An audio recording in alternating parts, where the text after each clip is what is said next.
The Turnpike House by Fergus Hume. Recorded by Céline Major.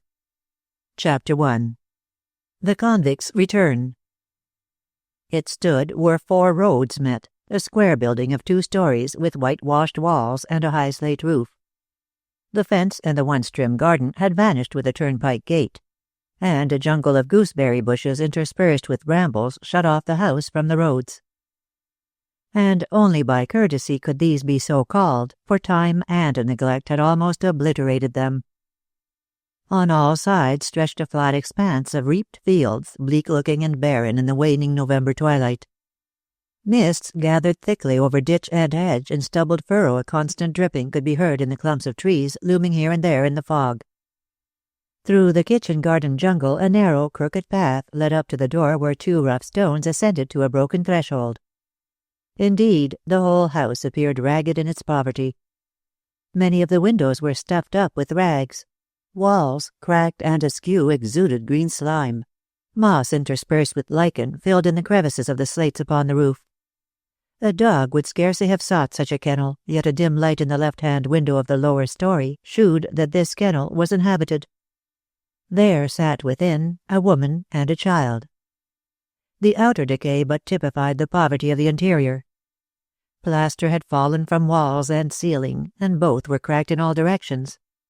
No carpet covered the warped floor, and the pinched fire in the rusty grate gave but scanty warmth to the small apartment. A deal table without a cloth, 2 deal chairs, and a 3-legged stool, these formed the sole furniture. On the blistered black mantel-shelf a few cups and saucers of thick delf ranged themselves, and their gay pinks and blues were the only cheerful note in the prevailing misery. The elder of these 2 outcasts sat by the bare table. A tallow candle of the cheapest description stuck in a bottle shed a feeble light, by which she sewed furiously at a flannel shirt. Stab, click, click, stab. She toiled in mad haste as though working for a wager. Intent on her labor, she had no looks to spare for the 10-year-old boy who crouched by the fire. Not that he heeded her neglect, for a brown toy horse took up all his attention, and he was perfectly happy in managing what was to him an unruly steed. From the likeness between these 2, the most casual observer would have pronounced them mother and son. She had once been beautiful, this slender woman with her fair hair and blue eyes, but trouble and destitution had robbed her of a delicate loveliness which could have thriven only under congenial circumstances. In those faded eyes, now feverishly glittering, there lurked an expression of dread telling of a mind ill at ease. Dainty garments would have well become her fairness, but she was clothed, rather than dressed, in a black stuff gown without even a linen collar to relieve its lustreless aspect. Poverty had made her careless of her appearance, heedless of the respect due to herself, and her sole aim, apparently, was the speedy completion of the shirt at which she incessantly wrought. The boy was a small copy of his mother, with the same fair hair and blue eyes, but his face had more colour, his figure was more rounded, and he was clothed with a care which shewed the forethought and the love of a mother even in the direst poverty. After some 20 minutes of silence, broken only by the clicking of the needle and the low chatter of the child, signs of exhaustion began to show themselves in the worker. Before long, big, hot tears fell on the grey flannel, and she opened her mouth with an hysterical gasp. Slowly and more slowly did the seamstress ply her needle, until at last, with a strangled sob, she flung back her head. "Oh, heavens!" was her moan, and it seemed to be wrung from the very depths of her suffering heart. The child, with a nervous cry, looked up, trembling violently. "What is it, mother? Is father coming?" "No, thank heaven," said the mother fiercely. "Do you want him?" So white did the boy's face become that his eyes shewed black as pitch balls. The question seemed to strike him like a blow, and he hurled himself forward to bury his head in the woman's lap. Don't let him come," he sobbed with unrestrained passion. "Why do you speak of him, then?" cried the mother angrily, just as she might have addressed a person of her own age. "Never mention your father, Gilbert. He has gone out of your life, out of mine. He is dead to you, and to me." "I am glad," sobbed the boy, shaking with nervous excitement. "Are you sure, quite sure, mother, he will never come back again?" "Who is sure of anything?" muttered the woman gloomily. "He is out of prison now. At any time he may track us down. But he shall not get you, my boy." And she strained the child to her breast. "I would kill him first." "I would kill him, kill him too," panted Gilbert brokenly. "Oh, mother, mother, I hate him, I hate him." And he burst into tears. "Hush, hush, my baby," soothed the mother. "Never think of him. He will not get you. No, no." But the boy continued to sob convulsively, and it required all her arts to pacify him. She knew from experience what the end of this outbreak would be if it continued beyond a point. The lad was precocious and neurotic, quite undisciplined, taking colour from his surroundings, tone from the atmosphere in which he chanced to be, and as the fit took him, could be angel or demon. But in 10 minutes the mother had succeeded in soothing him sufficiently to send him back to his play. Then she recommenced her work, and as the needle flew through the coarse stuff, she thought of her husband. "The brute! The hound!" So ran her thoughts. "It is his work. If Gilbert should see him again he would die or go mad, or fall into one of his trances. In any case he would be lost to me. Ah!" she broke out aloud, pushing the hair from her lined forehead. "How long will it last?" There was no answer to the despairing question, and she went on sewing, listening the while to the prattle of her lad. "Stand still, Brownie," the child was saying. "You aren't galloping over the big green of Bedford Park. Do you remember your nice stable by there, Brownie, and the pretty rooms? I don't like this house any more than you do. Mother was happy in our pretty cottage, so was I, so was my Brownie." "Mother will never be happy again," murmured the woman, savagely stabbing the flannel as though she were stabbing the man of whom she was thinking.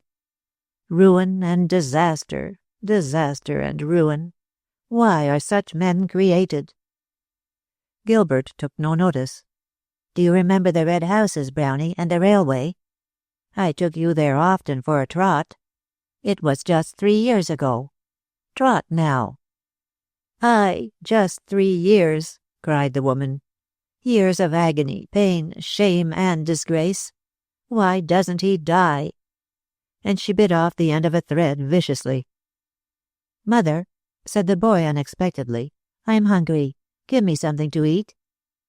The woman opened a cupboard and brought out a small loaf, a bundle of victuals, and a tiny packet of tea, precious as gold to her poverty. In silence she boiled the kettle and brewed a cup. In silence she set the food before the hungry child. But when he began to eat, her feelings proved too much for her. She burst into fierce words. "Eat the bread of charity, Gilbert," she said in a loud, hard voice, and still speaking as though to a person of her own age. "The loaf only is paid for by our own money. I got the bones and the meat from Miss Cass at the Hall. She took me for a beggar in spite of the work I have done for her. And she is right. I am a beggar. So are you, and your father. There, there, don't look so scared. We will not speak of him." Then the boy did a strange thing. With a sudden pounce he seized a sharp-pointed, buck-handled knife used for cutting the bread, and raising it in the air, looked at his mother with fierce eyes. "If my father takes me away from you," he said shrilly, "I'll stick this into him. I will, mother." With an ejaculation of terror she snatched the knife out of his small hands, clenched now so wickedly. "Heaven forgive me," she thought, laying it down on the table. "My hatred comes out in him. I may lead him into danger. Heaven keep his father out of his way. I should see a doctor." She glanced round the room and laughed bitterly. "Oh, heavens!" she broke out aloud. "See a doctor? I can't pay and ask him in this hovel. Charity? No, no. I'll earn my bread if I die in the earning." And she fell as fiercely as before to her sewing. Gilbert, now himself again, ate slowly and with much enjoyment. At intervals he fed the horse which he had brought to the table with him. His mother watched him, pondering over his late outburst so terribly suggestive of the latent instincts in the child. She knew well the reason of it, though she would not acknowledge so much even to herself. Her husband had treated her brutally, and the high-spirited creature had resented his behaviour with passionate hatred. She had taught her child to detest his father. It was a wild night, The wind beat against the crazy building till it creaked in all its loosened joints. Still the woman went on sewing, and the boy continued to eat. A miserable silence settled down upon them. Suddenly the mother raised her hand, and the child stopped eating with an expression of terror on his white face. The woman listened, wild-eyed, not in vain. From some distance came the sound of a dragging footstep. There was a drag, a halt, and then again a drag, as though some wounded animal were writhing its way to a place of safety. The outcast knew the sound of that halting gait only too well. So did the boy. "It's father!" he cried shrilly. A look of mingled terror, repulsion, hatred took possession of his white face. "Hush!" said the woman imperatively, and left the room. For a moment Gilbert sat quietly listening. Then his small hand slipped along the table to grasp the buck-handled knife. Trembling with excitement, he watched the door. He could hear without his mother's taunting voice. "Come in, Mark Jenner. I know you are standing there in the darkness. Enter, and see the state to which your wickedness has reduced your wife and child. Come in, you lying scoundrel, you brute, you thief." In answer to this invitation came a growl as of an angry animal. Then the footsteps dragged themselves nearer and halted at the door. There ensued the sound of taunts and curses. And almost immediately after this exchange of courtesies between husband and wife, who had been parted for 3 years, the door opened to admit a thick-set man whose face, in spite of its cunning, was not devoid of refinement. He was in rags and soaking with the wet.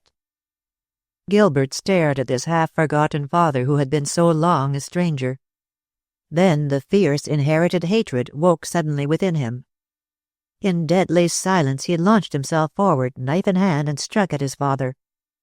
Though taken by surprise, the man had about him some of the swiftness of the wild beast which is always prepared for danger, and he warded off the blow with one hand. But the keen blade had cut him across the knuckles, and as the blood spurted he uttered an oath of terror and of pain. For a moment he made as if to fling himself on his small assailant. Then he paused, with a look of fear. For the child, passing suddenly from motion to stillness, stood, apparently in a cataleptic trance, with rigid limbs and eyes widely staring.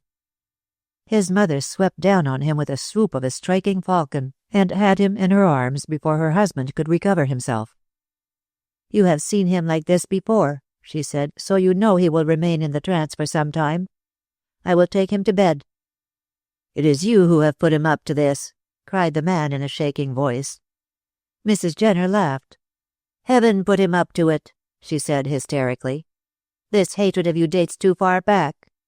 You had better ask a doctor to explain. I cannot. But I know what I know. Wait till I have put him to bed, then I will come back to hear how you have hunted me down, and why. I thought I was free from jailbirds," she finished bitterly, and passed out of the room and up the stairs. Mr. Jenner gave a savage ejaculation. Then he shuffled forward to the fire, warmed himself, and proceeded to attack the food. In an incredibly short space of time there was not a crumb left on the table, and he was still hungry. "If only I had a smoke," he growled, squeezing his hands together. "But I have nothing, not even a welcome. Ah, well, there are those who will pay for this." He took a well-worn pocket-book out of his breast pocket. "My fortune lies in here, but it is not safe while he is about." The reflection seemed to make him uneasy, and he glanced round the poor room, looking for a place where he might hide his treasure. His eyes fell on the brown horse, and he chuckled. "She'll always keep that for Gilbert," he said, "and it's not likely to be lost. I'll put it in there." Having assured himself that his wife was upstairs, he proceeded to carry out his plan. The toy was made of rags, painted and molded to the shape of a horse. So he made an incision in the belly, and thrusting in his finger, formed a hole. Then, with a hasty glance round, he opened the red pocket-book and produced therefrom a bill of exchange, which he folded up into a compass as small as possible. This he thrust into the hole, pulled the interior stuffing over it, and, using his wife's needle, sewed up the hole with considerable despatch and dexterity. A few white threads were still sufficiently noticeable to arouse suspicion, so he rubbed his hand on the sooty grate and blackened the rent. So neatly was all this done that no one would have guessed that the toy had been opened. Jenner laughed and tossed the horse onto the table where the child had left it. "That's all right," he said. "She'll never part with anything belonging to the boy." He looked over to the table to see if any food remained. Finding none, he swore a little and sat down by the fire, upon which he had heaped all the fuel he could find. There he brooded, chin in hand, thinking of his past, dreading the days to come. Chapter 2. The Still Form in the House. In a quarter of an hour Mrs. Jenner returned. She looked at the empty table, at the heaped-up fuel in the grate, and finally her gaze of loathing and of scorn fell upon the figure by the fire. "Still the same selfish brute," she said, resuming her seat and her work. "My child and I are almost starving, almost without a fire, yet you devour our small portion and burn our sticks. And why not? What do our pains matter to you, so long as you are comfortable?" "I have had more discomfort than you," grumbled her husband, avoiding her contemptuous eyes. "Had you been in prison—" "I would never have come near those whom I had disgraced," she finished swiftly, and went on with her stitching. The culprit writhed. "Lizzie," he said, "do not be too hard on me. I have sinned, but I have been punished. You might forgive me now." "Never," said the wife, curtly, and the expression of her eyes told him that she fully meant what she said. "How hard women can be." "Women," remarked Mrs. Jenner, shifting the work on her knee, "are what men make them. You behave to me like the brute that you are. You cannot blame me, then, if I treat you according to your nature. I live for our child, to make amends for what you have done. Therefore I have an object in life. Had I not, I would gladly die. And I would gain death, a shameful death, by killing you." The terrible intensity of her gaze made the guilty wretch shiver. "I will make it up to you," he said feebly. "Not you. You will go on just the same. That is, if I will let you, and that I don't intend to do." "I shall have money soon. Plenty of money." "What? Are you going to steal again? I want none of your ill-gotten gains. This house is poor, but it is honest. I earn the food for my child, and I eat or I beg it, but stealing? No, I leave that to you. Why have you come here?" "I thought we might come together again and live a new life." Mrs. Jenner threw aside her work and sprang up. "I would rather die," she said in a voice of intense hatred. "You treated me like a dog. You struck me. You starved me. You were unfaithful to me. I would rather die." "It was the drink," Jenner pleaded. "I was all right when I was sober." "And were you ever sober?" demanded the woman bitterly. "Not you. In spite of all my care, you lay in the mire and wallowed like the pig you are." "This is a nice welcome," grumbled the man, beginning to lose his temper. "What did you expect? Tears and kisses and the killing of the fatted calf? No, my man. I have been a fool too long. I am no fool now. You have hunted me down. How, I know not, but you don't stay here. You go, and this time you go forever." "My rights as a husband and a father—" "A criminal has no rights," interrupted his wife. "Think of the past," she went on in a loud, hard voice. "Think of it, and then wonder at your audacity in coming here to face me whom you have ruined." "I don't want to think of the past, and I won't. Leave it alone. It's dead and done with." "Yes, but the consequences remain. Look at this house. Your work. See my withered looks. Your work. Think of the child and his mysterious illness. Your work. You forget all that you have done. I do not, and I intend to refresh your memory." Jenner turned sullen. There was no chance of escaping from this save by going out again into the storm, and he was much too comfortable where he was. So, of the two evils, he chose the lesser, and even in this his selfish regard for his own comfort shewed itself. "Go on, then," he growled sullenly.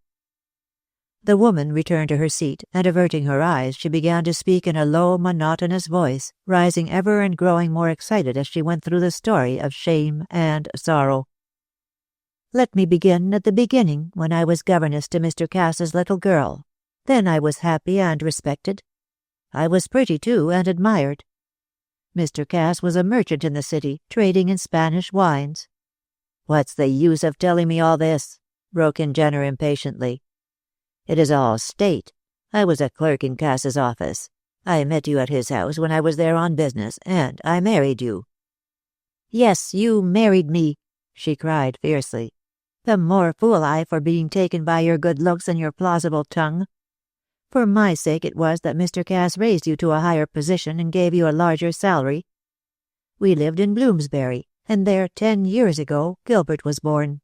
But not until you had broken my heart and ruined my life." "Come now, I was kind to you when I was sober." "And were you ever sober?" "No, you poor weak fool. Because you had a good voice and musical talents, you were led away by pleasure, and for months before Gilbert was born you behaved towards me in a way no woman could forgive. I was high-spirited, and I resented your conduct, your dissipation, and your unfaithfulness." "You were always on your high horse, if that is what you mean." "I had every reason to be on my high horse, you brute. Remember the birth of Gilbert? How I suffered, how you were drunk the whole time. And when I got better I found that Mr. Cass had dismissed you for appropriating money." Jenner sneered. "Cass made a great fuss about nothing." "You know as well as I do what Mr. Cass is. His mother was Spanish and she had a fiery temper. He had treated you well, and you repaid him by taking what belonged to him. He dismissed you, but for my sake, because I had been his child's governess, he did not prosecute you." "Ah, I always thought you and Mr. Cass were great friends." "That was your own foul mind," cried the woman contemptuously. "Mr. Cass was an honorable man. If it had been his partner, Marshall, now then perhaps, yes." "I know all about Marshall, thank you, Lizzie," he said, chuckling, and his eyes wandered to the brown horse on the table. "Thinking of your association with him, I suppose?" she sneered. "He took you up simply on account of your voice, and then dropped you when he found out what a drunkard you were." "Yes, he did," said Jenner between his teeth, "and I swore to be revenged on him, and some day I will. If you care to listen, I'll tell—" "I wish to hear nothing," she interrupted. "Mr. Marshall is not a man I admire. A dissipated rake, that's what he is. Still he is Mr. Cass's partner, and for the sake of Mr. Cass I wish to hear nothing against him. Besides, he is going to marry Miss Cass." "What, Inez Cass, the sister of my old master?" cried Jenner, looking up. "Yes. Do you know of any reason why he should not?" "No," said the man slowly, "but I wish I had known that 2 hours ago." "Why 2 hours?" "Oh, you don't want to hear anything against Marshall, so I won't tell." His wife glanced contemptuously at him. "I suppose you mean blackmail," she said. "Blackmail Miss Cass and Mr. Marshall if you like, and go back to jail if it pleases you. I have done with you and your wickedness." "We'll see about that," he cried. "Don't interrupt me, please," his wife said, with an imperative wave of her hand. "I want to go on with my story." "I don't want to hear any more." "But you shall hear to the end. Listen. Mr. Cass dismissed you for dishonesty, and you took to the stage on the strength of your voice. You know the life you led me. I forgave you over and over again for the child's sake. But it was all of no use. Then at last drink spoilt your voice, and you could get no engagements, and Mr. Marshall, although you did not deserve it, got you a situation in that money-lender's office. I forget the name. Oh, Julian Roper." "Yes, Julian Roper. You got the situation 4 years ago, and for a time things went well. Then you broke out again and stole money from your new employer. He was not so lenient as Mr. Cass, and he had you put in jail for 3 years. "Well, I'm out now." "You are," said his wife, and there was intense hatred in her voice. "Out to see how I have sunk. After your imprisonment, your creditors sold up the house and furniture in Bedford Park. I was turned out on the streets with my child. Mr. Cass got me a place as governess. Then it came out that I was the wife of a convict and I lost my situation. I was driven from one engagement to another. Finally, I came down here to ask charity from Mr. Cass. He would have done much for me but for his sister. Inez is one of your cold, cruel women who kicked the fallen. She blamed me for being your wife and she set her brother against me. All I could get was this tumble-down hovel where I live rent-free. I earn my bread by sewing for the people in the village 2 miles on. Sometimes Miss Cass insults me by sending me broken victuals. You have just eaten some. And I am so poor that I accept the scraps. Such is my life, but I would rather live it than go with you. I don't want you to go with me, said the man, rising. I want to make you happy by giving you money. Have you any? And if so, where did you get it? I have none just yet, but I soon shall have. At the present moment I am the possessor of 2 coppers. He produced them. But in a week I shall have hundreds. And then you will go to jail again, said his wife. No, thank you. I don't want to have anything to do with you. I have suffered quite enough at your hands. How could I live with you when the child hates you so? That's all your fault. Not altogether, as I said before. His hatred of you is prenatal. But I have fostered that hatred until, well, you saw how he received you tonight. You are pitiless, he said hoarsely. I am what you have made me. Do you think I would allow my child to love you who have treated his mother so ill? He will never look upon you save with loathing and hate. I would die for the boy. It is the strongest passion of my nature, this love for him. Do you think I would share that love with you? No. Gilbert hates you, he always will, and as I said before, I have done my utmost to foster his hate. Oh, I thought I was safe from you here. Who told you of my hiding place? Marshall, said Jenner sulkily. Ah, you have seen him. And did he speak to you, a jailbird? Yes, he did. I made him speak to me. His wife looked curiously at him and significantly. It is as I thought, she said. You know something about him, and you have come down to blackmail him or Miss Cass. Well, go and do it, and get back into jail if you can. I should be glad to see you in prison again. As it is, out you go, now. I have no money, no shelter. I will give you 5 shillings, she said. With that, you can go to the village inn. It is only 2 miles away. Jenner took out his red pocket-book and laid it on the table near the window. I have a pencil and paper in this, he said. What you lend me I will give you an IOU for. I don't want your money. I decline, said his wife, turning from the open window out of which she had been leaning. Once the money passes into your hands it becomes too vile for me to touch again. Wait here, and I will get you the 5 shillings. He sprang forward almost beside himself and seized her wrist. You wretch! I'll give you a thrashing for this. Mrs. Jenner shook off his hand, moved to the fireplace and snatched up the poker. You lay a finger on me and I'll kill you, she cried wildly. You foul beast! Your very touch is poison. I am not the woman I was to put up with your brutality. Stand back, you jailbird. He backed towards the open window and began to whimper. Don't be such a virago, he said. I don't want to touch you. If you will give me the money I will go away. But you have lost the chance of a fortune, he boasted, shaking the red pocket-book. I can get hundreds. In the usual way, she said, and laid down the poker. Then you will be locked up again. I hope you will. Can I not take leave of the child? No, unless you want him to try and kill you again. Besides, he is in a trance. He will waken as suddenly as he fell into it. But I hope for your sake that you will be out of the house before he recovers his senses. Do you think? I don't think, I know.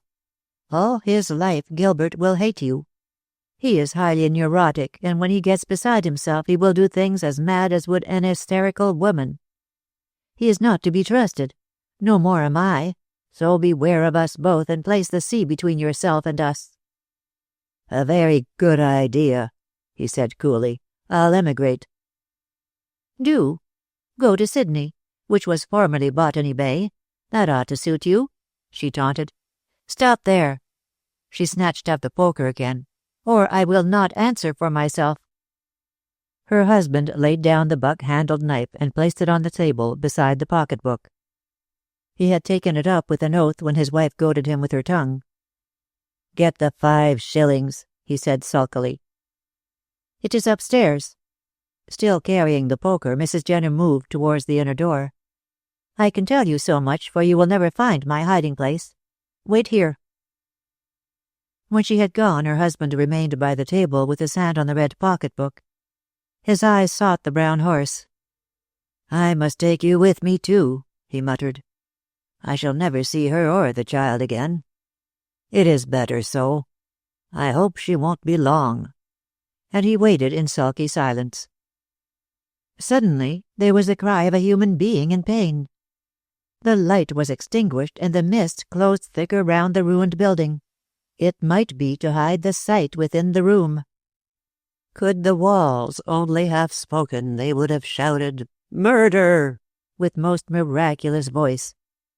But the age of miracles being past, the walls were dumb, and there was no clamour to greet the horror of this deed done in darkness.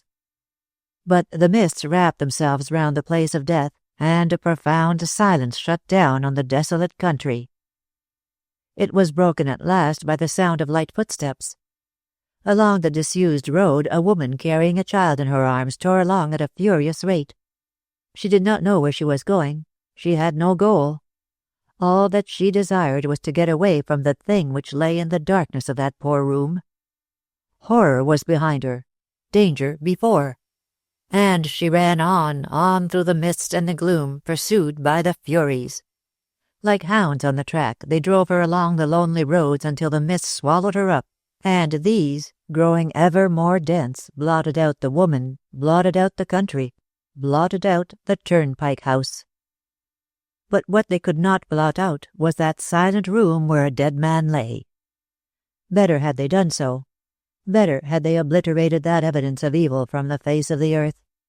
But what had been done in the darkness had yet to be shewn in the light. And then... But the woman fled on wearied feet, fled, ever fled through the gloom, and the friendly mist covered her escape. And so did the ruined Turnpike House become possessed of its legend. For many a long year the horror of it was discussed beside winter fires. The place was haunted, and the ghost had walked first upon that very night when the woman bearing her child had fled away into the darkness. Chapter 3. Young Love, True Love. It was Christmas time, many years after the events narrated in the previous chapter, and the snow not only lay thick on the ground, but was falling heavily from a leaden sky. A strong wind which rose with the coming of the night drove through the leafless trees of the park and clashed iron music from among their frozen boughs. Beyond the red brick wall which encircled Hollyoaks Park, the frozen road ran straight to the village of Westham, and the one street of that hamlet was crowded with people returning homeward laden with purchases for the next day. But if it was wintry out of doors, within the mansion of Mr. Cass all was colour and warmth and tropical leafage. The merchant's mother had been an Andalusian, and perhaps some far-off strain of Moorish blood had constrained her son to build his house on Moorish lines. When Mr. Cass, some 20 years ago, had bought Hollyoaks from the decayed county family who then owned it, the manor house had been but lately destroyed by fire. The purchaser found a pleasant country, a beautiful park, but no place where he and his family could lay their heads. So he proceeded to erect what the countryside called Cass's Folly, a true Moorish dwelling-place such as one finds in Seville and Cordova. A series of low buildings clustered round a central court, or as it would be called in Spain, a patio. This, in deference to the English climate, had been roofed in with glass and turned into a winter garden.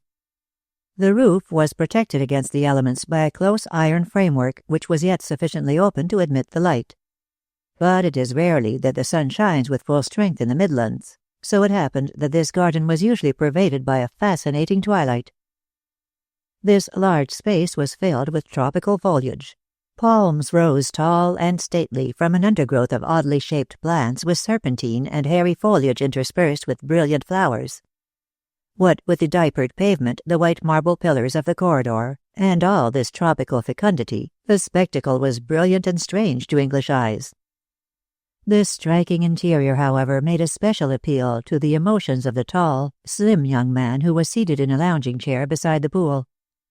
He had arrived from London only 2 hours before, after an uncomfortable journey in the cold. He remembered his last Christmas spent at Hollyoaks, when he had arrived much about the same time and had been greeted with the same splendor. Then he had been a stranger. Now he was well known to the Cass family, best of all to the youngest daughter of the house. But where was she now? Why was she not here to greet him? His color came and went now as he thought of the girl he was about to meet, the girl who was all the world to him. He tugged nervously at his small golden mustache, and his blue eyes blinked at the dazzling colors of the flowers. But there was something about the boy, for he was no more than 23, which brought conviction that his spirit was more manly than his looks would have one believe. His air was resolute. His figure, though slim, was athletic, yet withal he was nervous and emotional in the extreme. And after all, this was how it should be, for Neil Webster's fame as a violinist of rare promise was well known. Already he had made a name for himself both in England and America. With such a temperament it was not wonderful that he should love Ruth Cass, who was also of a highly sensitive nature. Neil thought of her now with an intensity inspired by the memory of the joy she had been to his appreciative eye when, last Christmas, he had seen her for the first time. As the young man sat there, wrinkling his brows in the effort to recall completely the memory of Ruth's first appearance, a side door opened and she herself appeared. With light steps she stole forward, and, laying her gloved hands upon his eyes, she laughed out of sheer joy. "Who is it?" she asked gaily. "I give you 3 guesses." Neil turned, took her hands, and kissed them. "As if I needed more than one," he said with a light reproach. "I should not be a true lover did I not guess your presence even without seeing you." "Yet you didn't, sang the girl. "I came upon you unawares. But I knew you were coming, for I felt it in my heart. Come, let me look at my Rose of Sharon. It is 6 long, weary weeks since I saw you." She made a little curtsy, and then stood demurely before him.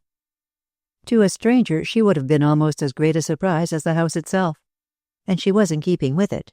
The beautiful Andalusian marquise of de Musset's ballad come to life in foggy England. The Quaker name of Ruth suited ill with that rich southern beauty. Had she been called Cleopatra, that royal name would have well matched her appearance. Although but 20 years of age, she was already in the full bloom of womanly loveliness. Of no great height, she possessed one of those perfect figures seen only in Spain. She walked with the swaying, graceful gait of the Andalusian woman. An olive skin, large, liquid eyes of midnight blackness, lips scarlet as a pomegranate blossom, full and a trifle voluptuous. As became a daughter of the South, Ruth was arrayed in a ravishing dinner dress of black and gold which suited her swarthy beauty. In the coils of her blue-black hair she wore sparkling diamonds. The same stones blazed on neck and wrist, and in this splendor she seemed to the excited eyes of her lover like some gorgeous tropical flower blossoming beneath ardent skies. "Come now," she said, sinking into a chair. "We have just a few minutes before the others come in, and they are not to be passed in silence." "Who are the others?" Neil asked, taking a chair beside her. She waved a fan of black and yellow feathers from which, true daughter of Spain as she was, she would not part even in winter. "Oh, all the people you have met before," she said, smoothing her dainty gloves. "My father, Jenny Braun, my uncle and aunt, and Geoffrey Heron." As she pronounced the last name, Ruth stole a laughing glance at her lover. And, as she had expected, a shadow came over his face, and his color went and came like that of a startled girl. "Oh, he is here," was his comment. "He is a very good sort of fellow." "Too good for your taste, Monsieur Othello," laughed Miss Cass, tapping his flushed cheek with her fan. "I see how it is. You think he is a rival." I don't think it, I know it, Ruth. Well, with a coquettish toss of her head, perhaps he is. But you think, moreover, that I admire him. I do, as one might admire a picture. He is good-looking, and very nice. I can't contradict you, interrupted the young man. But, she resumed smoothly, he is not clever, he is not musical, and he is not the most jealous man in the world. Meaning me, I suppose. Of course. Who else should I mean? Come, I won't have your forehead wrinkled. She brushed the lines away with her fan. Smile, Neil, smile, or I won't speak to you all night. He could not withstand her charming humor, and he did smile. But in spite of all, he shook his head ruefully. It's all very well making a joke of it, he said. I know you love me as I love you, but your father. He knows nothing of our attachment. My father? Pooh! I can twist him round my finger. I am not so sure of that. Remember, I have known him many years. He can be hard when he likes, and in this case he will be hard. He is rich, has a position, while you are Neil Webster, the great violinist. Oh, that is all right, he said, dismissing his artistic fame with a nod. But I mean I do not know who my parents are. I never heard of them. Perhaps, like Topsy, you growed, Ruth said, for she attached no importance to his speech. Dear, what does it matter? A great deal to a proud man like your father. Yet he may know my parents since he brought me up. I'll ask him. Papa brought you up, Neil? I never knew that. I thought he met you at some house in London and asked you here because he is so fond of music. The young man frowned and tugged at his moustache. His colour changed. I should not have told you, he said in a low voice, but my tongue runs away with me. We have often talked of my early life. Let me see, said Miss Cass, gravely mischievous. I think you did say something about having been brought up in the south of England. At Bognor, he explained. An old woman, Mrs. Gent, looked after me there. When it became apparent that I had musical talent, your father had me taught on the continent. I appeared first in America, where I was trained under Durand, the great violinist. I made a success and returned to London. Then he brought you down here a year ago, and in 6 months we fell in love with one another, and— I loved you from the first, he cried. How rash, remarked the girl, pursing her mouth demurely. But we will say nothing about that. We love now, that is sufficient. But tell me how it was my father first came on the scene of your life. I know much that you have told me, but my father, that is something new. I can remember him ever since I was a young child, from the age of 10. Oh, then he did not come to you before that? Webster paused, then turning towards her, made an extraordinary speech. I don't know. I can't recollect my life before that. Oh, dear me, cried Miss Cass, not quite taking in the meaning of his words. What a stupid child you must have been. Why, I recollect all sorts of things which happened when I was 5. I don't mean that exactly, said Webster. But my first recollection is my recovery from a long illness, and all my memories date from that time. What came before, where I was born, where brought up, is a blank. What did Mrs. Gent tell you? Cried the girl, now anxious to solve the mystery. She told me I was born in America, somewhere near New York, that my father had played in an orchestra, and that my mother had been a singer. I fell ill somewhere about my 10th year, and since then I have seen your father frequently, but I have never questioned him closely. However, I will speak to him tomorrow, and at the same time I will tell him that I love you. Then he will consent to our engagement, Miss Cass said promptly. I wonder. Again Neil drew his hand across his face. It does not seem a satisfactory past. I always feel there is some mystery about it. Mystery? What nonsense, cried Ruth with pretty disbelief. I am certain that what Mrs. Gent has told you is true, and the illness made you forget your childish days. My father has been good to you for reasons which he will no doubt tell me. And since he has always helped you, and has, so to speak, been a father to you, he will not forbid our marriage. Why did you not tell me all this before? Webster looked puzzled. I hardly know, he murmured. Something always kept me silent, and I talked, as you remember, more about my career as an artist than anything else." "But you never said that my father paid for your studies," persisted Ruth. "No, that is quite true. But I kept silent on that point because he asked me to. He is a man who likes to do good by stealth, but he did not ask me to be silent on any other point, so I might have told you all that I have said tonight long ago.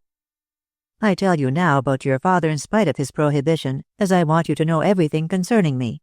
Should we be fortunate enough to gain his consent, I don't want you to remain in ignorance of his kindness." "But shall we ever marry?" he sighed. "Of course we shall," said Ruth imperiously. "I have made up my mind." "Ah, but your father has not made up his, Ruth." He seized her hands. "Do you really love me? If you do not—" "Don't get excited, Neil. If I did not love you, I should tell you so." "But I do love you. How dearly you will never know." "But it may be my music you love," he urged. "Conceited boy," laughed Miss Cass. "Of course I love your music, but I love you for yourself as well. Speak to my father. We will not keep our engagement secret any longer." "I feel that we should not have kept it secret at all," murmured the young man. "After your father's kindness to me, I feel somewhat of a traitor." "You can lay the blame on me," announced the girl calmly. "I wished it to be kept quiet on account of Aunt Inez. You know what she is. A jealous woman always putting her finger into everyone's pie. I'm sure she has quite enough to do in looking after her own husband. He is a wicked, gay old man, is Uncle Marshall." "I don't think Mrs. Marshall likes me." "That is why I kept our secret. She does not like you. Why, I do not know. And had she discovered our engagement, she would have told my father and put an end to it long ago." "Well, perhaps Mr. Cass will put an end to it even now." Ruth looked round to see that no one was about, and then dropped a butterfly kiss on his forehead. "Darling, nothing shall part us. I love you, and you only, you foolish fellow." "And are you sure, quite sure, you care nothing about Heron?" "No, no, of course I don't. But I will if you insist on putting your arm round my waist. Gracious! Here is Aunt Inez." And at this moment an elderly double of Ruth sailed into the winter garden.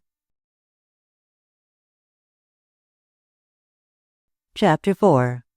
A Strange Episode. Mrs. Marshall had reached the mature age of 45, but she was still beautiful. Dark women with hard natures always wear well, and Ruth's aunt was no exception to the rule. She need not be described here, for she resembled her niece in all particulars save those of youth and the exuberant spirits, which rendered the younger woman so charming. Tall and dignified in her black velvet dress, she advanced to greet Neil, and her greeting was that of the Ice Queen. "You must have had an unpleasant journey," she said in freezing tones. "Thank you," said Webster with a certain reserve. "I had not a very pleasant time. But this makes amends," and his eyes wandered to Ruth. Mrs. Marshall drew her thick eyebrows together, for she had long suspected that the two young people were more to each other than ordinary friends. But at that moment Ruth was equal to the occasion. Her attitude towards Neil was one of genial hospitality. Neither of the young people attempted to carry on the conversation, and Mrs. Marshall was somewhat at a loss. Turning at last to Ruth, she asked sharply where the remainder of the guests were. "Dinner will be ready in a quarter of an hour," she went on, consulting a jeweled watch that hung at her girdle. "I hope we shall sit down punctually, for I detest waiting." "So do I," assented her niece cheerfully. "I am hungry." The elder lady took no notice of the flippant reply. "Have you been giving any concerts lately?" she asked, with the supercilious patronage of a rich society woman. "No, madam," replied the young man. His frequent contact with foreign artists had accustomed him to this form of address. "The season in London is hardly propitious just now. I am resting." "When do you begin again?" "After the New Year." "It is possible I may give some concerts in Paris." "It might be advisable for you to leave England for a time," the lady said dryly, looking at Ruth. "My aunt is thinking of your delicate appearance, Mr. Webster," interposed the girl, trying to parry the stroke. This foggy climate does not suit you in her opinion. Is that not so, Aunt Inez?" "Well, it is not quite what I meant, Ruth." And she turned to Neil. "Have you any relatives in England, Mr. Webster?" she asked. The suddenness of the question took away the young man's breath. It was evident that her brother had not confided in Mrs. Marshall. "I have no relatives in the world, madam," he said. "You remind me of someone," she went on, fixing her black eyes on him somewhat fiercely. "Do you sing?" "Not at all," he answered, wondering more than ever at the oddity of this second question. "I have no voice." "Huh!" muttered the lady, and turned away. "I must be mistaken." "You are certainly mistaken, madam, in crediting me with any relatives. I am an orphan, a waif, a stranger in the land." "And a great violinist," finished Ruth, glancing defiantly at her aunt. "That surely ought to cover all deficiencies, Mr. Webster." "No doubt it does, to musical people," said the elder lady coldly. The young man felt nettled and more puzzled than ever at her manner, and he was about to ask a leading question when Miss Jenny Braun, accompanied by Mr. Heron, entered. "Oh, here you are!" cried Ruth, including both in one gay greeting. "You are late." "The sacred mysteries of the toilet have taken up Miss Braun's time," laughed Heron, looking mischievously at the homely face of the girl beside him. "One must do honor to the season," replied Jenny. She was dumpy and sandy and wore a pince-nez on her turned-up nose. "How are you, master?" For she always spoke to Neil Webster in that style. "I am glad to see you. Your lovely and exquisite music never fails to inspire my muse." Put into plain prose, this speech meant that Miss Braun wrote poems for drawing-room ballad composers, and that she trusted to music for inspiration. Miss Braun further occupied herself with writing short stories for children's Christmas books, and she figured in a popular magazine as Aunt Dilly. She had come to regard herself as a literary personage. "I hope I may be able to inspire you to some purpose tonight," Webster said quietly. Young Heron turned away in disdain. He was a handsome country squire, possessed of no nerves and no artistic cravings. He came of an old family and had an income of $4,000 a year. His time was spent in hunting, polo, shooting, fishing, and tearing round the country in a motor car. And he had not much opinion of the fiddler fellow, as he called Webster. But this was due to the fact that he had noticed Ruth's predilection for him, not to any fault in the man himself. For Geoffrey loved the girl. He treated Webster with a coldness almost equal to that of Mrs. Marshall. That lady was his firm friend, and was most anxious that he should marry her niece.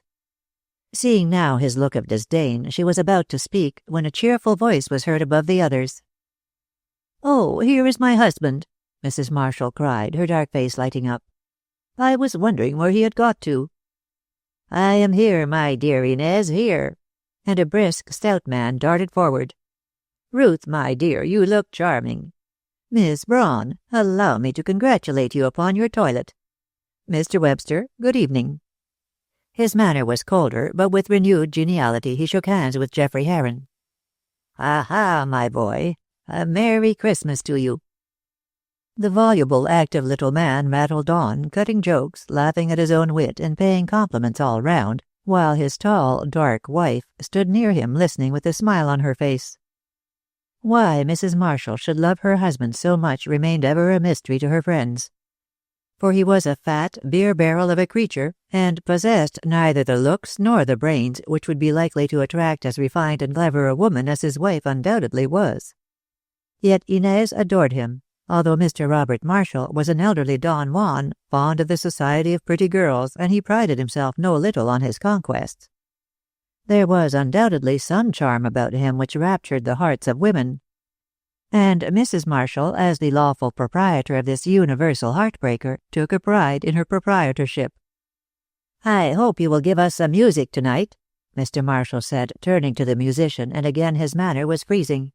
"Your playing is delightful, delightful." "I am glad you like it," Neil said quietly. "Of course I am always ready to play here, although as a rule I never do so in private houses." "Ha! The exclusiveness of a musician." "Or the dignity of an artist, Uncle Robert." "Quite so, my dear," said Uncle Robert, turning towards his niece. But of course Mr. Webster will not wrap his talents up in a napkin here."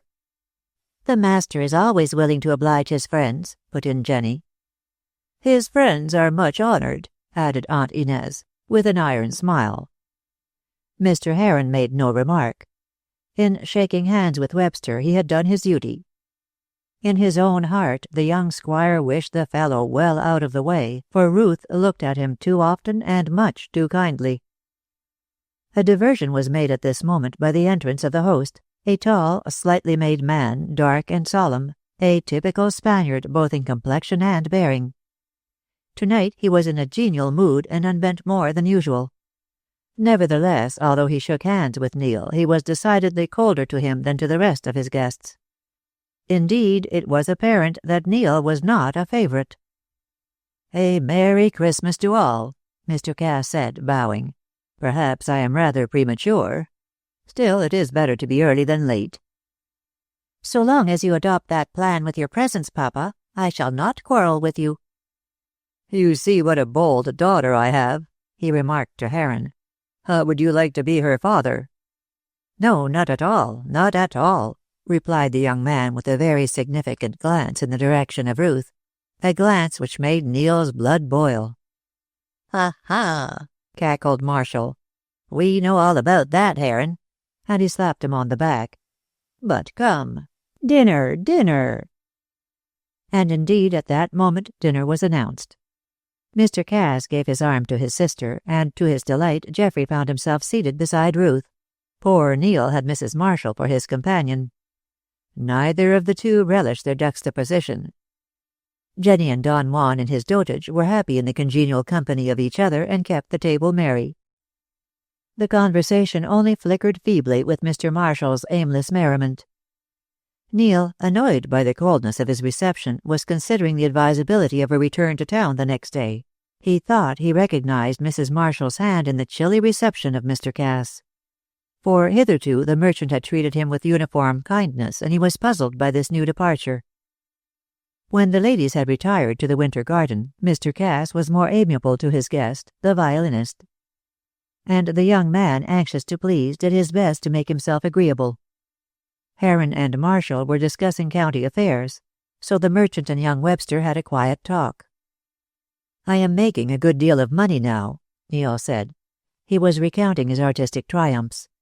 "In a few years I shall be a wealthy man." "You must let me invest your capital for you. You artistic folks know little about business." "I should be more than grateful if you would.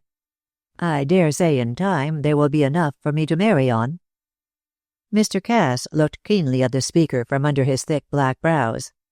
"Are you thinking of marrying?" he asked, carelessly. Then, without waiting for an answer, "I would not if I were you." "Why not? I am young, strong, and nervous," finished his host abruptly. "I have peculiar views about marriage, and I do not think you are fitted for it. Take my advice and keep single. Come." He started to his feet before the other could reply. "Let us join the ladies." Webster was annoyed. He had fully intended then and there, since the opportunity seemed to offer itself, to ask Mr. Cass for his daughter's hand. Plunged in meditation, he did not see that the object of it was beckoning to him with her very useful fan, and Heron, taking advantage of his absorption, secured the vacant seat. Before he could recover himself, Mr. Cass appeared to carry him off to the drawing-room. "You must play to me," he said. "Miss Brown will accompany you. She plays well." Jenny did, indeed, play more like a professional than an amateur, and Webster, anxious as ever to please, got his violin. The sounds of the exquisite music which he drew from the wailing strings brought everyone to the drawing-room. Then Geoffrey Heron sang, and sang well. He chose a typical drawing-room ballad, flat and insipid. The music, of a lilting order, suited the words, Miss Jenny Braun's, which were full of mawkish sentiment. The song was not yet finished when Mr. Marshall suddenly rose and hurriedly left the room. His wife looked after him with an uneasy smile, and shortly afterwards followed, to find him in the winter garden. "What is the matter?" she asked sharply, though she knew quite well what it was that had stirred him. "Jenner," stammered her husband, lifting up a white face. Heron's voice reminds me of his. I have never heard him sing before." "Nor will you again if you make such a fool of yourself. What do you mean by rushing out of the room and provoking remark? Jenner is dead and buried these 12 years. "Yes, but think how he died," moaned her husband. "And I was so intimate with him." "You were, to your shame and disgrace. Don't behave so foolishly, Robert. I don't know what put him into your head in the first place." "Heron's voice is so like his, and the looks of Webster." Mrs. Marshall turned as pale as her swarthy skin permitted, and the fan in her hand shook. "What about him?" she asked. "He is like—" "I know who he is like," she interrupted sharply. "A mere chance resemblance. Come back with me." "I am going to bed," was the only response, and turning abruptly, Mr. Marshall fled up the stairs, leaving his wife gazing after him with a black frown on her face. "I wonder if that young man— but no, it's impossible. Sebastian," she spoke of her brother, "would not go so far." And after composing herself with a glass of water, she returned to the drawing-room. By this time Webster was seated beside Ruth, who was shewing him a book of photographs. Geoffrey Heron was talking to Mr. Cass, and casting glances at the two young people who were getting on much too well for his liking. Suddenly the whole room was startled by a cry. It came from Neil, who, with a white face, was staring at a photograph. "What's the matter?" asked his host, hurrying towards him. "Are you ill?" Who is this?" stammered young Webster, pointing to the portrait of a thick-set man who figured in a group. "An old clerk of mine," replied Mr. Cass, trying hard to steady his voice. "That is a photograph of the clerks in my office some 20 years ago. Why should that face disturb you?" I don't know," was the stammering reply. "Have I seen him in a dream? His face is quite familiar to me." "Pooh, nonsense." Mr. Cass had by this time recovered his self-command. "The man died long ago. You never saw him." "But I have seen him," persisted Neil.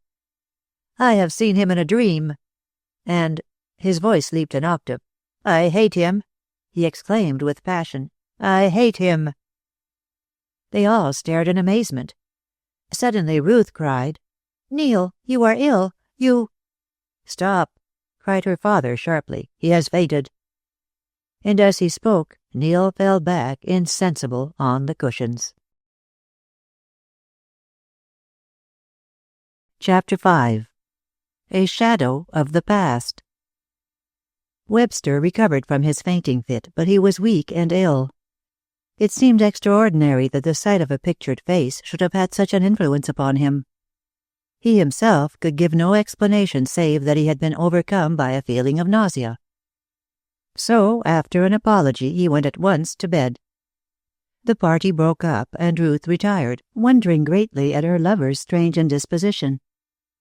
Half an hour later, she was seated before her bedroom fire in dressing gown and slippers.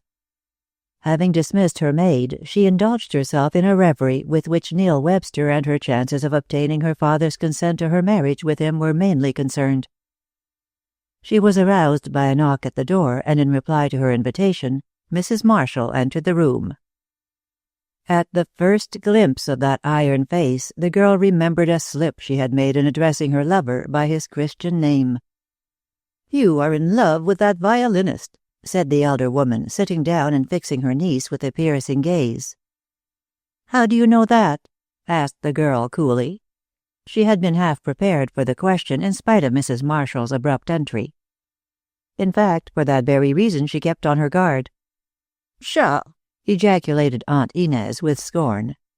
"Cannot one woman divine the feelings of another? Your eyes were never off the creature tonight." "Mr. Webster is not a creature," interrupted the girl angrily.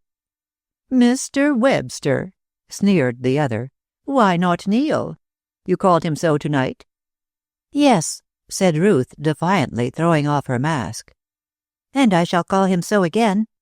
You are right. I do love him, and he loves me." "I thought as much.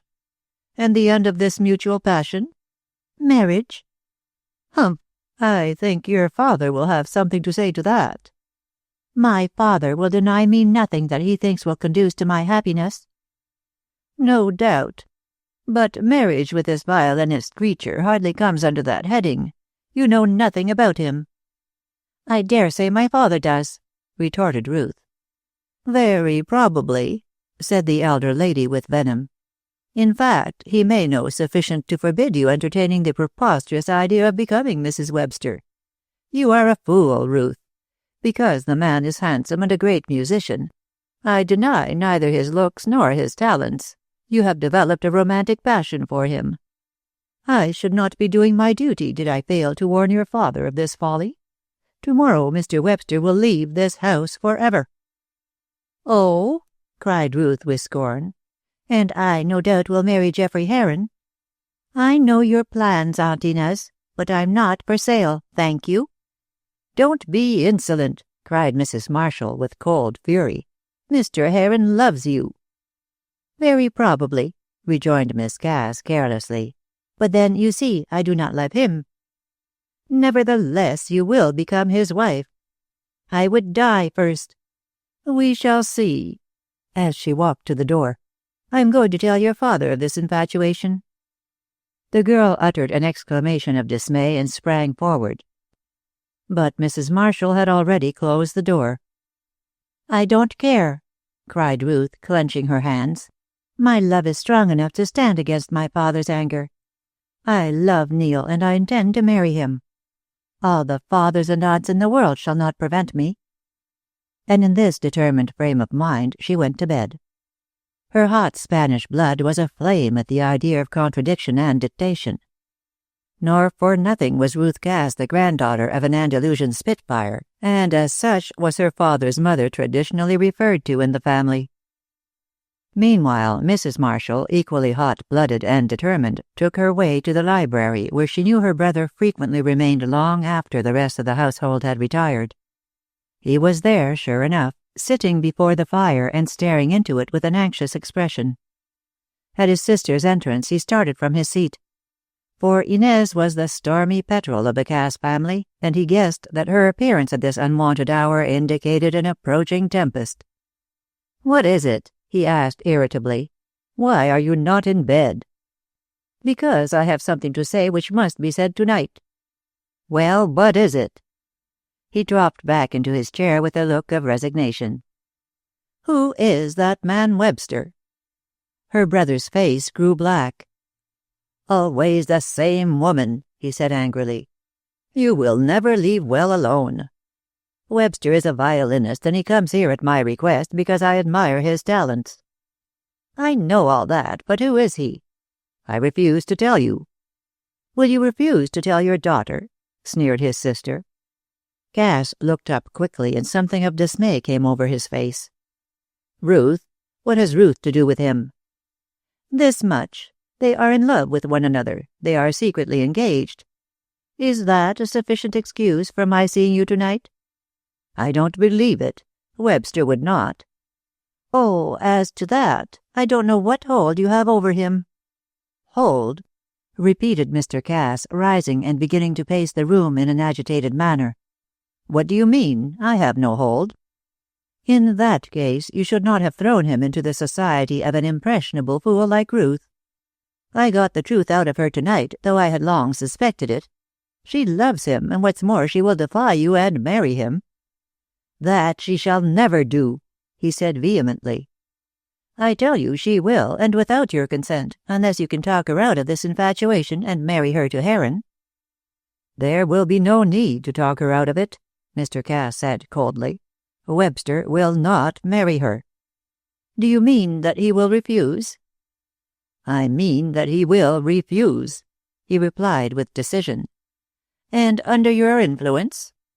"Under my influence, yes." "Ah." Aunt Inez drew a long breath, for her suspicions as to the identity of Webster were now confirmed. "Then you intend to use the knowledge of his father's murder to influence this so-called Webster?" "What do you mean?" Mr. Cass asked angrily. "Exactly what I say," retorted his sister. "I am not a fool, if you are, Sebastian. Webster is the son of Jenner, who was murdered at the Turnpike House. I remember how his mother used to bring him here to beg for food. He is just the same nervous creature now as he was then. I could not recollect where I had seen him before until he recognized his father in that photograph." "He did not recognize his father." "Perhaps he did not know that the face, the sight of which made him faint, was that of his father," replied Mrs. Marshall. "But his fainting was quite enough for me. I remember Mrs. Jenner. He resembles her in every way. He is her son. Deny it if you can." "I do not deny it," Cass said sullenly. "But for heaven's sake, Inez, leave things alone or harm will come of it." "Why, in heaven's name, did you bring him down here?" "I never thought he would fall in love with Ruth. I brought him out of sheer kindness because I was sorry for the poor, lonely young fellow. I will arrange the matter. Rest assured he never will marry Ruth." "I hope not," said Mrs. Marshall, preparing to go. "I have done my duty." "No doubt, but I wonder you dare speak as you do." Her face grew hard as stone. "I am never afraid to speak," she said haughtily, "or to act. I have set my heart on a marriage between Ruth and Geoffrey Heron. Webster, as you call him, must go." "He shall go," assented Mr. Cass, and, satisfied that all was well, his sister left him. Then he dropped back into his chair with a sigh and gazed again into the fire. He foresaw trouble, which there appeared no means of averting. It was 3 o'clock before he got to bed, and by that time he had determined how to act. "Webster shall refuse to marry her," he said, "and he shall go away. She will soon forget him and end by becoming Mrs. Heron. With Webster away all will be well." Having made his plans, Mr. Cass proceeded to act upon them. He wished to see for himself if Ruth was really in love with Neil, and to learn, if possible, the depth and extent of her feelings. With this scheme in his mind, he was excessively genial to the young man, and at the breakfast table on the following morning placed him next his daughter, a piece of folly which made Mrs. Marshall open her eyes.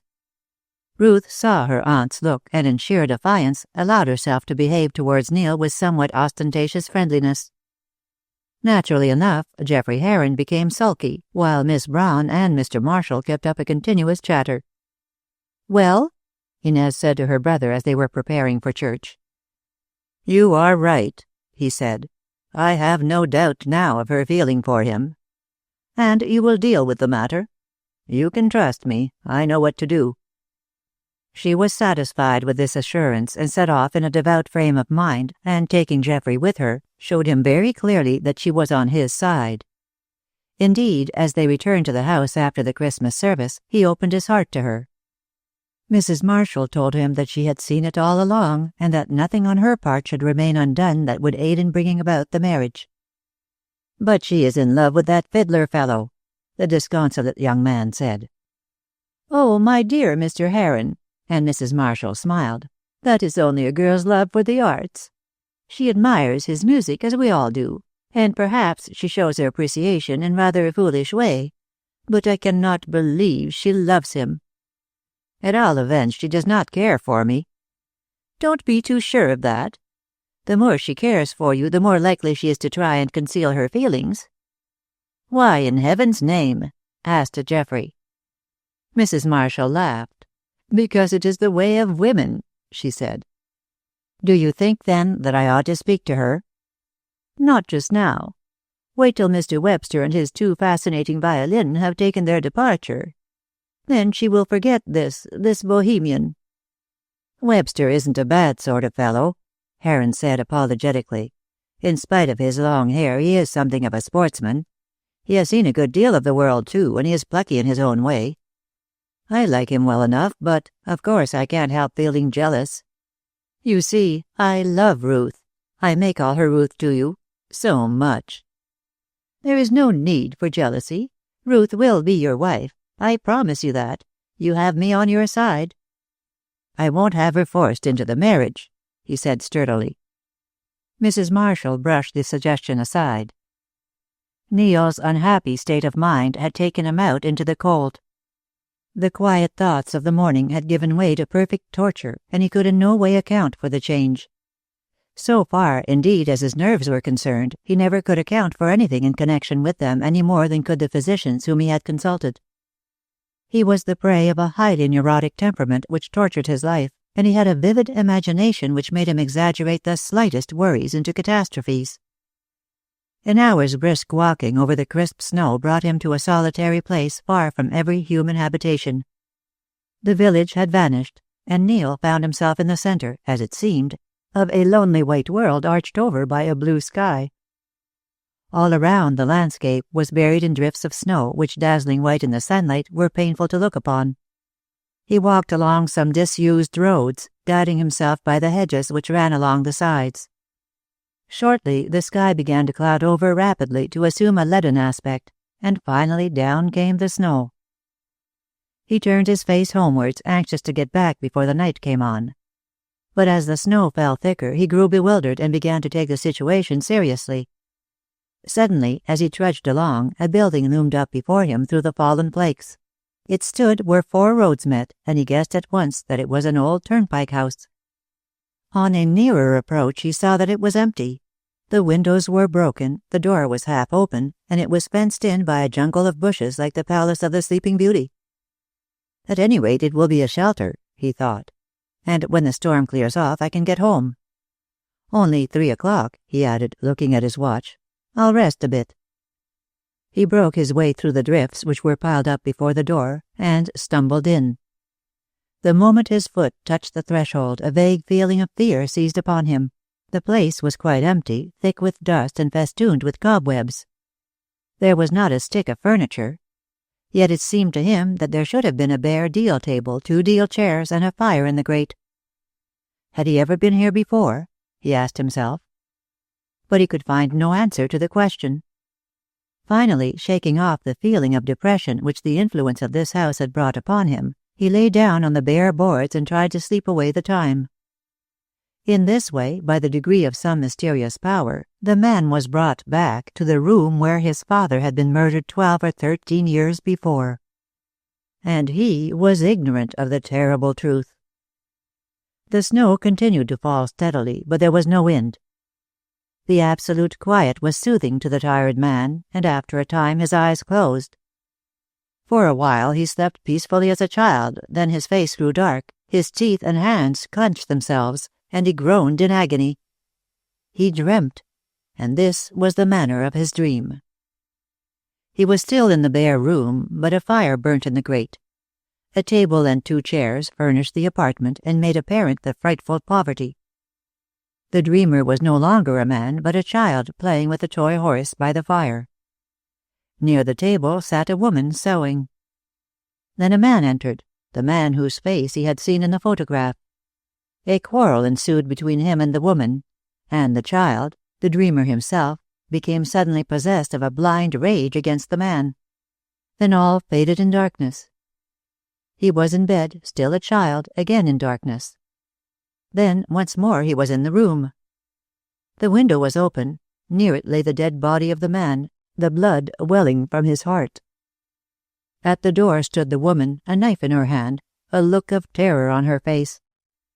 Then came rain and mist and cold, and the dreamer felt that he was falling into a gulf of darkness, never again to emerge into the light of day.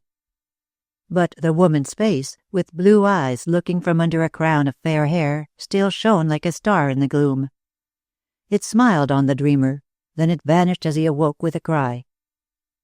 Neil Webster sprang to his feet with the perspiration beading his forehead and shaking in every limb. The dream had been so vivid. Was it but a dream? Here was the room, here the open window, and here, where he had seen the dead body of the man, black stains of blood marked the floor. He started back with a cry as he saw it all, and flung himself out into the snow which still kept falling in thick flakes. Away from that house he ran, feeling that he had recovered the memory of his childhood.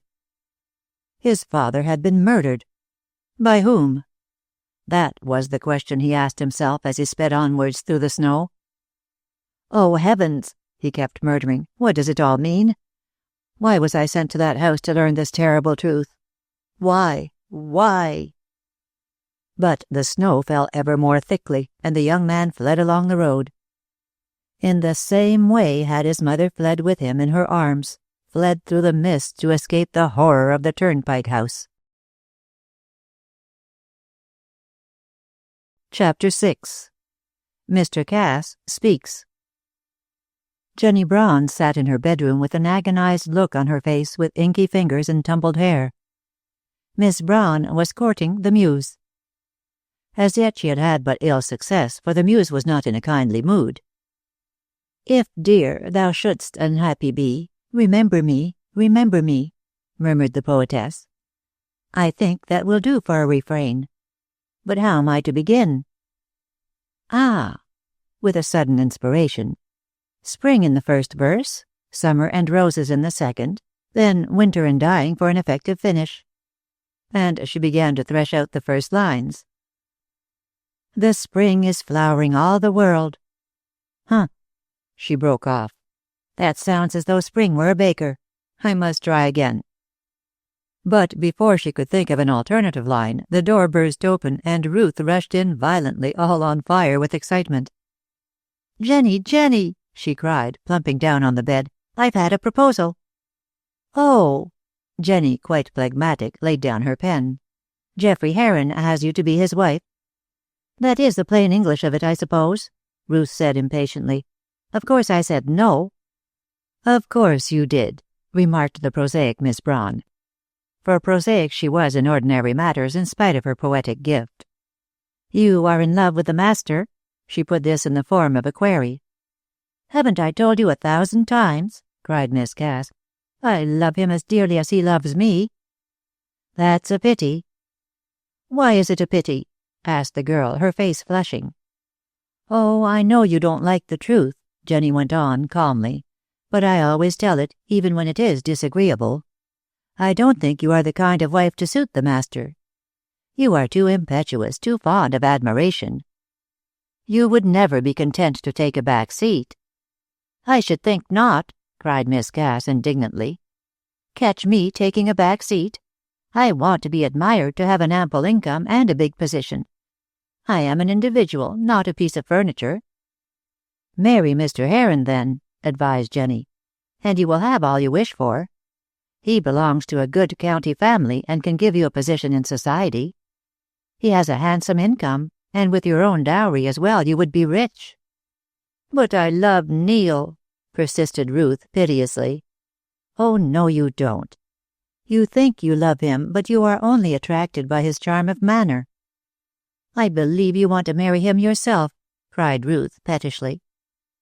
Jenny flushed, for, unknown to herself, Ruth had touched upon Miss Braun's romance. She did love Webster, and she would have given many years of her life had that love been returned. But she saw no chance of this, and, like a sensible girl, crushed the passion in its birth. "I never cry for the moon," she said quietly, "and there is no chance that the master who loves beautiful things will ever fall in love with plain me. But if I were to marry him, I should be prepared to make myself his echo, the piece of furniture you so scornfully allude to. Believe me, my dear, it is better in every way that you should reconsider your answer to Mr. Heron." "I won't. I don't deny that I like Geoffrey very much indeed, and he took his rejection so kindly, poor fellow, that I did feel very like changing my mind. But Neil—" Ruth clasped her hands and raised her expressive eyes. "Oh, I can't give him up." "Perhaps your father will make you." "No, my father can make me do nothing I have not set my heart on. And when it comes to the point, I'll defy my father." "That is wrong." "No, it isn't. I have to live with my husband, whoever he may be, and I have a right to choose him for myself. I choose Neil." "Hum," murmured Jenny, shaking her rough head. "You say that now while all is smooth, but if trouble came and the master was proved to be an ineligible parti, you would change your mind." "You shall see. Besides, what trouble could come?" "I merely suggest it. Trouble might come, you know. Life is not entirely sunshine. Clouds will arise. Well, when they do, we shall see if you really love the master. At present it is merely a girl's fancy." "Why do you talk to me as if you were a grandmother?" cried Ruth, half offended. "I am young in years, but old in experience," said Miss Braun with a sigh. "We are 9 in our family, and father, as a civil service clerk, has only a small income. I have a lot of trouble to make both ends meet with no mother to help. They all rely on my brain and my fingers, and the responsibility makes me sober."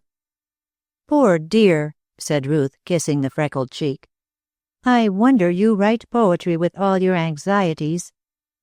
"I have to, and when you have to, you do," replied Jenny, somewhat incoherently. "I make a very good income out of my verse, though what I get is not what it ought to be. Why, some of my songs have made thousands of pounds, but of course the publisher and composer share that between them. I only get 10 guineas or so." "What a shame!" "Yes, isn't it? However, I don't want to talk about myself, except to thank you for giving me such a perfectly lovely Christmas. As to your refusal of Mr. Heron, I am sure you are wrong." "I don't think so. But if I were, it would be perfectly easy to whistle him back. At present I intend to marry Neil, and he is going to ask my father's consent tonight or tomorrow. If there is trouble, you shall see how I stand up for him. You write romances, Jenny. I act them." And with a rustle of silken skirts, Ruth vanished. Jenny sighed as she once more took up her pen. It did seem hard that this girl should have all the money, all the looks, and the chance of becoming the master's wife. Miss Braun was not an envious person, as we have said, but she could not help grudging Ruth the favors of fortune which she seemed to value so little. The Christmas dinner passed off that night in the orthodox fashion. Mr. Cass made the usual speech, the usual compliments were exchanged, and the usual reminiscences indulged in. It was quite a family gathering, save that Mr. Cass's eldest daughter was absent. She was married and had elected to stay with her husband in London.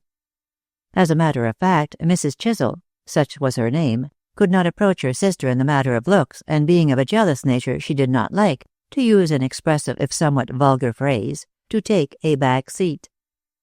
Ruth was always the recipient of all the admiration and all the attention, so her sister preferred to stay in a circle wherein her own looks could ensure her a certain amount of queendom. Mr. Cass referred to her absence, drank her health, and considered that he had done his duty. But he had yet another duty to perform towards his unmarried daughter. It was his intention to speak to Neil Webster that night, and, once and for all, put an end to any hopes that young man might cherish with regard to Ruth. She was the apple on the topmost bough which he could not hope to gather, and it would be as well to inform him of this fact at once. Mr. Cass was, in the main, a kindly man, and, for reasons best known to himself, was well disposed towards Neil. He hated to make trouble at this season of peace and goodwill, but the imminence of the danger forced him to. Besides, he had given a promise to his sister Inez, and he knew very well she would allow him no rest until he had done what she desired. "How dull you are tonight," whispered Ruth to Neil in the winter garden after dinner. "What is the matter?" "Nothing. I went out for a walk today, and I am rather tired." "Were you caught in the snow?" "Yes, but I managed to get home all right, as you see. I sought shelter in the old Turnpike House." Mrs. Marshall, who had seated herself close at hand, started at the words.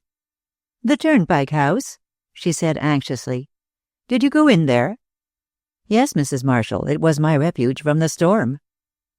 "Strange," she murmured, thinking of the crime which had taken place there so many years before, the crime in which the parents of this young man had been concerned. "It has not a good reputation, that house," she added.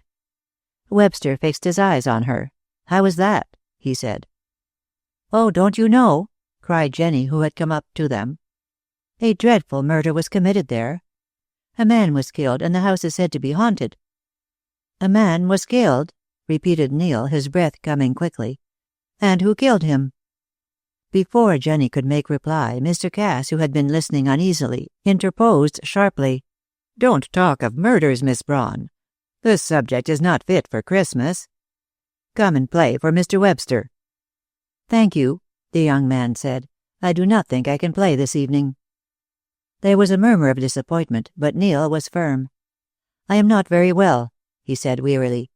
"My nerves again." "Ah," remarked Mrs. Marshall in a low voice. That comes of going to the Turnpike House." "Hush," rebuked her brother under his breath. "Hold your tongue, Inez, and leave me to deal with this."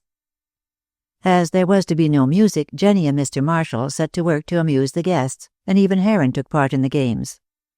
But after a time, Ruth declared that she could play no longer and abruptly went away. Perhaps Geoffrey's reproachful looks were too much for her equanimity. At all events, she sought the empty drawing-room and sat down at the piano. In a few minutes she was joined by Neil. "Oh, are you here?" she said, coldly enough. "What is the matter?" "Nothing. I have come to have a few words with you." "It is rather late in the day, Neil. You were out all the afternoon, and I was left to Mr. Heron." "I did not feel well," he said, "but I dare say you were happy with him." "Indeed I was not."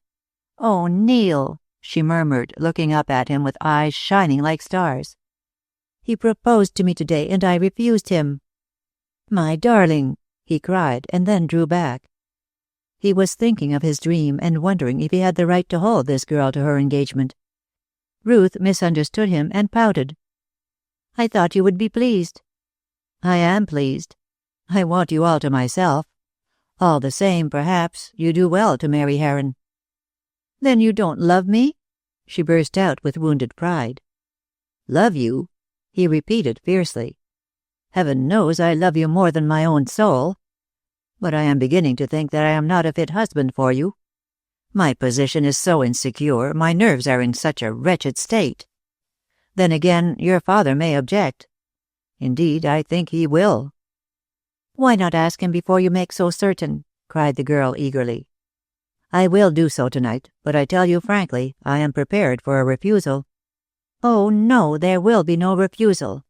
I am sure he will not put any bar between us." "Dear Neil, do not look so sad. I am certain all will be well, and we shall be married sooner than you think." "Well, it all depends upon your father." "Indeed, it all depends upon me." Then she rose from the piano. "If you were a true lover, Neil, you would not make all these objections. If you do not care for me, I shall marry Mr. Heron." "Ah, you like him then?" cried the young man with a pang. "I like him, but I love you," whispered Ruth, and dropping a kiss on his forehead, she fled away before he could stop her. But when alone again, she began to wonder whether she really did love him.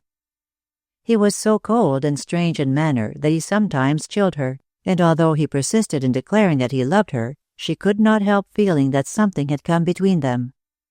What it was, she could not think, and his refusal to explain piqued her. She, after all, had a right to share his secrets, and he declined to trust her. She was a very good-hearted girl, and affectionate, but she thought a great deal of herself, for flattery and adulation had been her portion all her life. Jenny had divined rightly. What she felt for Webster was not so much love for the man as admiration for the artist. "Wait till he speaks to my father," she said to herself. "If he should consent, Neil will be once more the affectionate fellow he was." That night came young Webster's opportunity of speaking to Mr. Cass. They found themselves alone in the smoking-room somewhere after 11. Mrs. Marshall had whisked her husband off, intimating that she wished to speak to him, and, as a matter of fact, she desired to tell him of her discovery as to Ned's identity. The communication, she knew, would not be a pleasant one for him to hear from his association with the young man's father. Besides which, it is not always agreeable to remember that you have been the friend of a man who has been murdered. Heron also had left the smoking-room early, so the two who were so desirous of speaking to each other had their wishes gratified. "You are not in high spirits tonight, Neil," said the elder man, who always addressed him thus when they were alone. And why not, seeing that Webster was his protégé? "No," was the gloomy reply. "I do not feel satisfied with my position." "And why not? You have found fame and money and—" "I know all that," interrupted Neil, "but I am thinking of my parents. I do not know who they were." Mr. Cass was quite prepared for this. Indeed, it was not the first time the young man had asked him, and his answer now was the same as he always had made. "I have told you a dozen times that your parents were Americans and died in the States. I knew them intimately, and so was the means of bringing you to England. There is nothing for you to worry about." "Why cannot I recollect my childhood?" persisted Neil. "Because you had a severe illness which affected your memory." "Then there is nothing in my past that I need to be ashamed of." "Nothing, if you mean as regards your parents. As to yourself, my dear Neil, your life has been most exemplary. I am proud of you." "Are you sufficiently proud of me to let me be your son-in-law?" Mr. Cass tugged at his long moustache. "I cannot truthfully say that I should like that," he said. "Does Ruth care for you?"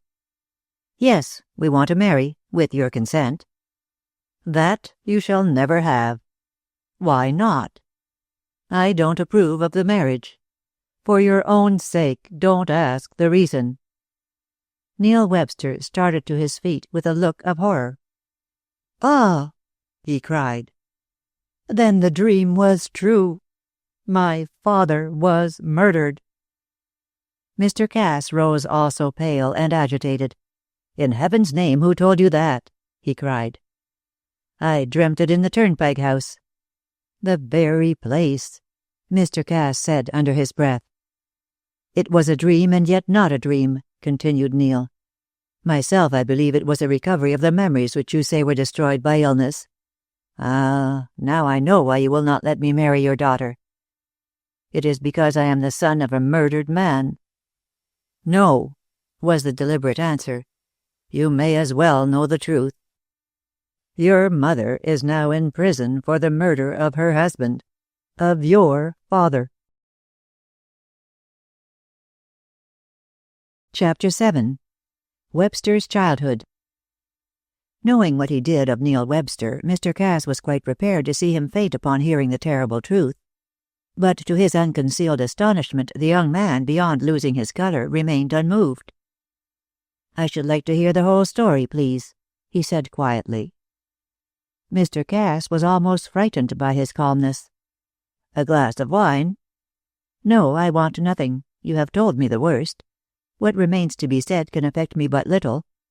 The whole story, please, from the beginning.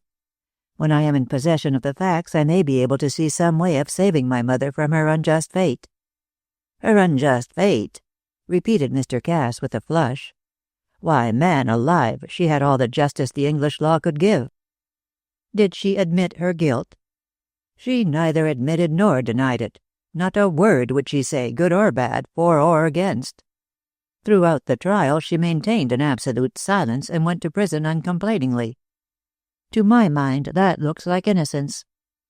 The merchant moved restlessly in his chair. "Do not force me to say unpleasant things," he remarked irritably. "I want you to say exactly what you feel," retorted Neil.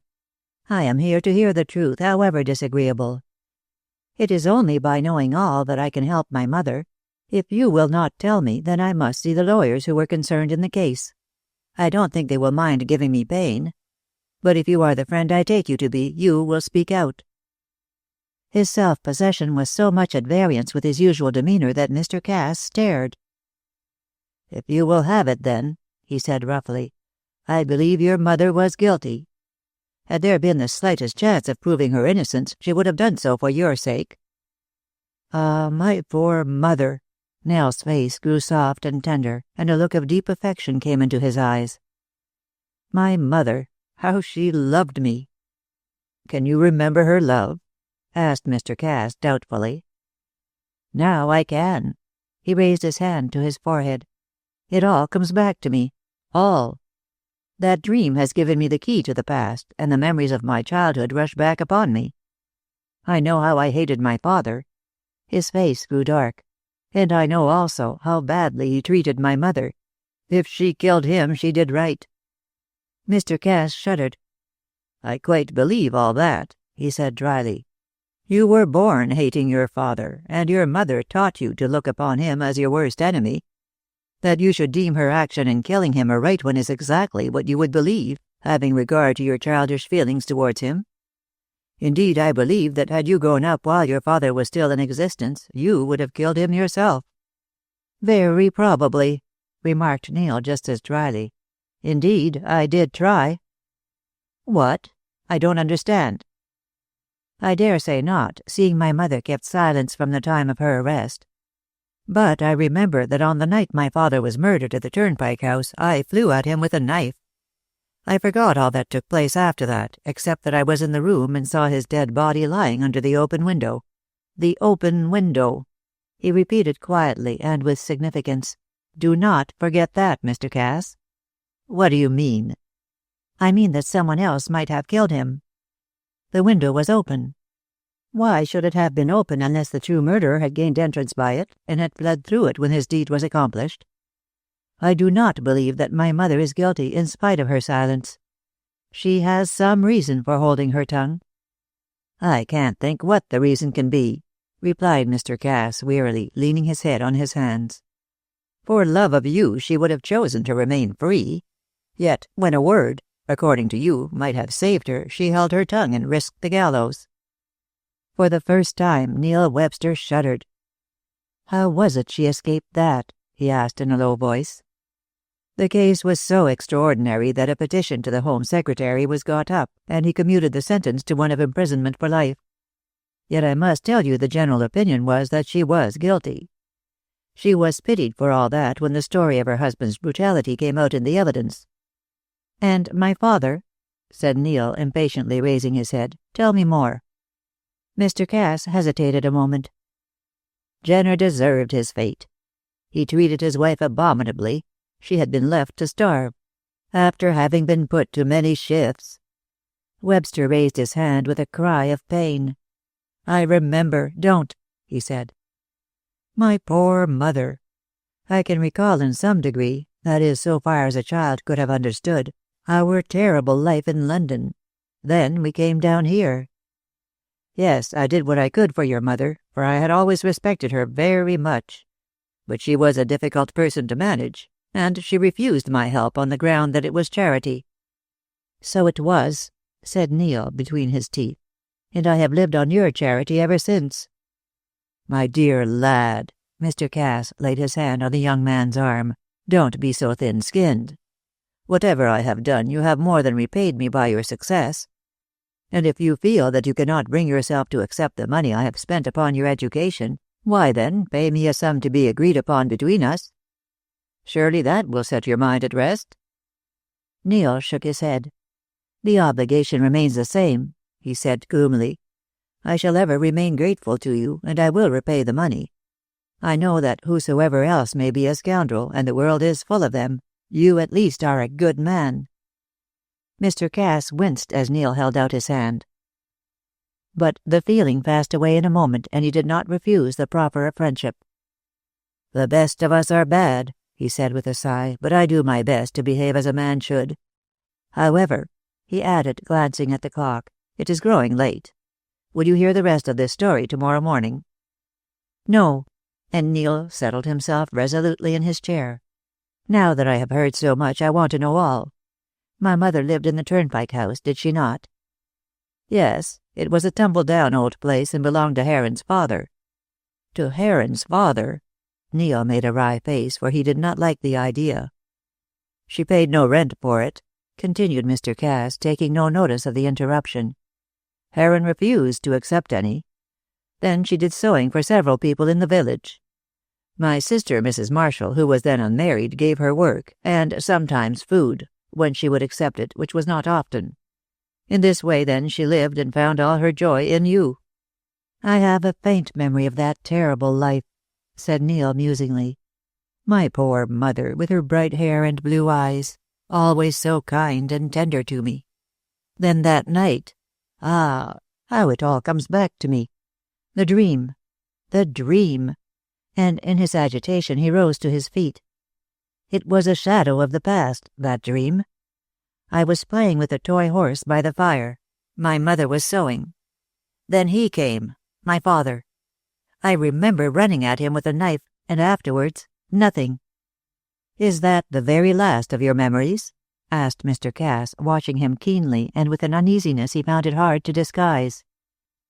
Neil Webster sat down and passed his hand again across his eyes with a weary gesture. "Yes. No, that is, I remember the dead body with the blood. And afterwards the cold, the mist, the—" He made a gesture as though brushing away the past. I remember nothing more." "The cold and mist are easily explained," Mr. Cass said after a pause. "Your mother, after the murder, took you in her arms and fled from the scene of her crime." "Don't say that," cried the young man. "Give her the benefit of the doubt." Mr. Cass smiled sadly. "Unfortunately, there was no doubt, my dear boy.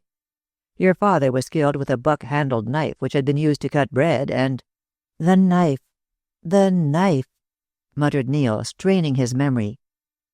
"Yes, it was a buck-handled knife I ran at him." "The knife was your mother's, and was found beside the body of the dead man. Undoubtedly your father came back after his release from prison and insulted the woman he had ruined." "I can't bear it. Not a word more of that. Only the fact." "Well, there must have been a quarrel, and your mother, goaded beyond herself, no doubt, struck at your father with a knife which was lying on the table." "How do you know that?" "Because the table was spread for supper, and the knife was of the kind that is used to cut bread." "I remember something about eating," muttered Neil. "Go on, please." "The murder was discovered next morning by a woman who had gone to the Turnpike House to get what Mrs. Jenner was doing for her. She gave the alarm, and suspicion fell at once upon your mother. The police were informed, and search was made. Your mother was found 5 miles away under a hedge, insensible, with you in her arms. She had succumbed to cold, but she still lived." "Would she had died altogether," said Neil sadly. "You were in a high fever, raving mad." "What did I rave about?" "About the dead man and the blood, and you frequently cried out to your mother to kill him. That had something to do with bringing the crime home to her." "Cruel, cruel, to take a child's ravings as evidence." "That was not done," said Mr. Cass sharply. "The law treated the prisoner," Neil winced, "perfectly fairly. But the suspicion was instilled into the hearts of those who had heard your words." "She didn't deny the charge." "She denied nothing, hardly opened her mouth, in fact. I got a lawyer to her. I saw her myself and implored her to speak, but she obstinately refused. All she asked was that I should take charge of you, which I promised I would do." Neil looked up sharply and asked the pointed question. "Why?" "I don't think you should ask me that," Mr. Cass said, somewhat pained. "Have I not proved myself a friend to you? Was it not natural that I should feel sympathy for a girl who had been a member of my household? Your mother, remember, had been governess to my eldest daughter, and your father had been in my employment. Why should you suspect me of any motive save that of sorrow for the ruin of a woman, whom I had liked as a bright girl, and pity for a helpless child? Forgive me if I am wrong."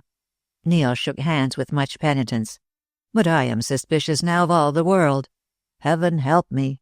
Go on." "There is very little more to tell. I took charge of you as I had promised, and I placed you with Mrs. Gent, who is an old servant of mine. You were seriously ill and were not expected to live. Seeing that your mother was in jail and your father dead by her hand, I used to think sometimes that it would have been better for you to have died." "I'm glad I did not," cried Neil with vehemence. "I have lived to vindicate my mother's innocence." "You are not likely to where others have failed," Mr. Cass said sadly.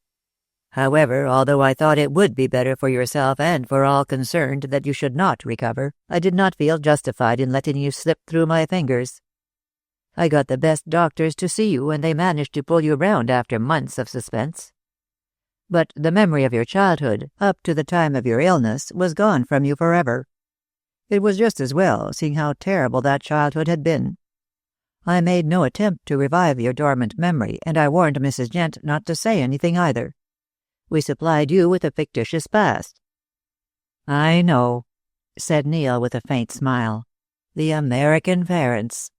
I believed in them until I went to New York. Then I made inquiries. But as I could find no trace of them and could hear nothing about them, I began to doubt their existence. If it had not been for my relating that dream, you would not have informed me of the truth." "No," Mr. Cass said honestly. "I would not, seeing what pain it must have inflicted upon you. I should have simply requested you to forget Ruth and go away. The rest I would have spared you."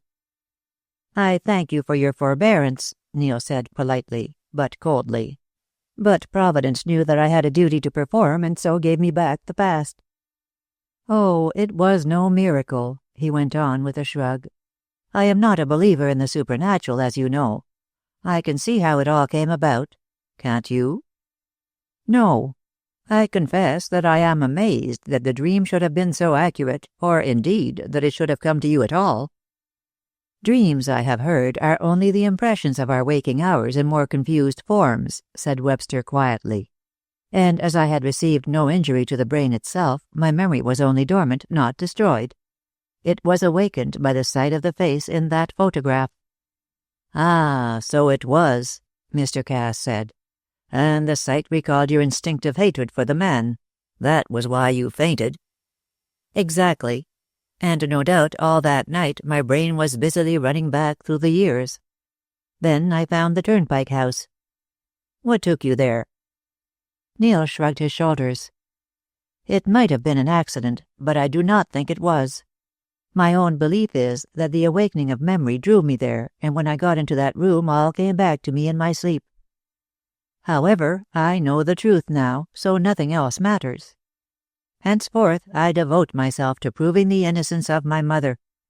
"You will never do that," Mr. Cass said decisively. "You think so because you believe her guilty." "I believe her wrongs drove her mad, and that it was in a fit of madness she killed her husband. Yes." "Well, I don't agree with you," Neil said. "The first thing I intend to do is to see her. Where is she?" Cass wrote down the information on a slip of paper and threw it across the table to the young man. "But I think you are starting on a wild goose chase," he said. "Take my advice and leave the matter alone. You are Neil Webster, the violinist. You have no connection with crime." "No. I am Gilbert Jenner, the son of a murdered man and of a woman wrongfully accused. I loved your daughter, Mr. Cass. I love her still, but I give her up. I will not see her again. Tomorrow morning I leave this house forever." "No," said his host with decision. "If you intend to make an attempt to prove your mother's innocence, I have a right to help you, and to know your plans. So be it. Do your appointed work." He offered his hand. "As to Ruth—" Neil interrupted him. "She is a dream of the past. My new life has nothing to do with love, but with revenge." Chapter 8. Hercules and Omphale. The next morning Neil Webster was conspicuous by his absence. His excuse was that he had been suddenly recalled to town on business. Mrs. Marshall was not deceived, and on the first available opportunity she drew her brother aside. "You have got rid of him, I see," she remarked with evident satisfaction. "But Ruth will not submit quietly to all this. In the first place, she will refuse to believe that he has given her up. Such a sacrifice is beyond the conception of a pretty girl. In the second—" "Wait a bit, Inez. Let us dispose of number one first of all. Ruth will be convinced that Webster has given her up for the simple reason that he has left a letter telling her so." "Ah, then that is why she has not come down to breakfast. I dare say she is weeping and storming in her room. I'll go and—" "No, no, leave her alone. If you go and annoy her, there is no knowing what she will do. You know how headstrong—" "You should have trained her better," said his sister. "All the training in the world will not tame our mother's blood in her, or in you for the matter of that." "I know I am strong-minded, if that is what you mean." "Well, if you like to call obstinacy strong-mindedness, there is no need to argue. No doubt we both mean the same thing." "With a difference," finished Mrs. Marshall. Jenny Braun was loud in her lamentations when she came to hear of the master's departure. She went at once to Ruth and found that young lady far from tearful, pacing her bedroom in a towering rage. Jenny paused at the door. She saw that Ruth had a pencil-scribbled note in her hand. "What is the matter?" asked Miss Braun, amazed at this exhibition of temper. Ruth pounced upon her. "Matter enough!" she cried, flourishing the letter. "Here is Neil gone to town in the most unexpected manner, without even an excuse to me. Read this, Jenny." "He says he is called away on business," said the young lady, when she had mastered the contents of the note. "Well, that is, no doubt, the truth." "The truth? Pshaw! You don't know men, my dear. They tell lies in the most plausible manner. But Neil cannot deceive me. All I want to know is who the woman is." Miss Braun's freckled face grew crimson. "You have no right to say such a thing as that. It is not like a lady." "I am a woman before I am a lady," cried Ruth, "and a jealous woman at that. Don't I know how all the creatures swarm after him just because he is handsome and famous? He has told me all sorts of things about the notes and the presents they send him, and—" "It was not nice of him to do that," remarked Jenny, for once blaming her idol. "Well," Ruth dropped into a chair, fairly worn out by her rage, "it was not his fault. I worried him into telling me everything. He did not want to. I must do him that justice." "How did you worry him into betraying others?" "You are a woman and ask that? Oh, I forgot. You are not in love. Or rather, no man is in love with you. Why, you stupid little creature, if a man loves a woman, he'll do anything she tells him. Besides, he did not mention names. He only told me that he got heaps of presents and letters. But I want to know who the woman is he has gone up to meet." "I dare say there is no woman." "My dear Jenny, you don't know men. Mr. Webster is devoted to you." "So he says. Huh! Ruth, why, he shows it in every way." "All put on," cried Miss Cass, determined not to be pacified. "But I'll get the truth out of my father. I hear from the servants that Neil was with him in the library for 3 hours last night." "Then that is the explanation. Your father has refused his consent to the marriage, and the master has gone away." "Nonsense! Do you think he would give me up like that, and leave me so cold a letter? No. There is something else. A woman, I am sure. But I'll get the truth out of my father.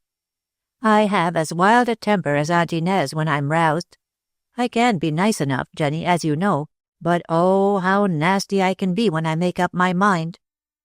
"You have evidently made up your mind now," said Miss Braun, who had known all about Ruth's temper when they were at school together. And at this juncture, judging from previous experience, she considered it prudent to retire before she herself could be brought under the harrow. Ruth, left alone, did not rage any more. She put on her prettiest dress, bathed her eyes, which were reddened with tears, and went down to try and cajole her father. Mr. Cass was in the library, and one look at her face was enough to tell him why she had come. He argued, however, from her studied amiability, that she was in a particularly aggravating mood. But long experience of his mother and sister had taught him how to deal with this sinister sweetness. He was immediately on his guard, for, as he well knew, if the truth was to be got out of him, his daughter was the one to get it. "Dear papa," she said, sinking into a chair beside the desk and patting his hand, "I am in great trouble." "I know," determined that he would carry the war into the enemy's camp.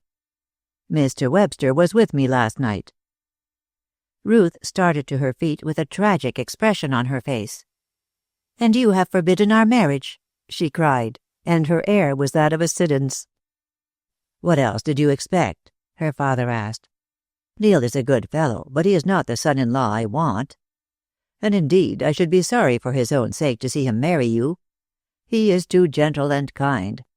What you want, my young lady, is a master." "No man shall ever master me," his daughter said calmly. "And has he given me up without a word?" "No, he said a good many words. But I am adamant so far as this ridiculous marriage is concerned. He accepted the inevitable after some fighting and took his departure this morning before you were up. I see," he added, glancing at the note in her hands, "that he has written to you." "Yes." Ruth gave it to him, "but it explains nothing." "It explains all there is to explain," said Mr. Cass. "Let the matter drop. Neil has gone away on business. So we will say nothing about his love for you. You'll soon get over it." "Indeed I shan't," sobbed the girl, now on the tearful tack. "It is cruel of you to send him away when I love him so. I don't believe he gave me up because you refused. There is something else."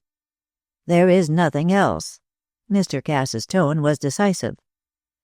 But Ruth's fine ear caught something of hesitation in his voice, and she dropped her handkerchief from her eyes with a triumphant air. "I knew there was something else. What is it? Something about his parents?" Mr. Cass started and changed color at this chance shot. "Good heavens, child! Who told you anything about his parents?"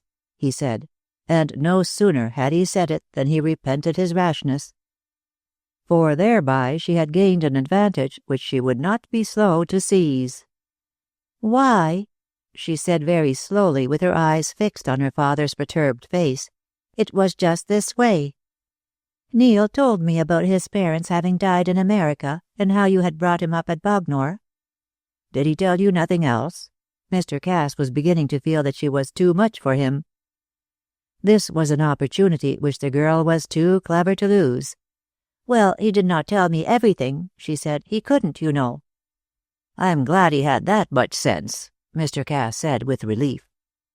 "Ah, Papa, now I have caught you," cried Miss Cass, clapping her hands. "I know nothing, then, except that you brought him up. But you admit that there is something else which has stopped the marriage?" He saw that he had been overreached. "I can tell you nothing," he said. "Very well, Papa," she said, turning to go. "I'll write to Neil and ask him to tell me the truth." "He won't tell you." "Oh, yes, he will. He loves me, and I can get anything out of him." "Girl, Ruth!" Her father seized her arm. "If you can be sensible, do not write to Webster. He has gone out of your life of his own free will." "I will never, never believe that," and she flushed angrily. "Do you think I don't know when a man loves me or not? I will see him and learn the truth." "I forbid it," and Ruth saw that her father was very angry. With the cunning of a woman who is determined to get her way, she suddenly yielded, feeling that she could best gain her ends under the mask of peace. "Very well, Papa," she said with a few tears, "but it is very hard on me. I love him, and you have sent him away, for no fault of his own, I'm sure." "He is not in fault. He is unfortunate." "In his parents?" she asked. "Amongst other things," was the reply. "My dear child," he took her hand, "if you are wise, you will leave things as they are. I should like you to marry Heron, but if you do not wish it, I will not press the matter. As to Neil, put him out of your head once and for all. He can never be your husband. Now go." And he pushed her gently outside the library door. "What on earth can it be?" thought the girl as she took her way to the winter garden. "Has Neil committed some crime, or has—" She had reached this point in her meditations when she suddenly came upon Mr. Marshall. He was pale and had a look of alarm on his face. When he saw her, he gave a startled cry. "Why, good gracious, Uncle, what is the matter?" asked Ruth. "Oh, it's you," replied Marshall. "I thought— never mind what I thought. I'm upset." "Oh, Aunt Inez has been giving you a bad time," said the girl with some amusement. She knew very well what a tight hand that lady kept over her elderly Don Juan, and when her uncle nodded, she continued, "I am upset myself, Uncle. He has gone away." "Are you talking of Neil Webster?" he asked with an obvious effort. "Yes. Did you know how much I cared for him, Uncle? And what's the matter?" For Mr. Marshall, with an ejaculation, had jumped up and was looking at her with an expression of dismay. "Nothing is the matter," he gasped, and it was quite evident that he was not speaking the truth. "But I must confess I did not know that you cared for him. Ridiculous. Why, he can never marry you." "So Papa says," replied Ruth, somewhat disconsolately. "He has refused his consent." "Quite right, quite right. Ruth, put the ocean between yourself and that man, but never have anything to do with him. It is—" he looked round and approached his lips to her ear— "it is dangerous. Don't say I told you."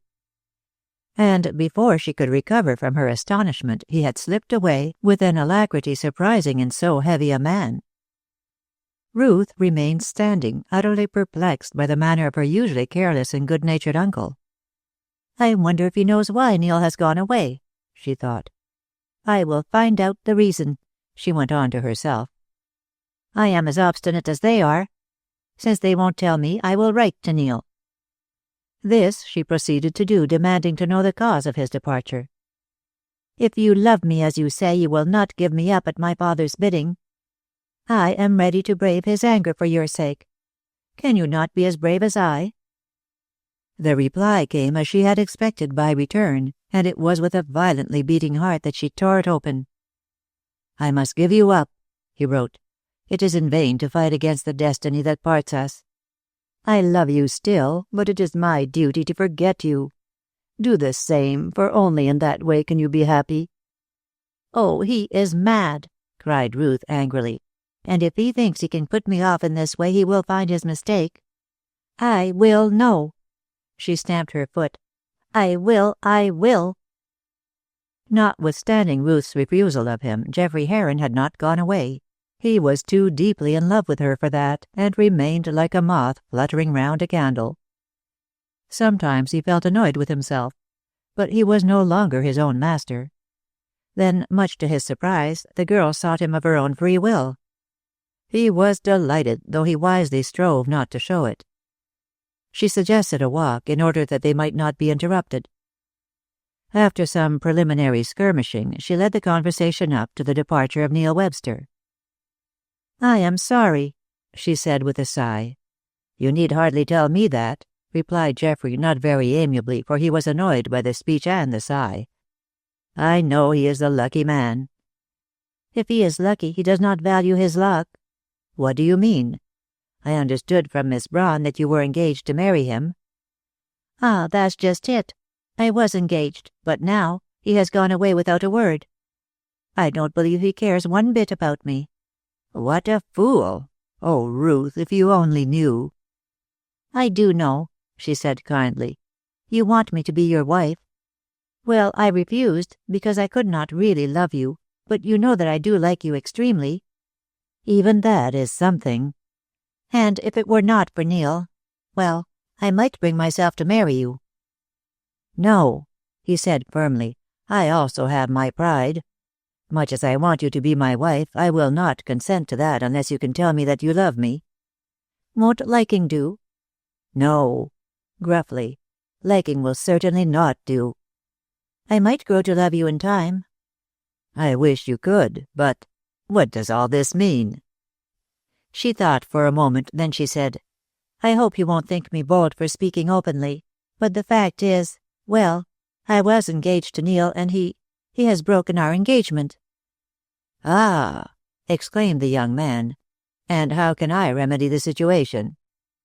"Go to him and ask why he went away." "I cannot. Do you expect me to bring my rival back to you?" "If you loved me and wished me to be happy, you would." "I don't want to see you happy with another fellow," and his manner was eminently human. "I want you to myself." "Well, you will not get me by behaving in this way," cried Ruth, now thoroughly exasperated. "This is the very first time I have ever asked you to do anything for me, and you refuse." Geoffrey temporized. "Supposing Webster were to persist in his refusal to come back to you, would there be a chance for me?" Miss Cass looked straight before her, with her nose in the air. "I really don't know," she said coldly. "I make no bargains." "Very well," said Geoffrey, most unexpectedly. "I'll do it."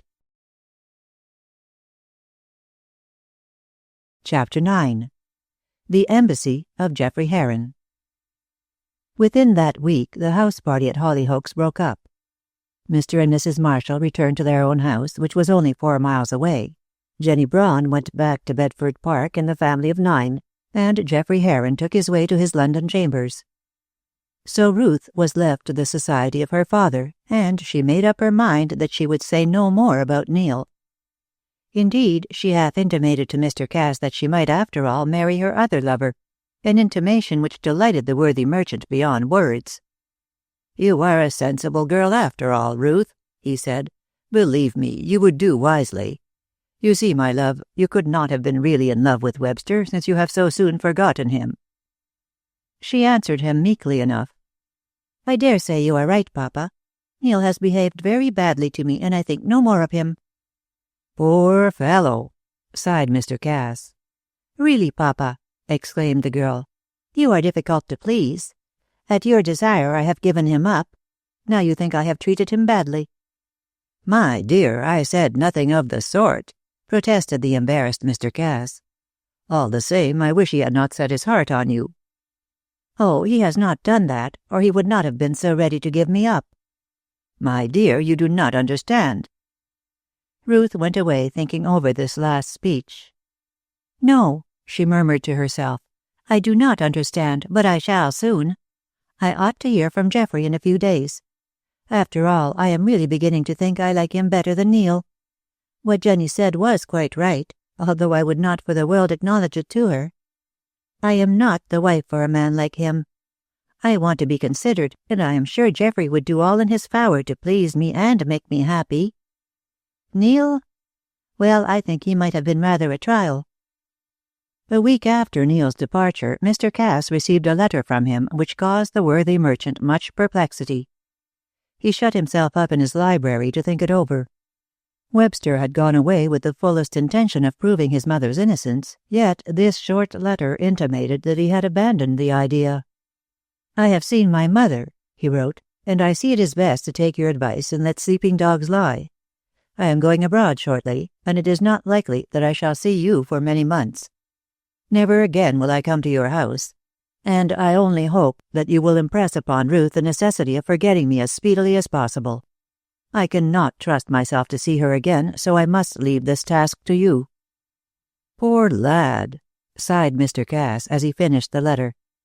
"It is bitter for him that he should have to suffer for the sins of his parents. But I wonder why he has stopped short in his endeavor to prove Mrs. Jenner's innocence. What can she have said to him? I have a good mind to see him, or her," he added as an afterthought, then changed his mind. "No, it would only revive sad memories. The matter is settled by this letter, and it is best to let sleeping dogs lie. I will think no more of it." So he said, but so he did not do.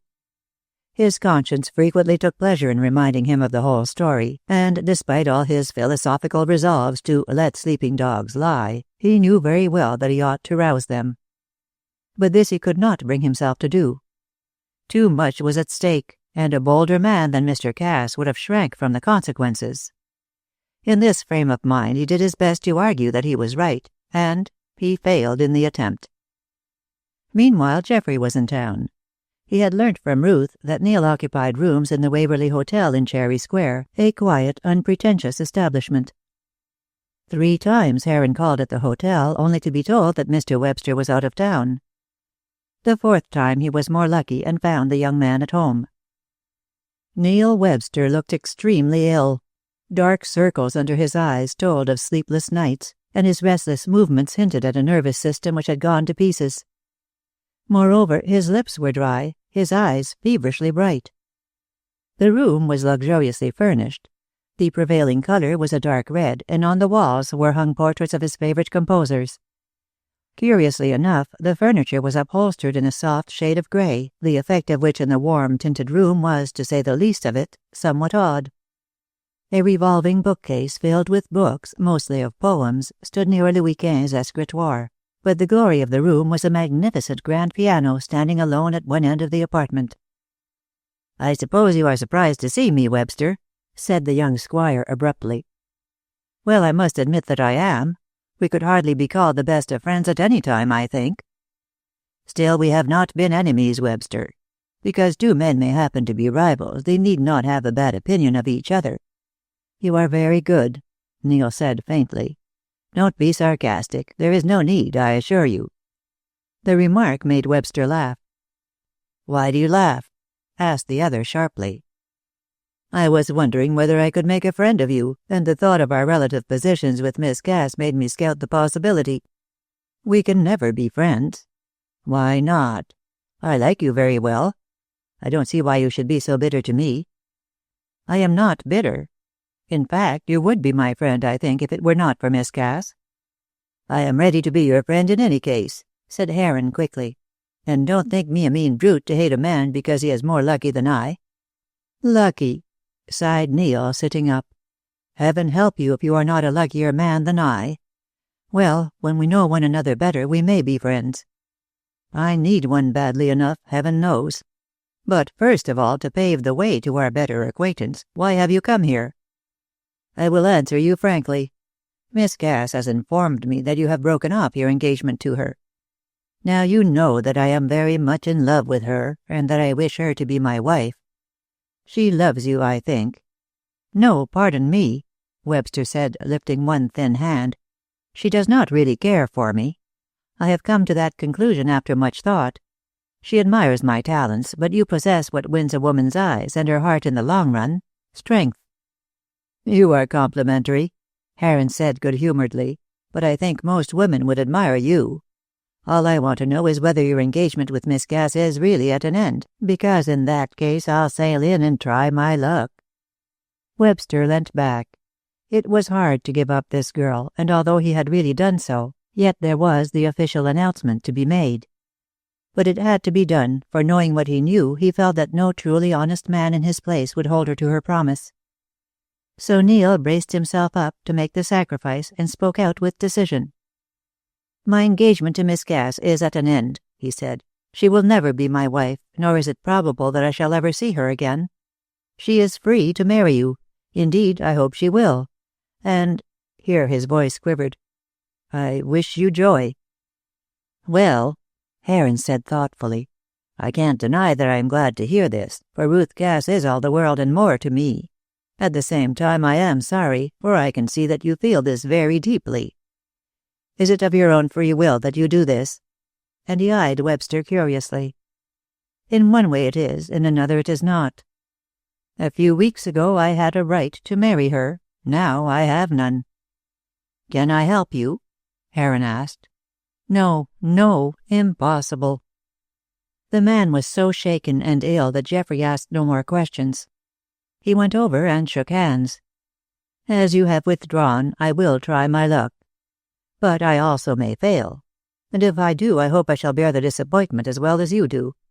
If you will allow me, I will come and see you again. I shall be glad to see you. But are you not going back to Hollyoaks? No, replied Geoffrey. I shall be in town for a week or so, and if I can see you again, so much the better. Come by all means, then. I am usually at home during the evening. I'm afraid I can't ask you to dine just now. I really do not feel well enough. That's all right, Heron said brightly. I know you feel bad, but you have behaved like a Briton.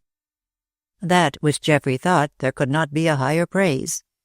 And if I can help you in any way, I will. I have an idea, you know, that we shall be friends after all. We have made a good start, anyhow, said Neil. Goodbye. When Geoffrey had gone, the unhappy man buried his face in the sofa cushions and wept bitterly. He had crushed down his feelings throughout the interview, but now nature would have her way. "Oh, heavens," he wailed, "shall I never know peace again?" Chapter 10. The Great Secret. It was small wonder that Neil had decided to give Ruth up. For the first time he saw what he was, a miserable creature who in marrying would be committing a deadly sin. It was not to be thought of, and he thanked heaven that he had self-command sufficient to put temptation away from him.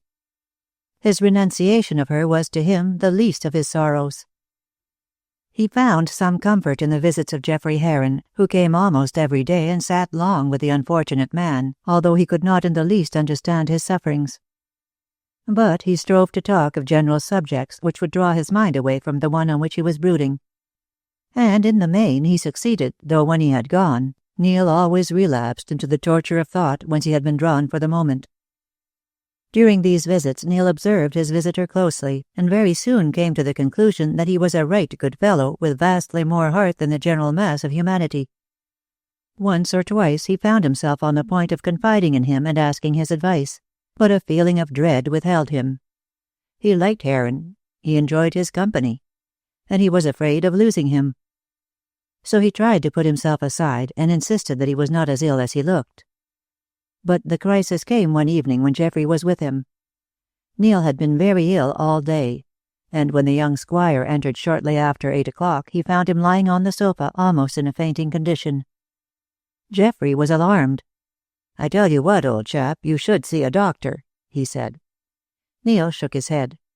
"Doctors can do no good. All their drugs cannot cure me. What is it Macbeth says? Thou canst not minister to a mind diseased."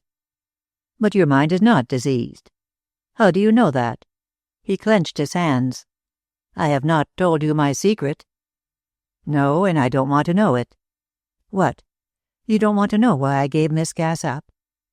"No, for then I should have to tell her. She would get it out of me in some way. You know what women are." "I know what one woman is at least, and she is a mother," murmured Neil. "No, you must not tell Ruth. It could do no good and might do much harm." "Then speak of something else. You are exciting yourself unnecessarily." Even as he spoke, the nerve storm came on with unusual violence. The wretched man seemed possessed by 7 demons which tore him in pieces. He rose from his seat and strode furiously about the room, trying to prevent himself from crying out. Finally, he dropped exhausted into a chair and sobbed violently. Geoffrey Heron, quite astonished at this outburst, hastily got a glass of water, but in seizing it, Webster broke it with the strength of his grasp. "I must tell you. I must," he panted. "I must tell someone or die. My mother is in prison on a charge of murder. She was accused of killing, my father." And he fell back, weeping, trembling, completely crushed. "Good heavens!" cried Heron, stepping back. His pity for the poor young fellow was sincere, and now he felt he could understand in some degree what a torture his life had been to him. He could understand, moreover, why Neil had surrendered all claim to the hand of Ruth. You won't tell her?" "No, on my honor I won't," said Geoffrey. "I wish you had not told me, but now that I do know, your secret is at any rate safe with me." "The valerian," said Neil, nodding towards the sideboard, and while Heron got it, he loosened his collar and drenched himself with cold water. Then he mixed a stiff dose of the drug, and drank it with a sigh of relief. Heron looked at him anxiously. "I had better go now, hadn't I?" he said. "You must go to bed. Tomorrow morning—" No, I shall be all right soon. The valerian will soothe me. I have told you so much that I must tell you all. I should have said nothing about it, but for the nervous fit which came over me just now. Sit down." Accordingly, Geoffrey waited, lighting a cigar the while. Now that the information had been imparted to him, almost against Webster's will, he was anxious to hear the whole story. He determined that Ruth at least should never know it. Try as she might, she would never get it out of him. He made up his mind, too, that he would be a friend to the unfortunate creature who was so cruelly afflicted. Not only that, but he would give what advice and aid lay in his power to ameliorate the situation. But he doubted whether the position could be amended. Neil thanked him by a look, and returned to his sofa in a quieter frame of mind. The fury of the attack had left him weak and faint, but he insisted on speaking, and as he did so, his strength gradually came back. To Geoffrey, this sudden recuperation seemed a little short of miraculous, for he was quite unaware of the power of the nerves to recover themselves. "I had better begin by asking you a few questions," he began. "But are you sure you are strong enough?" "I shall be all right directly. The truth has to be told now, and moreover I want your advice." "I'll do anything in my power," Heron said. "You are a good fellow. How I have misunderstood you. Well, I will repay you by giving up Ruth to you. I shall never marry her, nor indeed anyone. Heaven help me." "Why not?" Geoffrey asked. "You have seen what I am. What sort of husband or father should I make? But this is beside the point. Hear what I have to tell, and advise me what to do. In the first place, do you know the Turnpike House?" "Great heavens! Are you talking about that murder?" "Yes, I dare say you remember it." "Remember it? I should think so." Why, nothing was talked about at West Ham for months but that crime. A man was found in the house stabbed to the heart. His wife was accused of the murder. She was taken with her child while trying to escape. Yes, was the calm reply. My father was the murdered man. My mother was the woman accused of the crime, and I, the child. Then your name is Jenner. Yes, a name to be proud of, is it not? But I have not the courage to take it. Ah, he shuddered. Think if all that were known. How could I appear in public? People would come not to hear me play, but to see a man who had been connected with a mysterious crime, whose mother was suffering punishment for that crime. I should kill myself if it were known. There will be no need to kill yourself. You are absolutely safe with me. But if Ruth should ask you, Ruth shall never hear it from me. When I said just now that she might cajole me, I was thinking of trivial things, but this terrible story shall remain a secret forever. You can speak to me as you would to a confessor. There are some things, Webster, which a man does not do, and this is one of them. I am glad you have told me. I am glad you know, sighed Neil. It will ease my mind to tell you all. Now listen. And he recounted all the circumstances, his dream, and the causes which had led up to his identification as the son of the accused woman. Geoffrey was more startled than ever, especially when Mr. Cass's name was mentioned. And does he know all this? He asked. Then, in reply to Neil's nod, he added, No wonder he would not let you marry his daughter. No wonder, said the young man bitterly. Touch pitch and defile yourself. But it was not he who stopped the marriage. It was myself. I would rather die than marry. See what I am, a mass of nerves. Think of the terrible history of my parents. Then imagine me asking any woman to share my misery. Well, now that you know all, what do you say? Heron looked rather helplessly at him. What can I say? He remarked hesitatingly. It seems that your mother murdered your father under great provocation and is now in prison. Well, I think it would be best for you to put the matter out of your head and go abroad.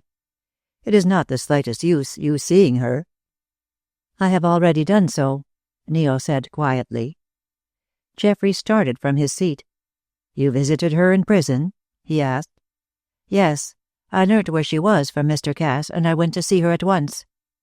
For I loved my mother as much as I hated my father. Poor mother! Her hair is white now and her face lined, but she was mad with joy at first on seeing me, and then very angry.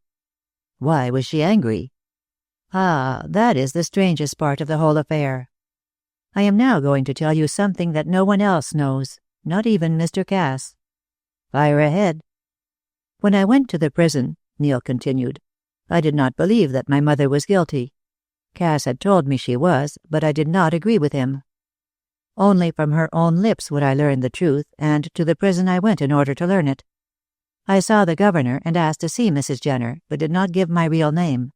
I merely said that I was a distant relative of hers and wanted an interview. Well, I saw her, alone. Were you allowed to do that? I thought. That a woman warder would be present? Well, one was, but she stayed outside the door where she could hear little, if anything. We were practically alone. Did she recognize you? At once. Ah, Heron, you don't know what a mother's love is. Yes, she knew me, for I am the very image of what she was in youth.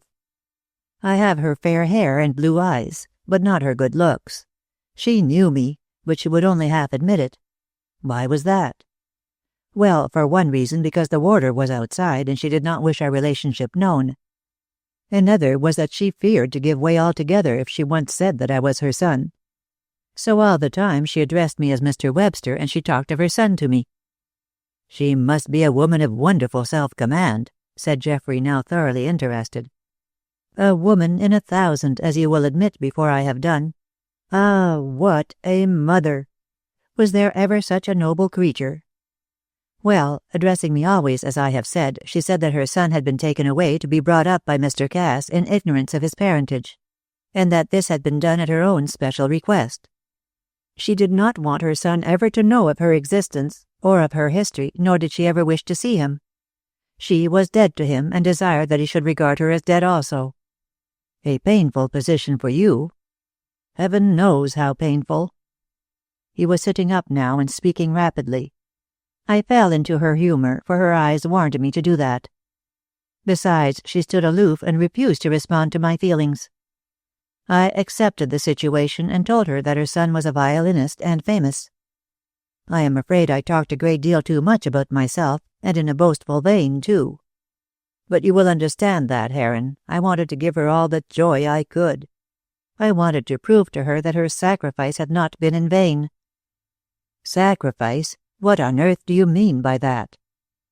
Ah, now comes the most painful part of the story. I asked her if she were truly guilty, but she refused to answer. And I knew in my heart that she was innocent. I saw a look in her eyes which asked how I, her own son, could dare to doubt her innocence. But not a word did she say. And you, what did you say? I told her, still in the character of a relative, that I did not believe she killed Jenner, for by that name I spoke of him, and I declared that I intended to devote my life to proving her innocence, and that I was about to reopen the case. "What happened then?" asked Geoffrey, seeing from the growing agitation of the young man that he was coming to the crisis of his painful tale. She became angry and was violently moved. After glancing at the door, she abandoned the attitude she had taken up of treating me as a stranger, and forbade me to reopen the case. She commanded me to leave things as they were. I refused. I swore that I would set her free. In a low voice, she implored me to let the matter rest. Again I refused, and in spite of all that she could say, I held to my purpose. By this time, as you will understand, we had abandoned our masks. At last she clapped her hands and said that there was no help for it. No help for what? I am about to tell you. She caught me by the hand and bent forward to speak in a whisper, and these are her very words. "Do nothing. I suffer for your sake." Great heavens, do you mean to say that she hinted that it was you who killed him? She did more than hint. She said that I did.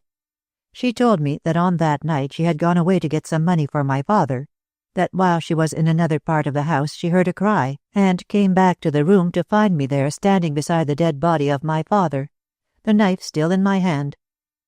She was certain that I had done it, for earlier in the evening I had rushed at him with the same knife.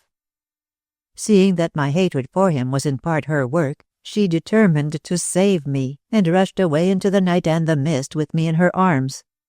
She was taken and accused of the crime. For my sake she held her tongue and suffered.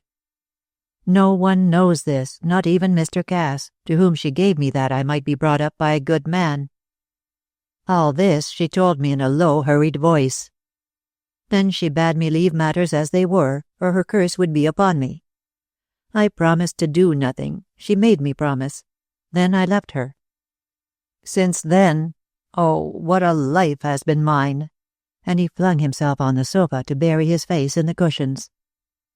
Heron pitied him sincerely. "Are you sure that this is true?" he asked. "For it seems to me that if you really had been guilty of killing your father you would have remembered something about it." "No, I do not think so. I am subject to trances, and on that night, agitated as I was by the sight of my father, I fell into one. I must have done the thing as in a dream, then passed at once into the fever which robbed me of my memory until it was revived by the dream. I can remember my childhood now, but I certainly remember nothing about the murder. My last memory is that of rushing at my father with the knife with which I afterwards killed him. It must be true. Yes, I am a criminal." "Nonsense, a boy of 10 and mad for the time being. You are not a criminal. No one could say so. If your mother had been wise, she would have told the truth so as to save herself. She preferred to save me, and if she had explained all this, who would have believed her? No one. She would simply have been accused of trying to prove me guilty in order to hide her own sin. But now that you know all, I want to have your advice. How am I to act?" "Leave things as they are," Geoffrey said promptly. "But my mother is innocent." "I know, if what she says is true." "I believe it," Neil cried. "I really believe it."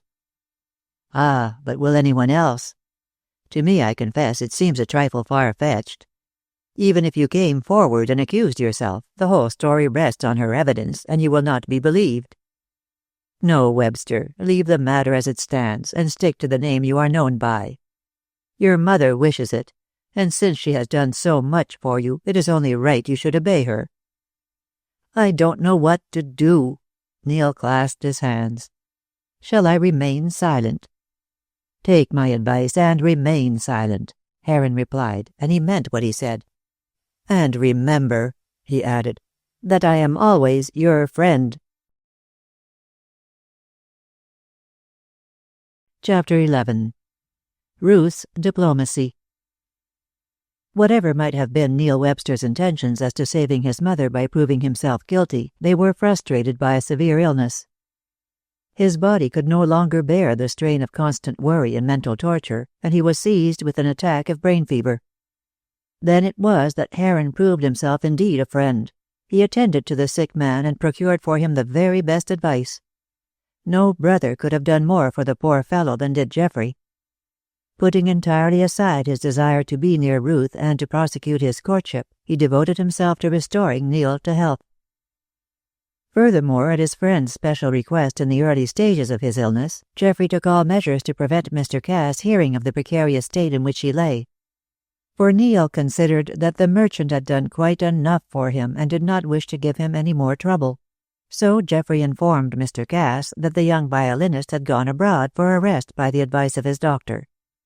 Then he had removed him to Bognor and placed under the charge of Mrs. Gent, impressing upon her the necessity for secrecy. Thus it came about that for nearly 2 months he lay ill in bed at Bognor, without any suspicion being aroused in Mr. Cass's mind. To Ruth, young Heron wrote and explained that Neil had given her up, but that he refused to say why he had done so. He added that he himself was going to Paris for a month or so, but that if she wanted him back he would return at the end of that time. Having thus sacrificed himself on the shrine of friendship, he went down to watch Neil through his dangerous illness. For he was determined that he should not die if human means could save him. So with Mrs. Gent he nursed his friend with the greatest tenderness. Another friendly act he performed. He visited Mrs. Jenner and learned from her all the particulars of the case. At first she sternly refused to tell him anything, but when he informed her that her son was ill and that his only chance of recovery, this was a little embroidery of his own, lay in the hope of her innocence being established, she gave way. He had already succeeded in impressing upon her the fact that Neil could not have killed his father, notwithstanding all appearances to the contrary. "From what you say, Mrs. Jenner," he remarked, "your husband was a strong man. Neil, I must still call him Neil, was a puny child. It is impossible that he could have struck such a blow. At best, his strength could not have been equal to it, and Jenner could have brushed him aside as easily as he could a fly." "That is true," said the woman thoughtfully. "I found him with a knife in his hand standing beside the body." "He might have entered the room and picked up the knife." "But if this is so, and I begin to see things from your point of view, who killed my husband? I can swear that I did not, and if my child is innocent, who is guilty?" "That is just what we must find out, both to release you from an unjust imprisonment and to set his mind at rest. Now tell me the whole story, and especially the events of that night. Then I may be in a position to account for the crime." Cheered somewhat by the view he took, Mrs. Jenner told him all she knew with full details. 2 points struck Mr. Heron. One, that the window had been open, and that Mrs. Jenner had left her husband standing near it. The other, that he had had in his possession a red pocket-book, which had afterwards disappeared. Beyond this, he gathered that her account of the boasts her husband had made on that night, that he had had somebody in his power, somebody from whom he intended to extort money. "And I quite believe that is true," finished the unhappy woman bitterly. "He had the instincts of a blackmailer." "Well," said Geoffrey, preparing to take his departure, "I think the motive for the crime will be found in that pocket-book. Whoever took it murdered your husband. The window was open, the book, as you say, on the table, and near the window your husband was standing. Also," he added with emphasis, "you say the knife was lying beside the pocket-book. Now, if your son had used it, he would have had to pass his father to get it, and so would have put him on his guard. even if he had not been prevented from taking it. No, Mrs. Jenner, your son is innocent as yourself. The assassin seized that knife through the open window and struck the blow in order to get possession of that pocketbook, which contained, of that I am sure, some document which would have been used as a lever to extort money. That is my theory, and I will make it my business to prove that it is the right one. Meanwhile, I must nurse Neil." "You are a good man," said Mrs. Jenner, showing emotion for the first time, "and what you say seems feasible enough. Go and do the best you can. Heaven will reward you. But my son, my darling boy, he may die." "Not if I can help it. I'll pull him round somehow. Keep up your spirits. You have had a long night, but I believe the dawn is at hand." "Heaven bless you," she said. Then Geoffrey took his leave, to return to the bedside of Neil Webster. While all this was taking place, Ruth had not been idle. She had been annoyed by Heron's letter, and much alarmed at his determination to stay away. She was beginning to find out that her feeling for him was stronger than anything the young violinist had inspired in her, but a streak of obstinacy inherited from her Spanish grandmother kept her, in a manner, true to the man for whom she cared least. Besides this, she was possessed of more than her share of feminine curiosity, and never faltered in her determination to learn the real cause of Webster's mysterious departure. She was well aware that her love for him was not genuine, that it had been founded, as Jenny had very truly told her, on admiration of the artist, not on love for the man, and she was equally certain that she would never marry him. But all the same she was resolved to learn his secret, and for many a weary week she plodded for the achievement of her end. As far as she knew, both Neil and Geoffrey were abroad, so she had a fair field. After much thought, she concluded that her best plan was to make the attempt through Mrs. Gent, who had been her nurse and who had always retained an affection almost motherly for her. And the old woman was a trustful soul, easy enough to manage by the exercise of a little diplomacy. Ruth's plan was to act as she had done with her father, to assume that she knew more than she would admit. In this way, taking into account the simplicity of Mrs. Gent, it was likely that the old woman would let something slip which would put her on the track. And Ruth considered that if she had succeeded with a man like her father, she would certainly have no difficulty with a person of Mrs. Gent's caliber. So she made up her mind as to her best course of action. To see Mrs. Gent without arousing suspicion, it was necessary that she should go down to Bognor without her father's knowledge. He would think it odd that she should at this juncture wish to see anyone who was so closely connected with her former lover. To avert suspicion, the girl wrote to an old schoolfellow at Brighton asking her for an invitation. "I am tired of a dull country life," wrote Miss Cass, "and I should be so glad of a little amusement. Do ask me down for a week or so." Mrs. Prosser fell into the trap. It seemed natural enough to her that Ruth should want a little gaiety, and she was glad to have a pretty girl in her house. The presence of beauty would attract a good many men, and, being not averse to an occasional flirtation herself, Mrs. Prosser judged that she should share in the pleasure to be derived from the visit. So the desired invitation was promptly dispatched, and Mr. Cass, quite unsuspicious, permitted his daughter's acceptance of it. "Perhaps it will put this nonsense about Webster out of your head," he said as he bade her good-bye.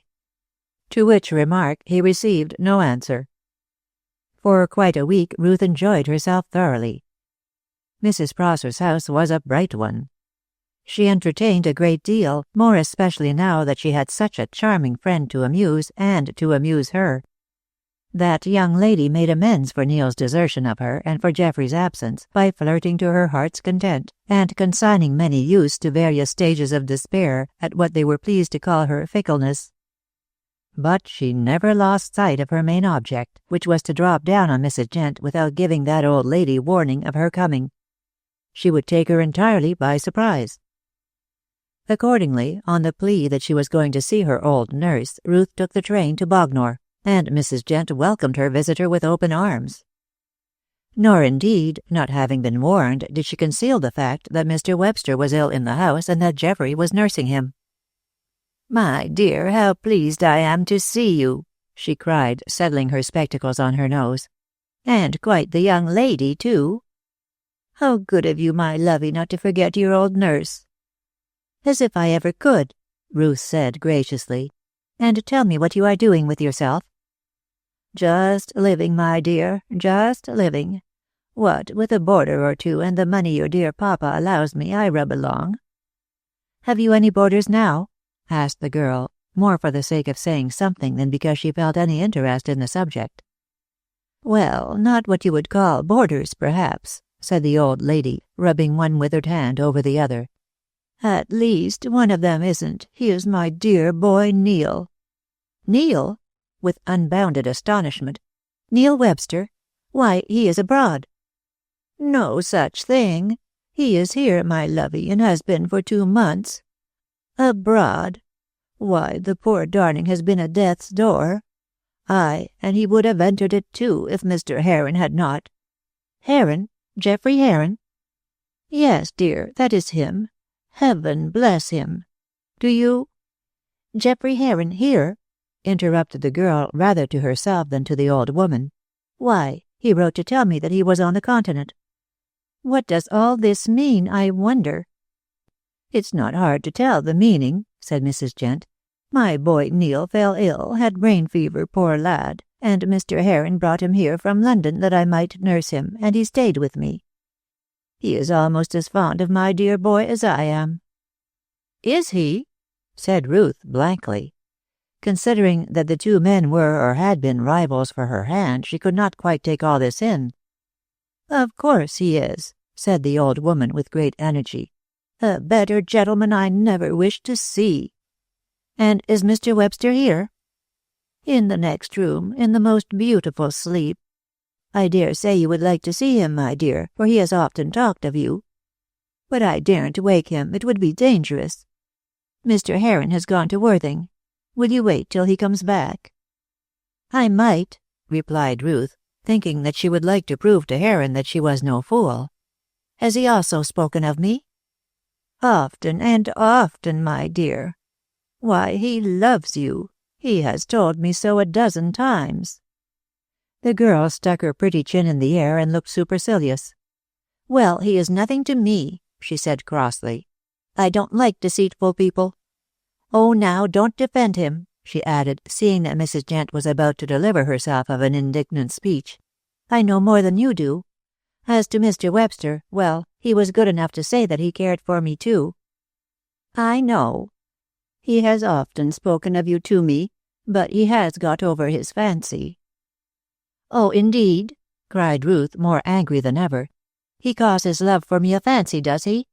Just like a man." Then she suddenly recollected her errand and resolved to make the best use of her time before Geoffrey could come back and interfere. "Poor Mr. Webster! No doubt he is grieving for his parents." The old lady started. "What do you know of them?" she asked sternly. "All that he could tell me," was the reply. "He was engaged to me, and he told me all about himself and his people." "How foolish of him," Mrs. Gent said under her breath. "But I hope you don't think any less of him, my dear. After all, he is not responsible for the wickedness of his father and mother." Ruth nearly jumped out of her seat. So Neil's father and mother had been what this old woman called wicked people. And, moreover, he was suffering for what they had done in not being allowed to marry her. That was the way she put it. But she said nothing, and Mrs. Gent went on talking in the firm belief that her listener knew all the facts of the case. "Of course, it was a long time before he knew anything about his parents. Neither Mr. Cass nor I would tell him, you know. But last Christmas, when he was staying with you, my dear, he found it all out." "It was at Christmas that he told me about them," put in Ruth. But she did not add that it was of the American parents he had spoken. Indeed, she could not make out whether Mrs. Gent was alluding to them or to some other persons of whom she knew nothing. She felt confused. "Ah, well," went on the old lady with a sigh. "I suppose the discovery was too much for him, and he had to tell someone. And why not you? But, my dear," she laid a withered hand on the girl's arm, "if he had loved you, he would never have told you about that nasty Turnpike House murder. Did he tell you his name was Jenner, my dear?" "No," said the girl faintly. She knew the truth now. only that his parents— oh, I can't speak of it." "It is terrible." The old lady shook her head. "To think of his mother having murdered her husband and being in jail." "He never told me that," shrieked Ruth, for she could play her part no longer. "Oh, great heavens, what a horrible thing! No wonder my father would not let the marriage take place." "The marriage?" stammered Mrs. Gent, rising with an expression of alarm on her face. "Yes. I was engaged to him, and suddenly he gave me up. My father said he would never allow me to marry him. I could not make out the reason. Now I know it, and oh, how horrible it is." "Then you did not know the truth?" "No, no. Neil told me about his American parents." "That was the story we made up to keep him quiet," put in the old woman. "Yes, Mr. Cass and I thought it best he should not know. He found out the truth for himself, and now I have told it to you." "I am glad you have," said Ruth, taking her hand. "Dear nurse, I have behaved so badly. I wanted to find out why Neil had given me up, and as father would not tell me, I came to you. But I have been punished for my curiosity. Still, I'm glad. I'm glad. I must give him up now." "Indeed, miss," said Mrs. Gent, bristling with indignation. "I think you ought to stand by the poor boy more than ever. Oh, miss, how could you play me such a trick? I do hope you'll keep all this to yourself." "Of course I will. All the effect it will have upon me is that I shall think no more of Neil." "Ah," Mrs. Gent shook her head. "I thought better of you." "Good gracious! How can you expect me to marry a man whose mother is in jail?" "That is not his fault. But take your own way, miss. I think you have behaved badly in tricking me into speaking secrets. I shall tell your father at once." "I shall tell him myself. You shan't be blamed, nurse. I am a wicked girl to have done what I have done. There, don't cry. I'm not worth it. I'll go away and not bother you." And before Mrs. Gent could say another word, Ruth was out of the house and walking swiftly along the parade. Then the unexpected happened, for the first person she met was Geoffrey Heron. Chapter 12. The Toy Horse. Geoffrey Heron would as soon have expected to see the sea serpent offshore as to meet Ruth Cass walking along the Bognor Parade. However, there she was, and he had to meet her, to explain himself as best he could, and to put himself right in her eyes. "Miss Cass," he stammered, taking off his hat and exhibiting a very red face and confusion of manner usually absent from his demeanor, "I am astonished to meet you here." "I dare say," replied the girl, her nose in the air. "There can be no doubt about that, after all the stones you told me. But I am not astonished. I have been to see Mrs. Gent." "What? Have you seen Webster?" "I said Mrs. Gent. No, Mr. Webster does not know that I am here. He was asleep, and Mrs. Gent refused to disturb him, even for me. Now what have you to say for yourself?" "It is a long story," he said uneasily. "In that case, we had better sit down." "But I must go back to the cottage." "In that case, I'll go with you. We don't part, Mr. Heron, until I have an explanation of all this. Part of it I understand already." "What do you understand?" he asked, startled. "For one thing, I know why Neil left me." "Impossible." "Nothing is impossible to a woman who has set her heart on finding out what she wants to know. Neil refused to tell me. Papa refused. You refused in the meanest manner. Well, I have found out, from Mrs. Gent." "She never told you," cried Heron, agitated. "Not of her own free will. I got it out of her. But I know now what is the matter." "Ah, I see you don't believe me. You are still incredulous. Just listen, then. Neil's real name is Jenner. His mother killed his father and is now in jail. Am I right?" "Perfectly." He was relieved to find that she did not know the worst. "I congratulate you on your diplomacy." "I thought you were going to use a nastier word. I'm sure you were tempted to." No, believe me. How can I believe you when you behave as you have done? Why are you here instead of in Paris?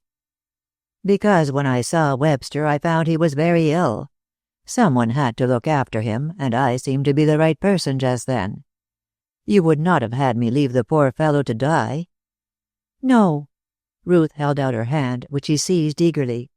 "On the whole, I think you are a very good man, Mr. Heron. But why did you tell me that you were in Paris, and that Neil also was abroad?" "I did so at his request. He considered that he had given your father enough trouble, and knowing that in all probability he would have a long illness, he asked me to conceal his whereabouts so that Mr. Cass should not come down." "Oh, I understand. But about yourself, why did you hide?" "In the first place, I wanted to look after him. In the second, I did not wish to see you." "Oh, thank you," cried Ruth, highly indignant. "Don't misunderstand me," he said. "Anxious Neil told me his story, the story you have got out of Mrs. Gent, and I did not feel justified in allowing anything so terrible to reach your ears. I knew that I was as wax in your hands, and that you would probably force me to tell. So I judged discretion to be the better part of valor, and kept away." "I see, but I don't think your discretion will serve you in the long run. Here is a seat, and there are few people about. Now, Mr. Heron, sit down and tell me everything from the beginning." "Oh, but—" "I won't have any buts about it," said Ruth peremptorily. "I know the worst, but I know it only in fragments. I want to know the whole." "Why?" asked Heron, taking his seat beside her. "Can't you guess? Oh, you are stupid. Why, to help poor Neil, of course." "Ah, you are still in love with him," said Heron with a jealous pang. "No, I am not. I found out long since that I love someone else better. Oh, I am not going to tell you his name. I have my secrets as well as you.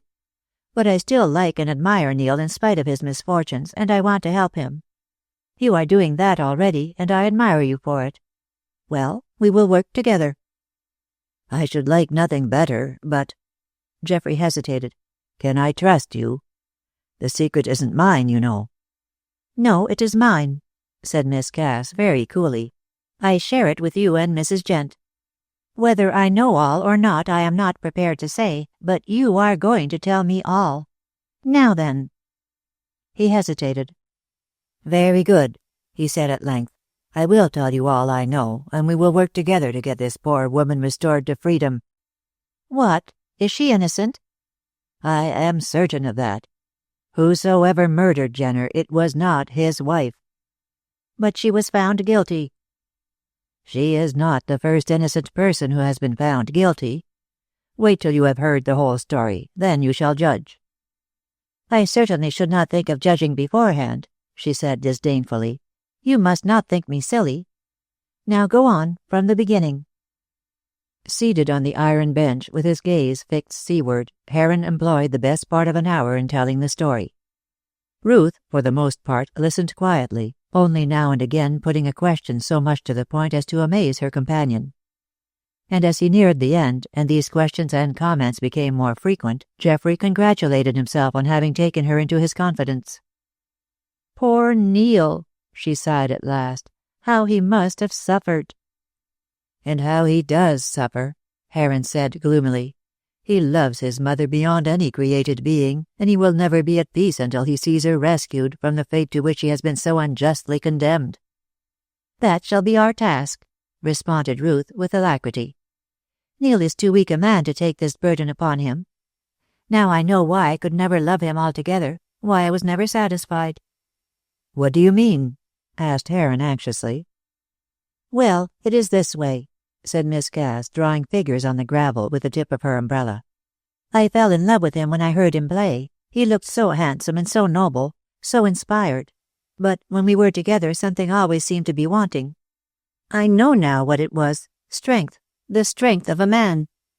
I believe, Geoffrey," she went on without noticing that she was using his Christian name, "that what a woman wants in a husband is a master. I wonder if I shall ever get what I want. I don't know. Are there such men?" She looked sideways at Heron, not in a coquettish way, but rather wistfully. Geoffrey felt that embarrassment which every honest man feels at the thought of having an egotistical speech forced upon him. He loved this girl, and he was sure that she loved him. "Well, Geoffrey," she said, after waiting in vain for a reply, "I will be your wife." "You will, my dearest." "Hush! Don't take my hands. Don't speak so loud. We are in a public place, remember, and many eyes are on us. Yes, I will marry you, for you are a man." "But I could never be your master, dearest," he said, filled with delight. "For who would rule a dove?" "Ah, but that is where you are mistaken. I am not a dove by any manner of means. I am a very self-willed girl. My presence here proves that. I know you won't be a tyrant and thwart me in little things, but when I am your wife I know that you, not I, will have the last word, and that is what I wish it to be." "Well, perhaps there is some truth in what you say," he admitted. "But you shall have your own way, dear. Always." "Yes, always. That is, when it fits in with your own ideas. But I am quite willing to take you on those terms. You are strong, as Neil, poor fellow, is weak.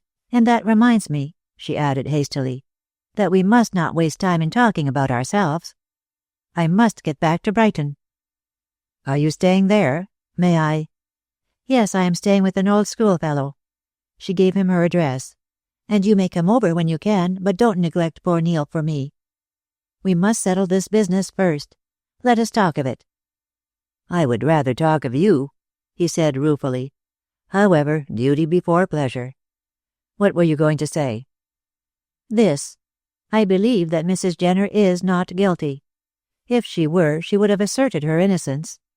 The mere fact that she held her tongue is so wonderful for a woman that I am sure she did not kill her husband." "Oh, she is innocent enough. Let us accept that as a foregone conclusion," said Geoffrey hastily. He would not reveal the reason why Mrs. Jenner had not spoken lest Neil's secret should come to light, so he let Ruth make what she liked out of the woman's silence. "Very good. We have decided that she is innocent. Now we must find out who is guilty. I agree with you, Geoffrey, that the murder was committed by some stranger. Jenner was near the window, and the crime was committed in order to get possession of that red pocketbook which had the materials for blackmailing in it. Now what we have to learn is what manner of life he led in the past, find out with whom he associated, and who there was he would have been likely to blackmail. Then we shall know who killed him. Now, how are we to obtain all that information?" "From Mrs. Jenner. I will see her again. She told me all about the murder, but nothing relating to her past life." "There is another person who can tell," Ruth said thoughtfully. "My father. Oh, I know. I found out. How it doesn't matter. That Jenner was a clerk in Papa's office, that Mrs. Jenner was my sister Amy's governess. I'll ask her. She may know something about Mrs. Jenner and her husband likely to throw light on all this. And I must go to the Turnpike House, for there I may find some evidence. I don't know what, but something." Ruth sighed. "I will go to the Turnpike House, if only out of curiosity. Now, this is what we have to do. You must see Mrs. Jenner and find out all you can, setting it down in writing. I will question Papa and Amy and write down all they tell me. And I will go to the Turnpike House. Then we will meet and compare notes. Is it agreed?" She rose to her feet. "Yes, it is agreed. But do not go yet." "I must, or I shall not catch my train, and besides, I am hungry and thirsty. I want to go back to Mrs. Jent's and get a cup of tea. Come." "Will you see Neil?" he asked as they walked towards the cottage. She shook her head. "I think not. The sight of me will only agitate him. You need not say anything about my having been until he is quite better." "It is odd that you should have spoken of your sister," Heron said abruptly. "For Neil has been worrying about her, or at least about her eldest boy, George." "Ah, George is a great friend of his and adores him. But what is he worrying about George for?" "Well, he got it into his head some little time ago that he was going to die, and he wanted to leave George some gift or other." "Why didn't he do that in his will?" "Well, I expect because it was hardly worth setting down in a legal document, for the gift is only a toy horse, a brown animal of but little beauty." Neil has had it all his life and has an extraordinary affection for it. Nothing would do but that I should take it to George. So now, as you will no doubt be going up to your sisters in town, you might save me the journey by taking it for me. Will you, dear? It is wrapped up and all ready to go." Ruth laughed. "Oh, I will take it with pleasure, and I'm quite sure George will be delighted. He is 5 now, and just the age for such a toy. By the way, I suppose you know that Amy has engaged Jenny Braun to teach him." "Has she really? And what may she be going to teach him? How to write poetry?" "Geoffrey, I really can't have you making fun of Jenny, for she is the dearest girl in all the world. Now I know what you are going to say, and you may just save yourself the trouble. It was I who asked Amy to engage her. Her family are all so poor, and she makes next to nothing out of her poetry besides. Her sister is old enough to look after the house. Amy is paying her very well, too. I will say that for Amy. She is not shabby over money." Geoffrey laughed and held open the gate. Ruth was received by her old nurse with some stiffness, for Mrs. Gent had not yet forgiven the trick which had been played upon her. But the girl apologized so charmingly that the heart of the old dame was softened, and when she heard from Mr. Heron that Miss Cass was going to help him prove Mrs. Jenner's innocence, and so restore Neil's peace of mind, she became quite herself again. "Though I don't see, sir, how you are going to help Mrs. Jenner," she said. "She killed him sure enough. She killed him." "No, she didn't," Ruth said decidedly. "I am certain she is innocent." "If she was, why didn't she say so?" Mrs. Gent asked. "That Mr. Heron is going to find out from her." "I shall ask her, of course," Heron said in some confusion. Ruth's eyes were on him like a flash, and Ruth's eyes saw more than they were intended to see. "You know why she did not speak, Geoffrey?" "Yes, I do," he confessed. "But I cannot tell you why. Don't ask me." "Has it to do with Neil?" "Don't ask me," he repeated with a frown. "I decline to tell you." Meanwhile, Mrs. Gent had prepared the table, observing between whiles that Neil still slept. Geoffrey had already been to see him, having seized the opportunity while Ruth and her old nurse were making up their tiff, and he reported that the invalid looked much better for the rest. He had brought with him a paper parcel. "Here is the horse, Ruth," he said. "The horse!" cried Mrs. Gent, who was pouring out the tea. "Is that my dear boy's horse? The one he wants to give to little Master Chisel?" "Yes, I should have sent it long ago, but now Miss Ruth will take it." "Don't you, miss, don't you," said the old woman. "It will bring no good luck to the child. That was the toy with which my dear boy was playing when his father was murdered." "Ugh!" exclaimed the girl, dropping the parcel with horror. "Ah, you may well say that." And Mrs. Gent nodded her head. "I don't know what possesses Mr. Neil to give it to Master George. It is true my dear boy loves it. But think of the history. He has forgotten it. He carried that toy with him when his poor mother ran away into the night. All through his illness he held to it, and when we took it away he cried so much that we had to give it back. The nasty thing!" finished Mrs. Gent with energy. "Throw it into the fire." "No, no," cried Geoffrey, picking it up. "Neil would never forgive us if we did that. I'll keep it here and not give it to George at all."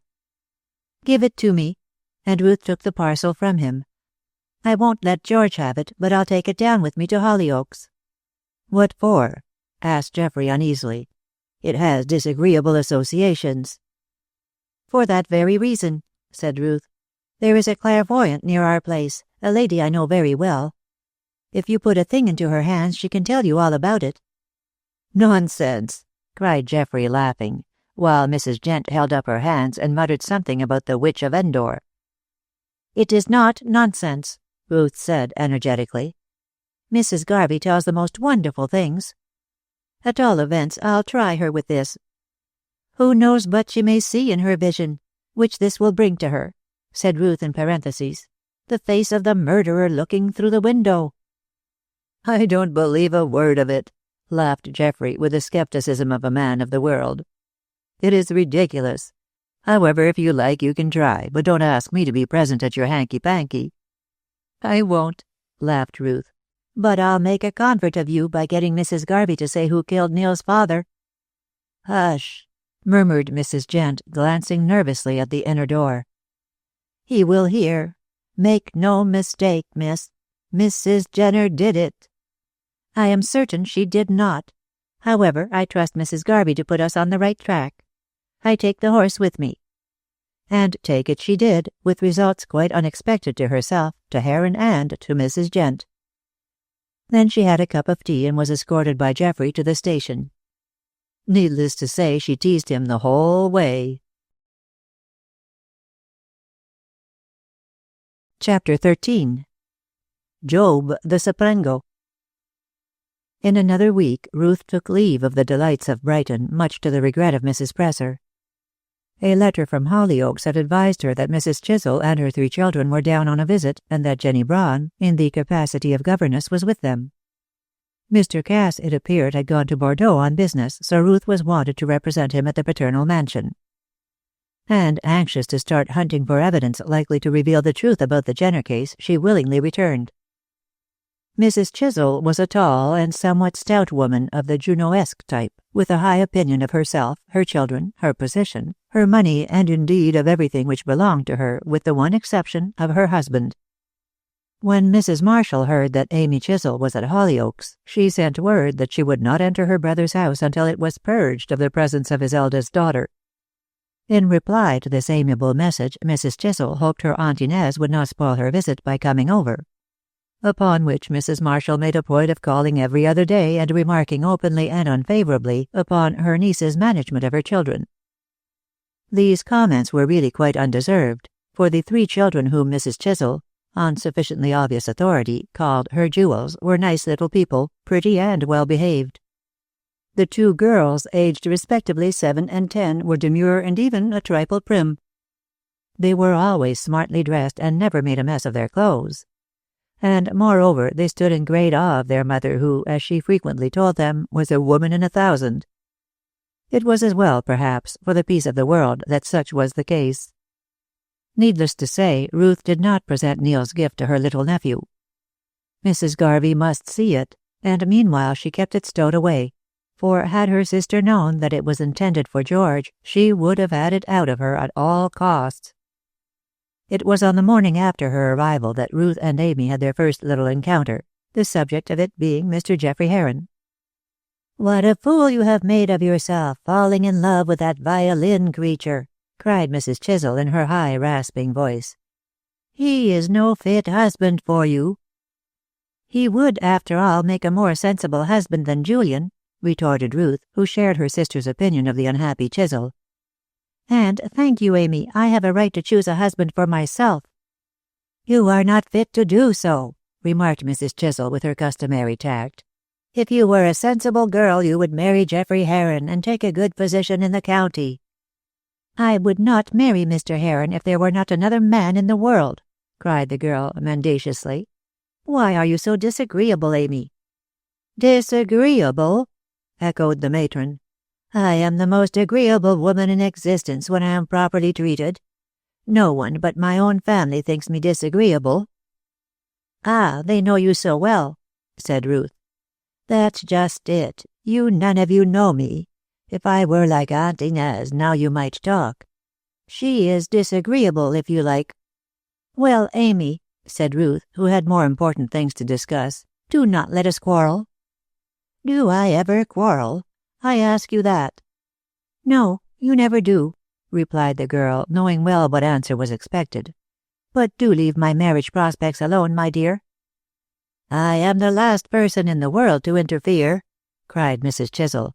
"I think a girl should settle those things for herself. But I must say I should be happy if I saw you married to Geoffrey Heron." "In that case you'll live for many a long day yet." And Ruth made a hurried exit. This was one of many tiffs they had. In spite of Ruth's diplomacy, Amy would make trouble. So, in despair, Miss Cass asked Aunt Inez to come as often as possible, and the amiable lady, knowing Amy did not want her, took good care to come. So Ruth was left in peace, for when the battles were raging she generally took refuge with Jenny. One of the first things she did on meeting Miss Braun was to tell her all about Neil's troubles. That she had promised Geoffrey to say nothing about them did not matter to her, for she was a woman and found it difficult enough to keep a secret. Besides which, she knew that Jenny could be trusted, being a girl who could hold her tongue when necessary. And Ruth wanted someone with whom she could discuss the case and any new facts which came to light. So there and then she told Jenny everything. "Isn't it terrible, dear?" she said when Miss Braun was in possession of the whole sad story. "What do you think of it? I think Mrs. Jenner would be the last person in the world to kill her husband from what you say of her. But, oh, the poor master! How he must suffer! Ruth, was it because of this you gave him up?" And she looked volumes of reproach. "No, my dear, it was not. If I had really loved him, this would only have made me cling closer, but I merely admired him, as you said. And I find that I like Geoffrey Heron better." "But you told your sister—" "I know what I told her," snapped Ruth. "I am not going to give her the satisfaction of thinking she has biased my judgment in any way. You must keep my secret, Jenny, until I have told my father.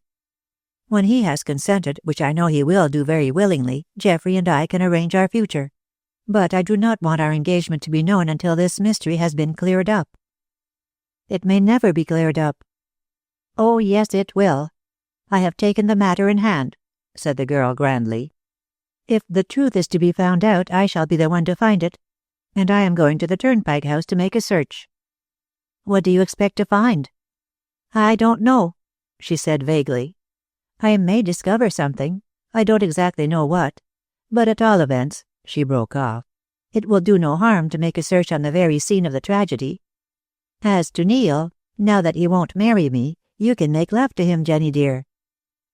Miss Braun colored. "I shall do nothing of the sort," she declared.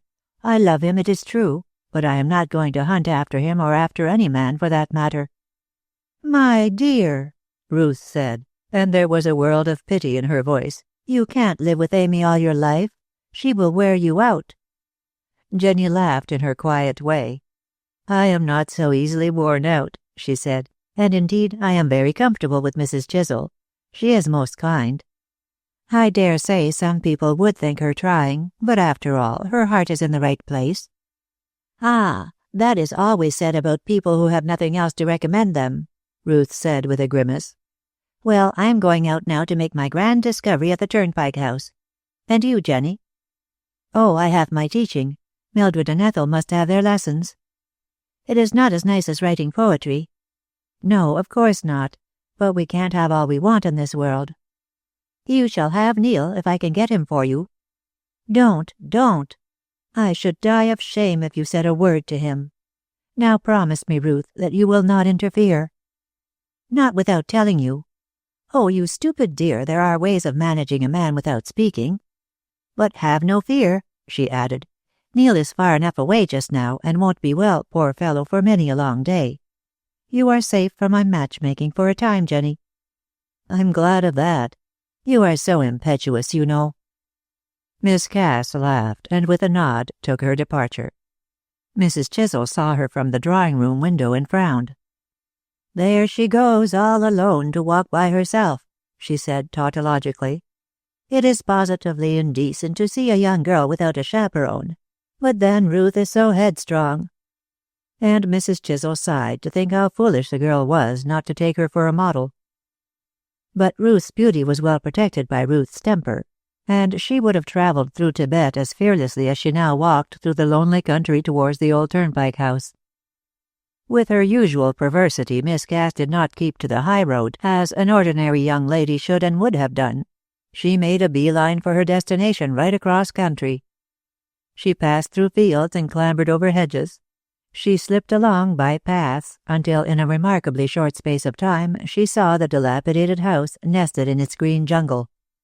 It looked haggard and evil even in the cheerful light of the morning sun. "Well, here I am," she said, tempting fate with her usual bold speech. "What is going to happen next?" As if in answer to her call, a face suddenly appeared at the window. The very window, as she believed, through which the assassin had struck at his unhappy victim. It was a swarthy, cunning face with coal-black eyes, having over them the kind of film which veils the eyes of birds. The tangled black hair crowned a sallow, lean, oriental countenance, and the un-English look of the man, for it was a man, was accentuated by a red scarf twisted round a sinewy throat. It was not his foreign appearance that startled Ruth, but the look of death on the face. He was far gone in consumption. Seeing a pretty girl, he leered and cast a sly glance of admiration at her. "Duvel, my beauty," he croaked hoarsely. "What's to do here?" "Nothing that can possibly matter to you," retorted Miss Cass, who was not to be daunted by a gypsy.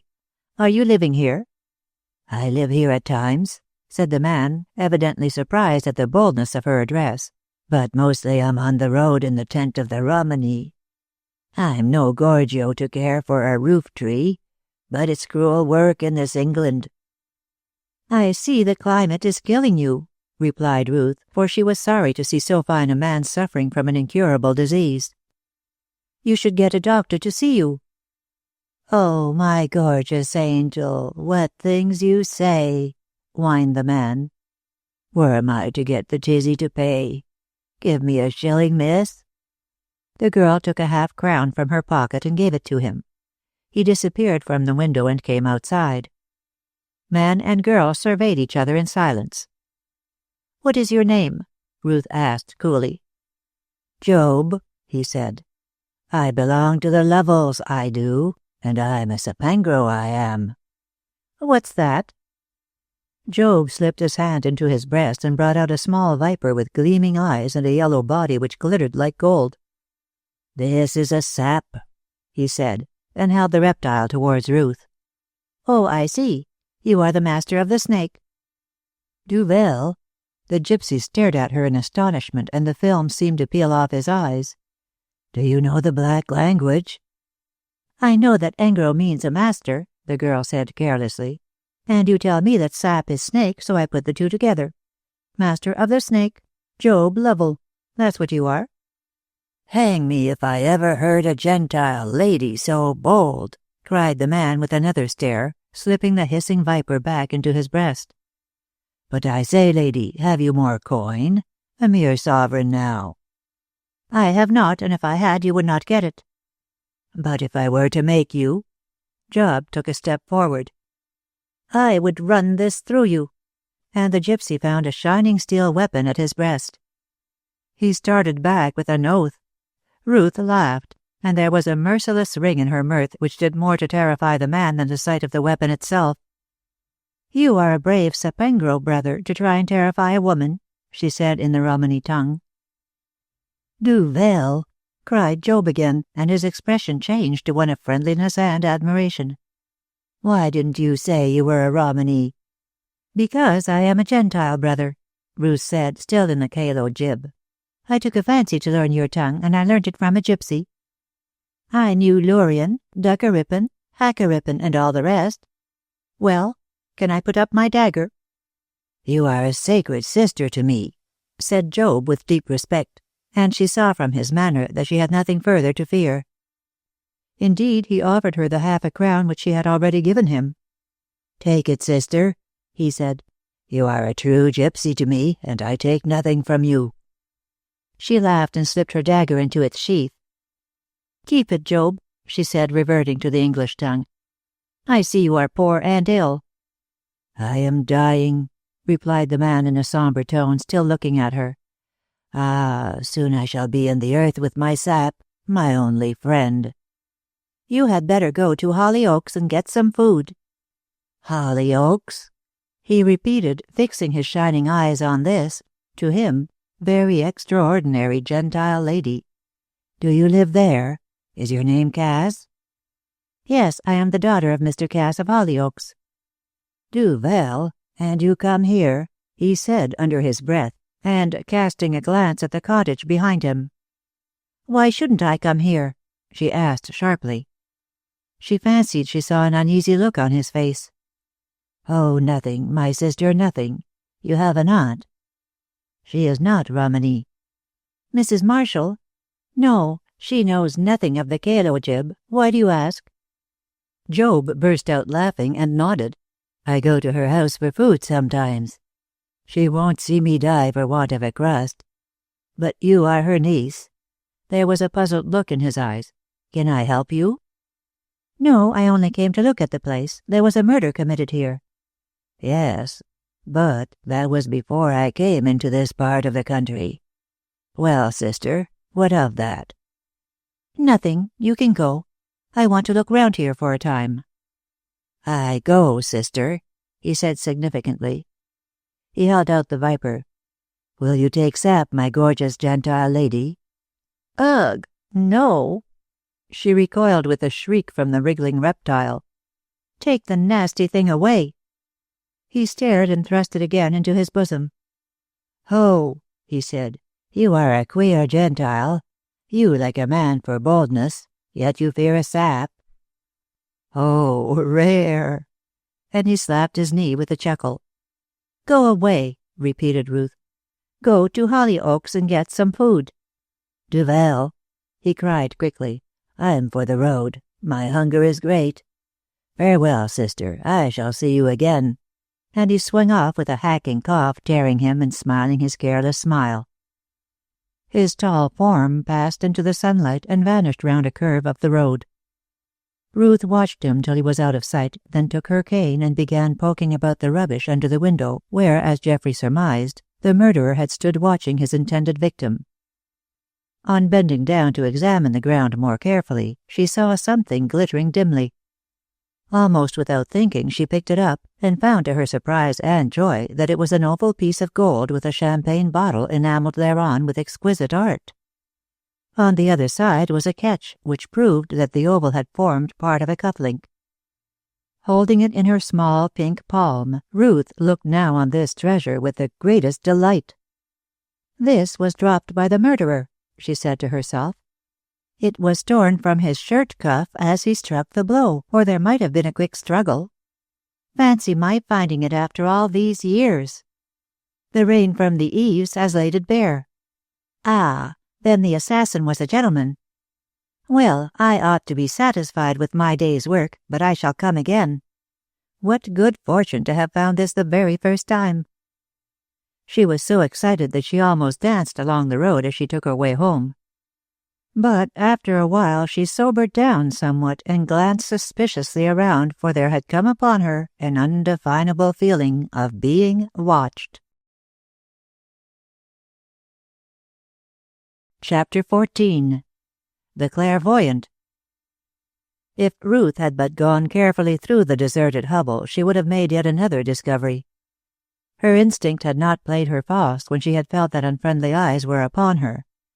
For she had been watched, and the watcher now emerged from the house to see her disappear down the road. Much later on she came to know of the spy.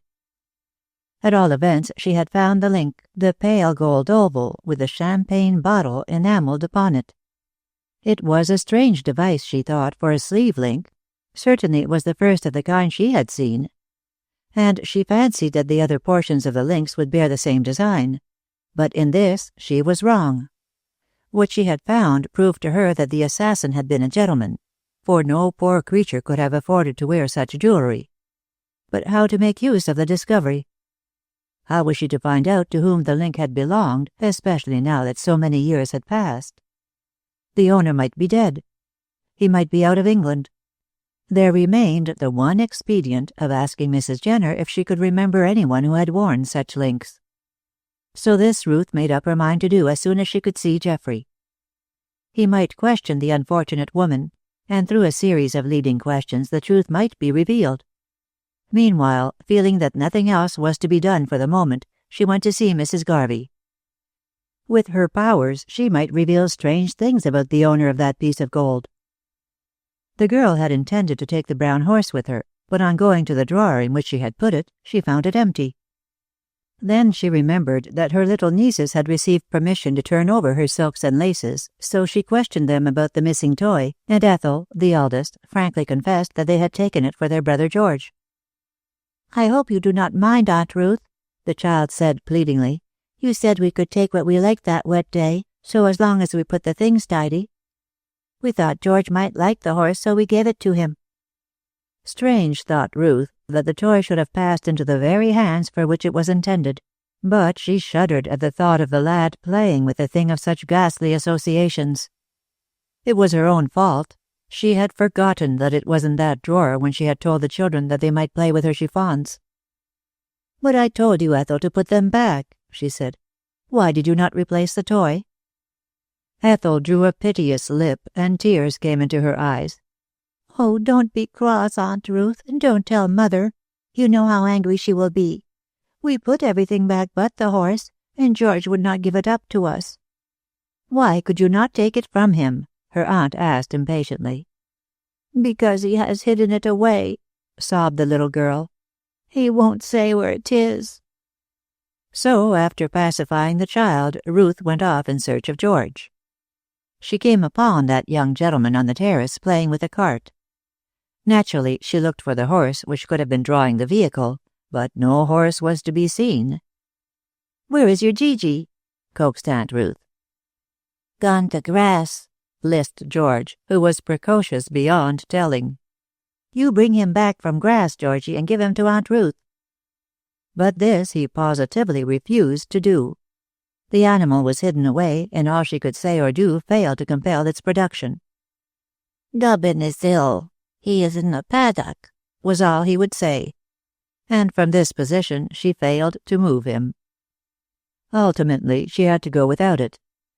She made George promise to bring it from the paddock next day, and relying on this slender chance of recovering a toy which should never have fallen into his hands, Ruth went on her way, hoping to learn something from Mrs. Garvey about the broken link. Mrs. Garvey was a thin, pale woman who practiced the calling of a clairvoyant in opposition to her husband's wishes. "My dear," cried the lady, receiving Ruth with great effusion, "I am glad to see you. But this is not unexpected, for it was borne in upon me by some telepathic communication that you were in trouble and would come to me for assistance. Well, I am quite ready to give it to you." "Do you know?" Ruth began, somewhat puzzled by this exordium. "I know nothing, nor do I wish to know. The spiritual insight I possess will reveal to me what is for your good. Come into my temple, and I will see what is to be done." The room, which was dignified by the name of temple, was a small bare apartment, thickly carpeted, the windows being darkened by green blinds. For quite 3 minutes there was a dead silence. Then Mrs. Garvey spoke. "Murder," she said in a low, emotional voice. "This piece of gold has to do with a crime. I see a bare room, a child with a knife in his hand, a dead man at the child's feet. There is hate in my heart, not of the child, but of the dead. I am in the darkness, in mist, in rain. The dead man is my enemy. He will trouble me no more." "But who are you?" cried Ruth, her blood running cold at hearing the circumstances of the crime so minutely described. The woman gave a low cry. "I will not tell. I will not tell," she said in a fierce voice, quite at variance with that in which she usually spoke. "I am safe after all these years. I am. You will never—" Her voice died away in a drawl, and she became silent. "Tell me more," cried Ruth, springing towards her. But Mrs. Garvey made no reply. The influence of the spirit, of the piece of gold, or whatever else it was that moved her, had passed, and she was in what appeared to be a heavy sleep. Seeing that nothing further was to be got out of her for the moment, Ruth obeyed the instructions which she had received beforehand, and drawing up the green blind, opened the window. The light and the keen air pouring into the room seemed to dispel Mrs. Garvey's drowsiness. She stirred, moved her arms, and woke with a yawn to find Miss Cass bending over her. Of all that had passed she was evidently quite oblivious. She even seemed surprised at the sight of her visitor's scared face. "My dear," she said at last, "I hope I have not been telling you anything very terrible." "Don't you know what you have said?" "No. Something speaks through me. I am only the vehicle. I remember nothing when I come out of my trances." Do you know anything about the Turnpike House murder?" Mrs. Garvey started. "Ah, it was about that crime you have been asking me, the Jenner tragedy. I know. The man was murdered by his wife. And what has this piece of gold got to do with it?" "It belonged to the murderer," Ruth said with a shudder. "It seemed to me that you spoke in the person of the murderer. You described the room, its appearance at the time of the crime, the dead body, and a child holding a knife and looking on. Then you said you were in darkness, that you would never be found out, and you said a lot of strange things, that the child had a knife in his hand, and that he was standing over the body," faltered Ruth, thinking she was about to hear that Neil had killed his father. Mrs. Garvey shook her head. "It was not the child," she said decidedly. "He would not have had those links about him. The man who killed his father wore them, else I could not have told you what I did. Where did you find this piece of gold?" "Under the window of the room in which the crime was committed. What you say fits in with my own belief that the blow was struck through the window. You can't remember who you were, in the trance, I mean?" "No," said the woman gently. "I remember nothing. Find the man to whom the link belongs. I can give no further or better advice than that." "That is easier said than done," protested the girl. "How am I to find the man?" Mrs. Garvey shook her head. She could give no more information, and she said so. Moreover, she was exhausted after the effort she had made, seeing which Ruth took her broken link and returned home more perplexed than ever, that being the usual frame of mind of those who dabble in the supernatural. Yet she fully believed what the clairvoyant had told her. Mrs. Garvey could not possibly have known of the scene in that bare room immediately after the crime had been committed. Mrs. Jenner alone could have described it, and she had told it only to Geoffrey Heron. Although Miss Cass's thoughts were much taken up with the case, she saw no way of prosecuting further inquiries. The toy horse in the hands of the clairvoyant might perhaps have helped her, but truth to tell, she had forgotten all about it. Meanwhile, she wrote to Geoffrey and related what had happened. With regard to the clairvoyant, she quite expected that the hard-headed young man would scoff at her, but much to her surprise, he did not. In place of a letter, the young squire himself appeared, with full permission from Neil to tell Ruth the reason why his mother had held her peace. He did not stay at Hollyoaks, but drove over from his own place. Mrs. Chisel received him with effusion and worried him with questions about himself, and all the time, for reasons of his own connected with love and business, he was dying to be alone with Miss Cass.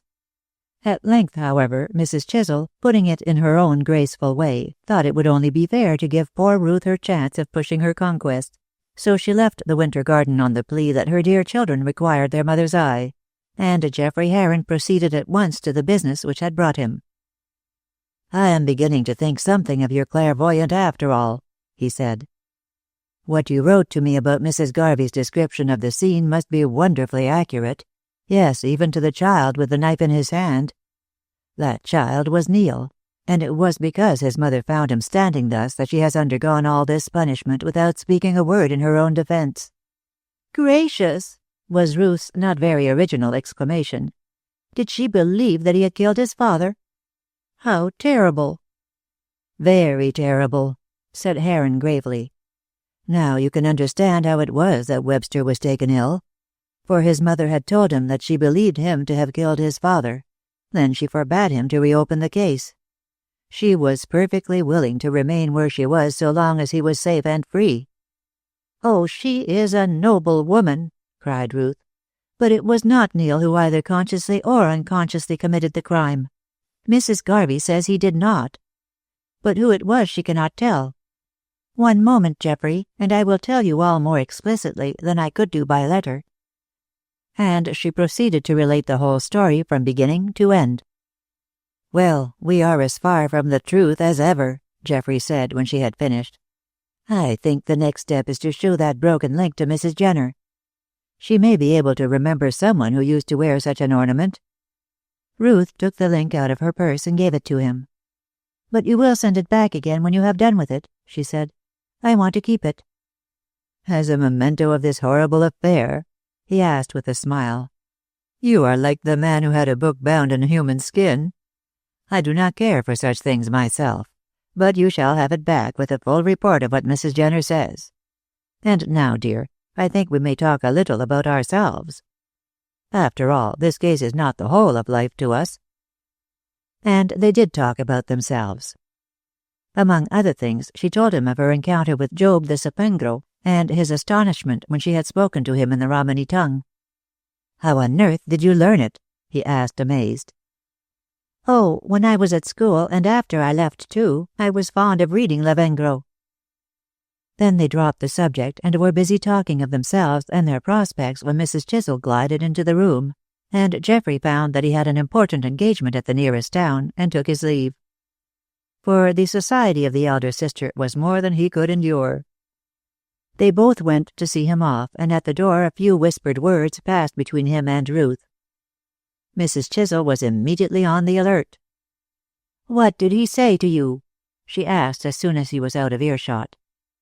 "He made me an offer of marriage, which of course I refused," Ruth said flippantly, and then darted off to seek safety in her own room before the offended matron could empty upon her the vials of her wrath. On her way up she was stopped by Mildred Chisel, who held up a new doll for inspection. "I call her Jane," said the small child in a confidential whisper. "She is new, but her clothes are old. See, Aunt Ruth, she has all the dresses and brooches of old Peggy." Ruth looked carelessly at the doll. Then her eyes were suddenly caught by an ornament which served in Mildred's eyes for a brooch. It was a gold oval enamelled with a horse, and it was the double, in all but the device, of the link which she had found. "Where did you get that?" she asked faintly. "Oh, Grandpapa gave me that brooch," replied the child. Chapter 15. The Punishment of Curiosity. For the first time in her careless, happy life, Ruth knew the torments of an anxious mind. A chill struck through her very being at the suggestion that her dearly loved father might be implicated in the sordid tragedy. Yet she did not lose her presence of mind, but wheedled the so-called brooch out of Mildred on the strict understanding that it should be restored next morning.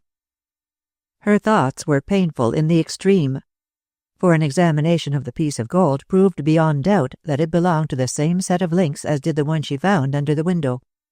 Now Ruth recollected that in some Bond Street shop she had seen a similar set of links, the 4 ovals of which were enamelled respectively with a horse, a champagne bottle, a pack of cards, and a ballet girl. They were playfully denominated the 4 vices. "Of course it is utterly impossible that he can have anything to do with it," she thought as she paced her bedroom. "There could have been no motive. Yet again, how did he, of all men, come into possession of that link?" She remembered now the horror she had felt at the idea of marrying Neil when she had come to know that his mother was, at least to all outward appearances, a murderess. She judged that if her father should be guilty, then Geoffrey would feel the same towards her. Again and again she tried to find some explanation, and again she failed. Only by her father himself could her doubts be set at rest, and he was absent.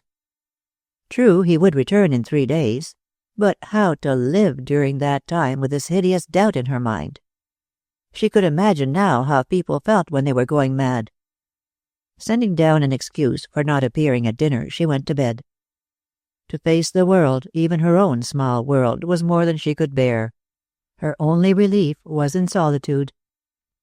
Of course, as might have been expected, Amy came up to fuss over her, and offer advice and blame her for having made herself ill in some way which Mrs. Chisel herself would have avoided. Then in came Jenny, creeping like a mouse, with soothing speech and cool hands for the burning brow of the sick girl. "I am not well, dear," she said in reply to Miss Brandt's inquiries. "All I want is a good night's rest. In the morning I shall be myself again."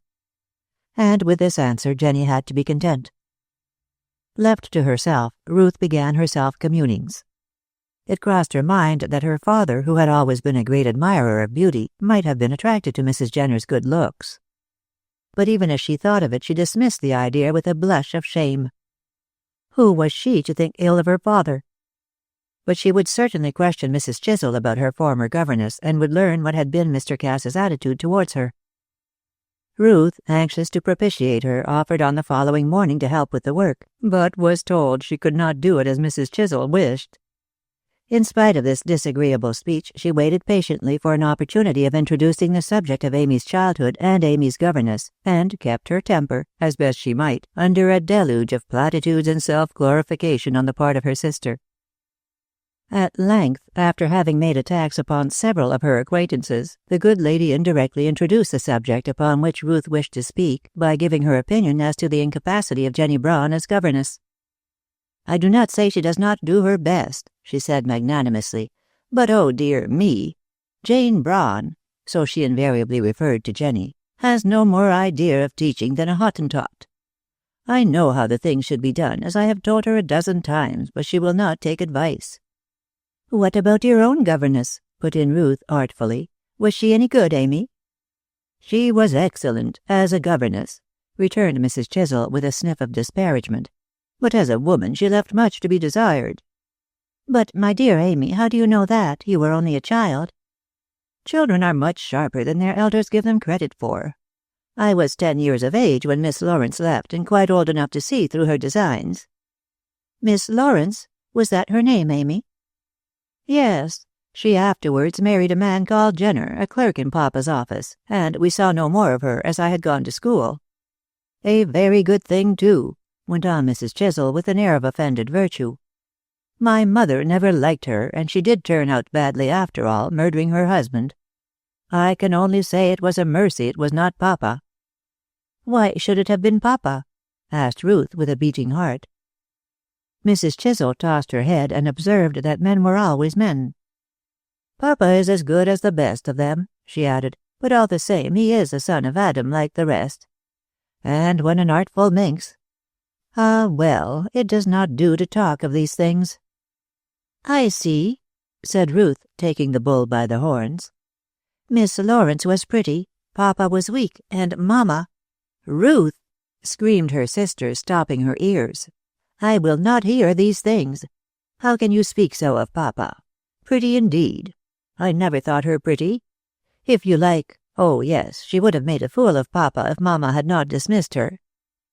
"I thought she left here to get married."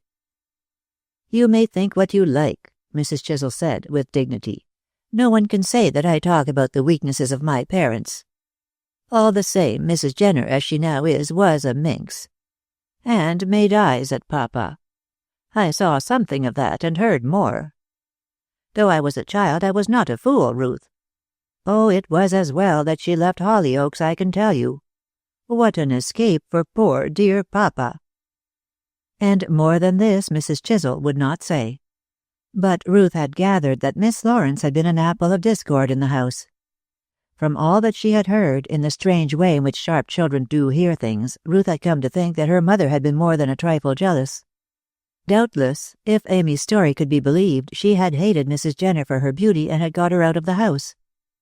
She anxiously awaited the return of Mr. Cass from Bordeaux. In due time he arrived, looking all the better for his journey, and was welcomed by Mrs. Chisel with enthusiasm. He was more pleased to see his grandchildren than their mother, for like everyone else he found her a trifle wearisome. As for Ruth, when she saw once more her father's grave face and kindly eyes, she was ashamed of all that had been in her mind, and she displayed so much affection that Mr. Cass was surprised, for as a rule his younger daughter was not demonstrative. "You don't look well, Ruth," he said, and indeed her face was worn and thin. "What is the matter?" "Nothing, Papa. What should be the matter?" "You are worrying about young Webster?" he asked rather sharply. "No, indeed," she protested. "I have quite got over my feeling for him. It was a mere girlish fancy." "Of course it was," put in Mrs. Chisel with superior wisdom. "And she is taking my advice, Papa, about Mr. Heron." "Is this true, Ruth?" "Well, it may be," she said hesitatingly. "I like him much better than I did. Have you heard anything of Mr. Webster, Papa?" For she was anxious to hear if her father knew that Neil was at Bognor. "No, nothing. I believe he is abroad, and I sincerely hope that he will stay there. Marry Heron, my dear Ruth, and forget all about him." Ruth found it impossible to say more then, but determined to wait until her sister had retired for the night before seeking speech with her father. Mr. Cass was pleasantly surprised when Ruth came into the library about 10 o'clock. As a rule, he saw her only for an hour in the drawing-room after dinner. He had quite expected that the two sisters would be chatting in their own rooms by this time. "Well, my dear," he said gaily, "have you come to give your old father some of your company? I suppose this is to make up for my absence." "Yes," she said as gaily as she could. "You have been away so long, and I do see very little of you, Papa. I want to see as much of you as possible." "Until you leave me for Heron," he said, patting her hand. "Seriously, my dear, I hope you will marry him. He is a good fellow, and will make the best of husbands for my Ruth." "He wants me to be his wife," Ruth said gloomily enough. "I have not decided yet. I may or may not marry him. But you can set your mind at rest about Neil Webster, Papa. I would not marry him if there was not another man in the world." Something in her voice struck Mr. Cass unpleasantly, and he looked sharply at her. "Why not?" he demanded. She returned his look boldly. "Because I know now why you did not wish me to be his wife," she said. He lifted his eyebrows. "Woman's curiosity again," he said harshly. "What do you know?" "I know that his real name is Jenner, and that his mother—" "Stop!"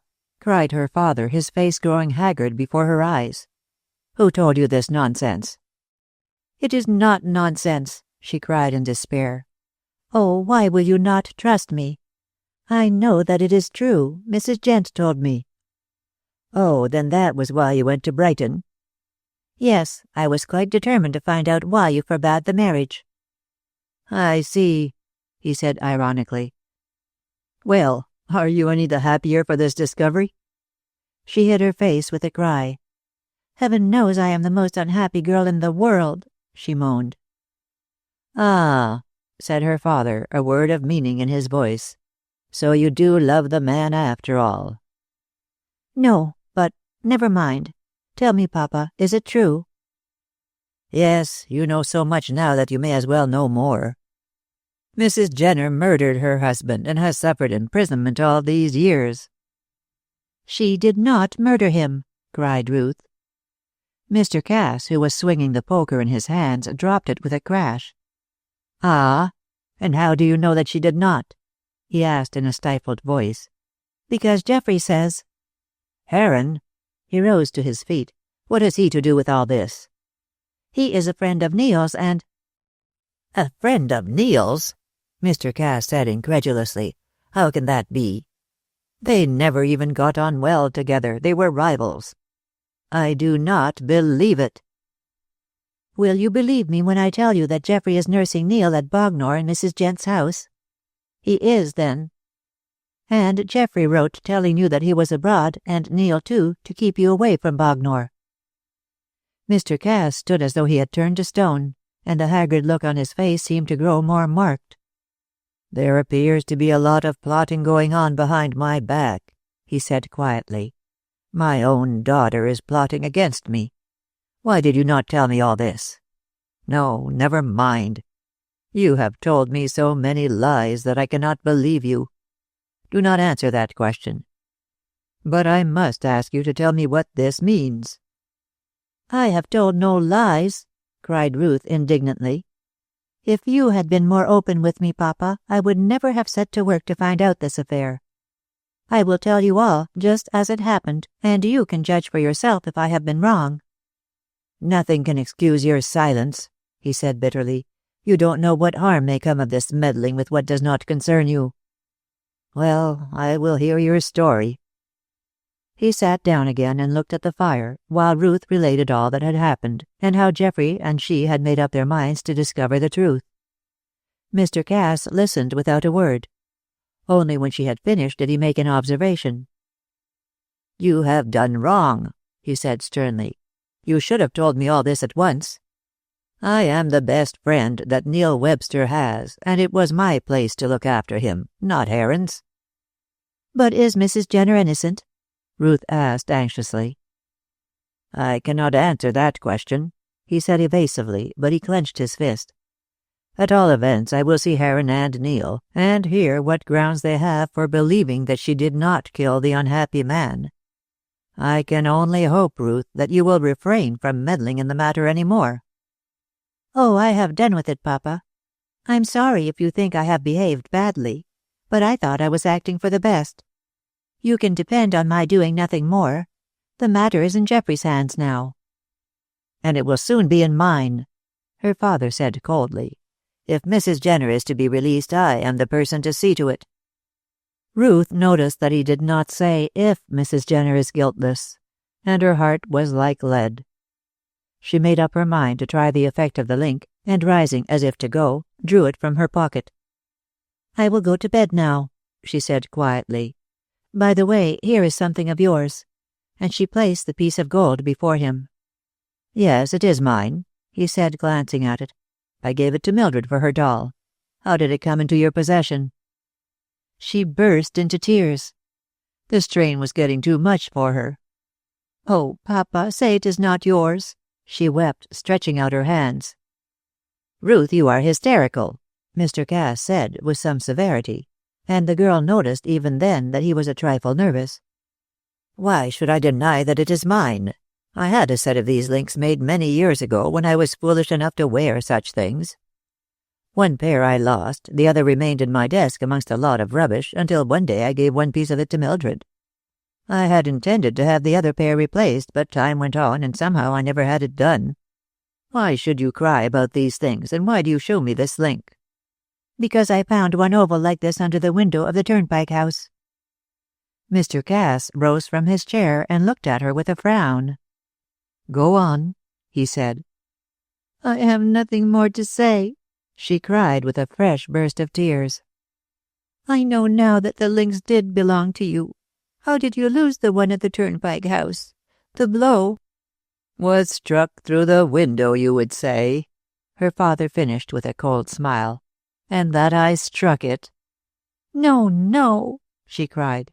"I am sure you did not. Oh, I am sure you did not, Father. But ever since I have found these links, I have been in terror for you. What if the one I gave Geoffrey should be traced? Oh, I wished I had kept it myself." "It is too late to wish anything now," he said bitterly, but very quietly. "I must say you are a dutiful daughter. I suppose you really mean to accuse me of having murdered Jenner?" "I do not. I do not. I am sure you never did. You can explain."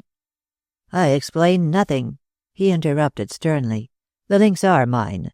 Whether I dropped a portion of one at the Turnpike House or not does not matter to you. I will see Heron and explain to him. All I ask of you is to hold your tongue." I will, sobbed the girl. "But, oh, Father, don't be hard on me. I'm very sorry that I meddled at all." Mr. Cass looked at her in silence, and his stern face softened. "I know you do not credit me with this crime," he said, "and I am glad you have so much grace. But even to you I cannot explain. You must trust me." "I do. Whom should I trust but my own dear father?" "I wish you had thought of that before and had not acted in this underhand way. However, it is of no use talking now. The thing is done, and I must put it to rights as best I can. I will see Heron and Webster. Put all these things out of your mind, child." "How can I until I know the truth?" she said passionately. "I am sure you are innocent, but I am certain, too, that it was not Mrs. Jenner who committed the murder. For Neil's sake, for my own sake, I want the horrible thing explained." "Whether it will be explained or not does not rest with you or with me, my dear girl. I cannot say to you what I should wish to say. All I can advise you is to hold your tongue. If you do not, heaven knows what will happen." "I will say nothing," she said faintly, and staggered towards the door. Her father had not insisted upon his innocence as she had expected him to do. He had taken refuge in vague phrases which meant nothing. Yet she could not believe. She thrust the thought away from her. "I will go. I will say no more," she repeated. "Ruth," he cried as she opened the door, "one thing I must tell you. You have either done great good or great harm. But in either case, you have brought sorrow to this house." Chapter 16. Jenny Braun makes a discovery. The next day Mr. Cass informed Ruth that Geoffrey Heron was coming to spend a few days at Hollyoaks. He made no attempt to conceal his reason for asking the young man.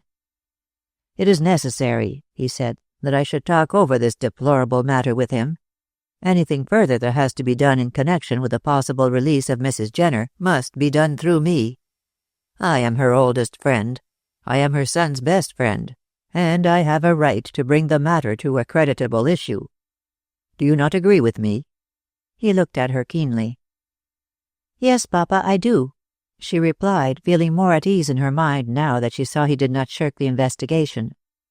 "I only wish I had told you before. But you must do me the justice to own that I never expected to find you in any way connected with it." "The wonder is that you did not find me mixed up in it earlier," he said. "I have had so much to do with Mrs. Jenner and her son that I could hardly help being concerned in their trouble. But you need not worry about me, child. I am quite able to protect myself and to explain, when the time comes, how that broken link came to be lost." "If you will only do that." "Ruth, is it possible that you believe your father guilty of this crime?" "Oh, no, I do not, but—" He turned away. "Well, say no more about it," he said in a softer tone than was usual with him, for he saw that the girl was terribly troubled. "There is on the face of it some ground for you to doubt me. I do not for a moment deny that such is the case, but I hope to right myself in your eyes. Still, you must give me time to consider the matter." "You are not angry with me, then?" she asked anxiously.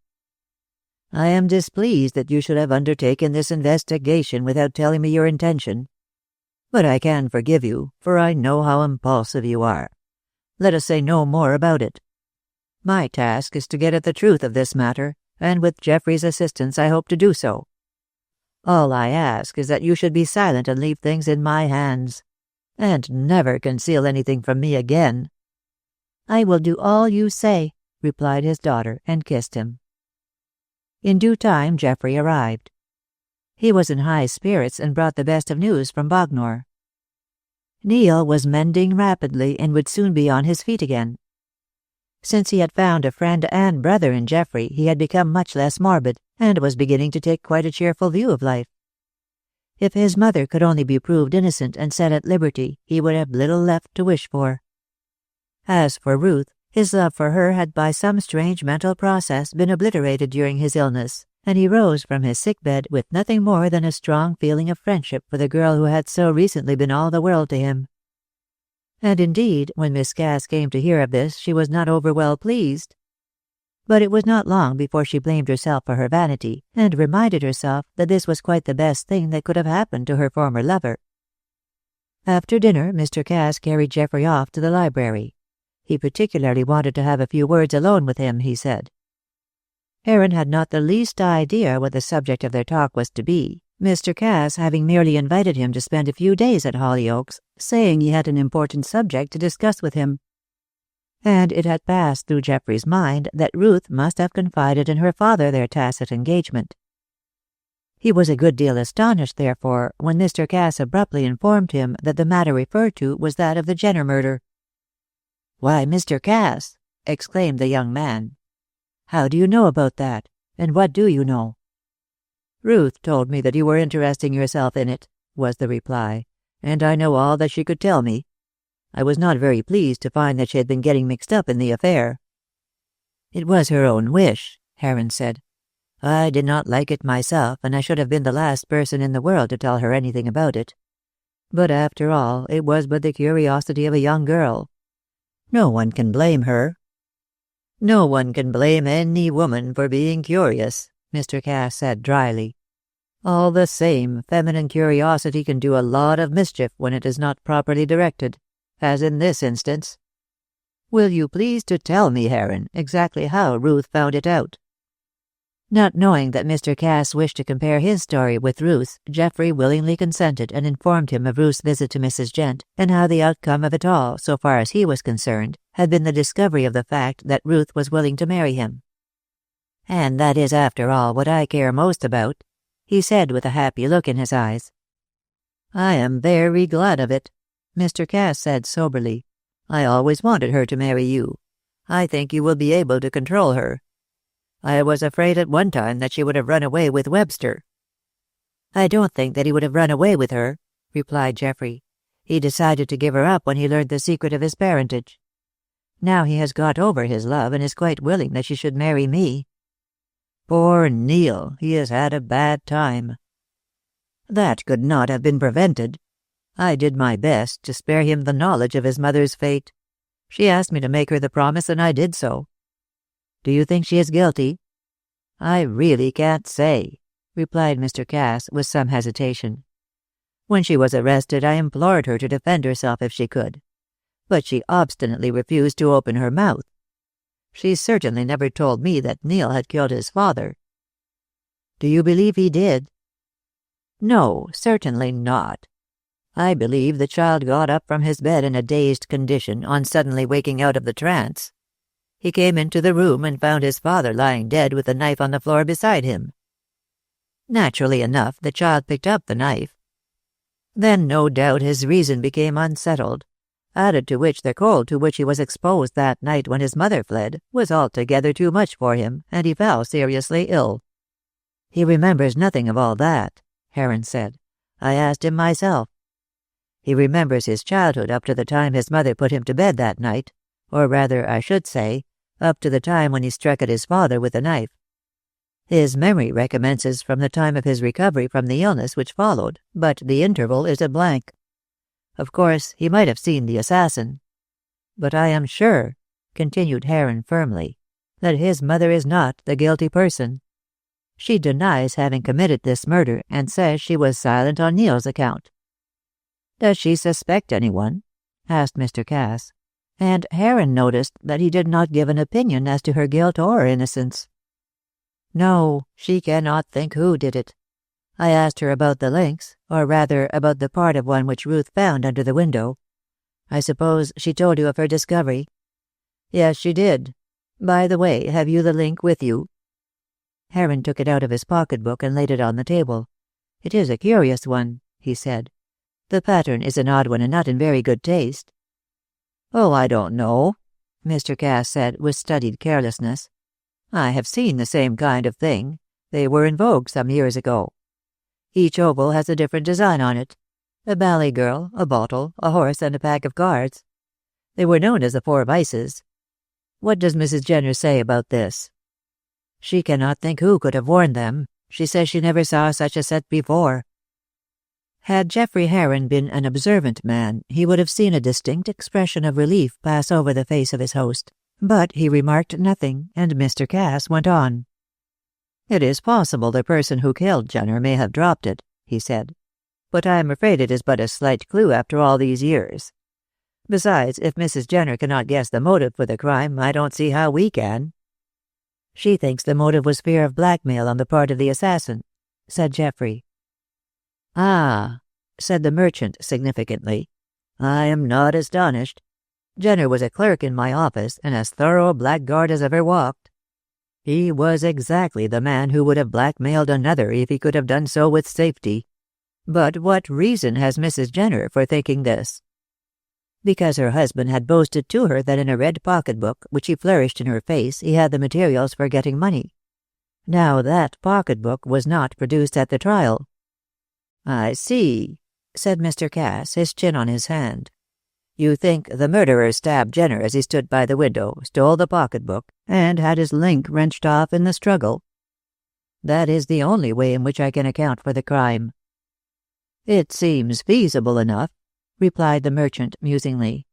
"But I do not see how I can help you to trace the man. After Jenner left my office, I saw very little of him. If Mrs. Jenner cannot tell whom it was he intended to blackmail, no one else can." "She does not know, Mr. Cass. Her husband gave her no hint.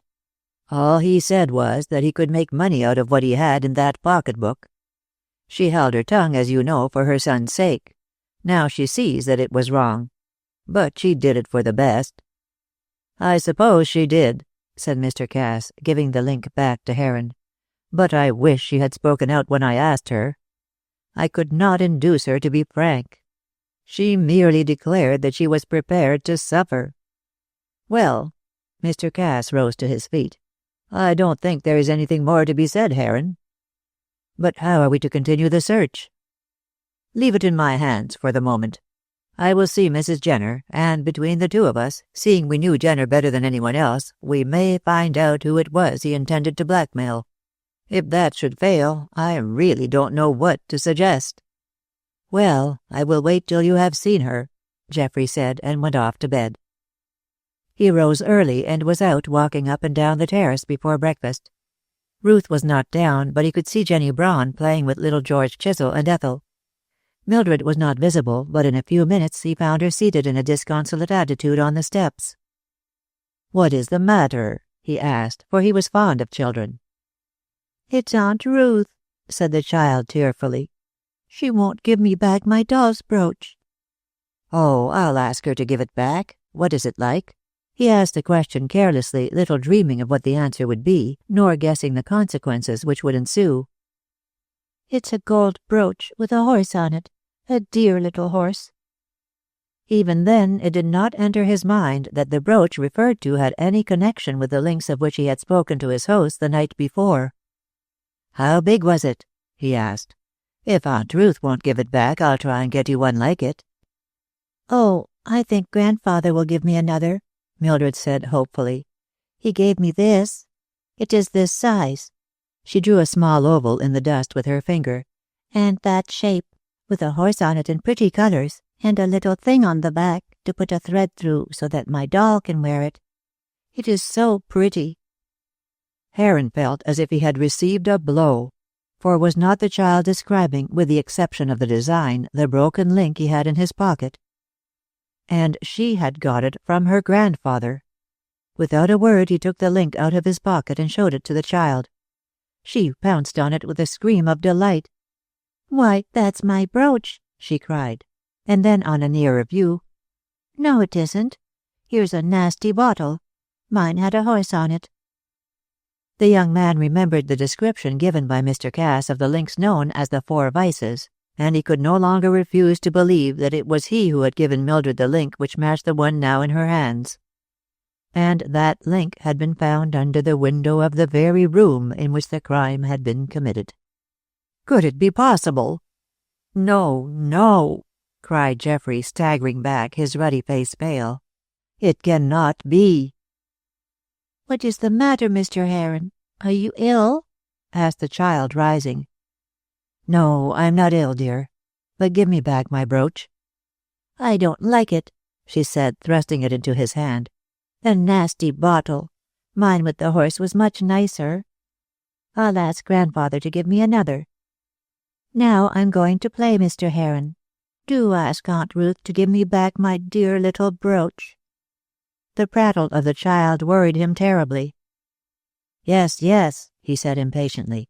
"But run away and play now, dear." And as Mildred scampered off, "Great heavens," he thought. "Can Cass have murdered the man? Impossible. He could have had no motive." He was thankful to be alone, for he felt that in his present state of mind he could speak to no one. Therefore, still thinking of the new discovery he had made, he felt annoyed to see Jenny Braun leave the children and come towards him. He would have escaped her by walking off, but she called to him, and he had, perforce, to remain. She looked anxious and worried. "Mr. Heron, I wish to speak to you particularly," she said. "I am so glad to find you alone. You look ill." "I have had rather a shock, but really I am all right," he said, with an attempt at a smile. "What is it, Miss Braun?" "Well," she said, "it is a somewhat curious story. You know Ruth brought back with her a toy horse which she put into a drawer in her bedroom. She gave the children permission to open the drawer, and there they found the horse. George took possession of it and hid it away. Well, he produced the animal the other day, pulled it out of its hiding place, and proceeded to cut it open to see what was the matter with it, he said. I was in the room and watched him without paying much attention. If I had had my wits about me, I should have recognized Ruth's horse and would not have allowed him to touch it. But, however, he did so and pulled out all the stuffing. I saw that he was making a mess on the carpet and went to stop him. Then I found among the stuffing a paper with your name on it. I waited for an opportunity of giving it to you, and here it is."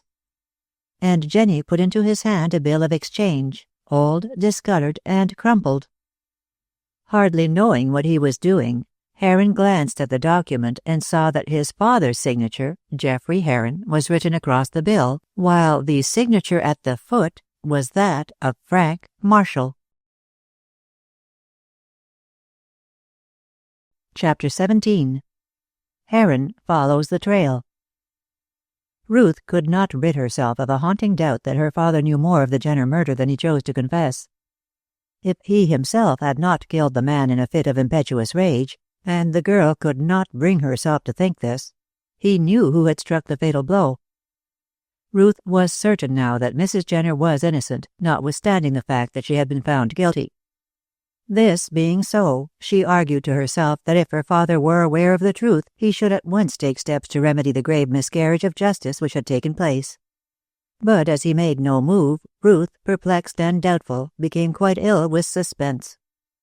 It was no wonder, then, that Geoffrey had found her poor company and had failed to understand her constant melancholy. Under these circumstances he had taken his departure, wondering what had befallen the house which had formerly been so bright and pleasant. But no satisfaction was to be had either from Mr. Cass or from his daughter. On arriving at his own place, he went at once to the library to look for some document with his father's signature in order to compare it with that on the bill. And, after a close inspection of some half-dozen autographs of the late Mr. Heron, he came to the conclusion that the signature to the bill was a forgery. Once convinced of this, he began to see daylight and argued out the case that evening alone and undisturbed. Jenner was at one time a clerk in the firm of Cass and Marshall, he thought. Therefore, he must have known Marshall very well. He was dismissed and so had no cause to love his employers. Mr. Cass, so far as I know, was always an upright man, and Jenner had no chance of injuring him in any way. With Marshall, the case was different. If I remember rightly, Mrs. Jenner told me that her husband and Marshall were as thick as thieves, the master patronizing the clerk on account of the man's beautiful voice and musical accomplishments. Marshall, too, lived a gay life and was given to spending pretty freely. It is quite possible that he might have made use of Jenner as a tool to get more money through this bill. £500, said Geoffrey, looking at the document in question. Just the sum he might require for an emergency. He turned over the bill and found it endorsed by Julius Roper. "Ah," he went on, "where have I heard that name? Roper. I am sure someone spoke of Roper." Suddenly it flashed into his mind that Roper was the moneylender in whose employment Jenner had been after he had failed on the stage. The bill was discounted in the office in which Jenner was employed, he thought, with growing excitement, for the matter was becoming more interesting every minute. And Jenner, knowing it was forged, stole it from Roper. He meant to use it as a means of extorting blackmail. He stopped short. Blackmail? It was of that he boasted to his wife. This, then, was the material for getting money that he said he had in the red pocket-book.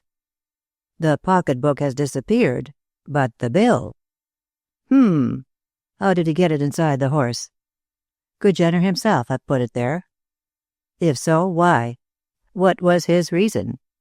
I must see Mrs. Jenner and ask her. Between the two of us we may get at the truth.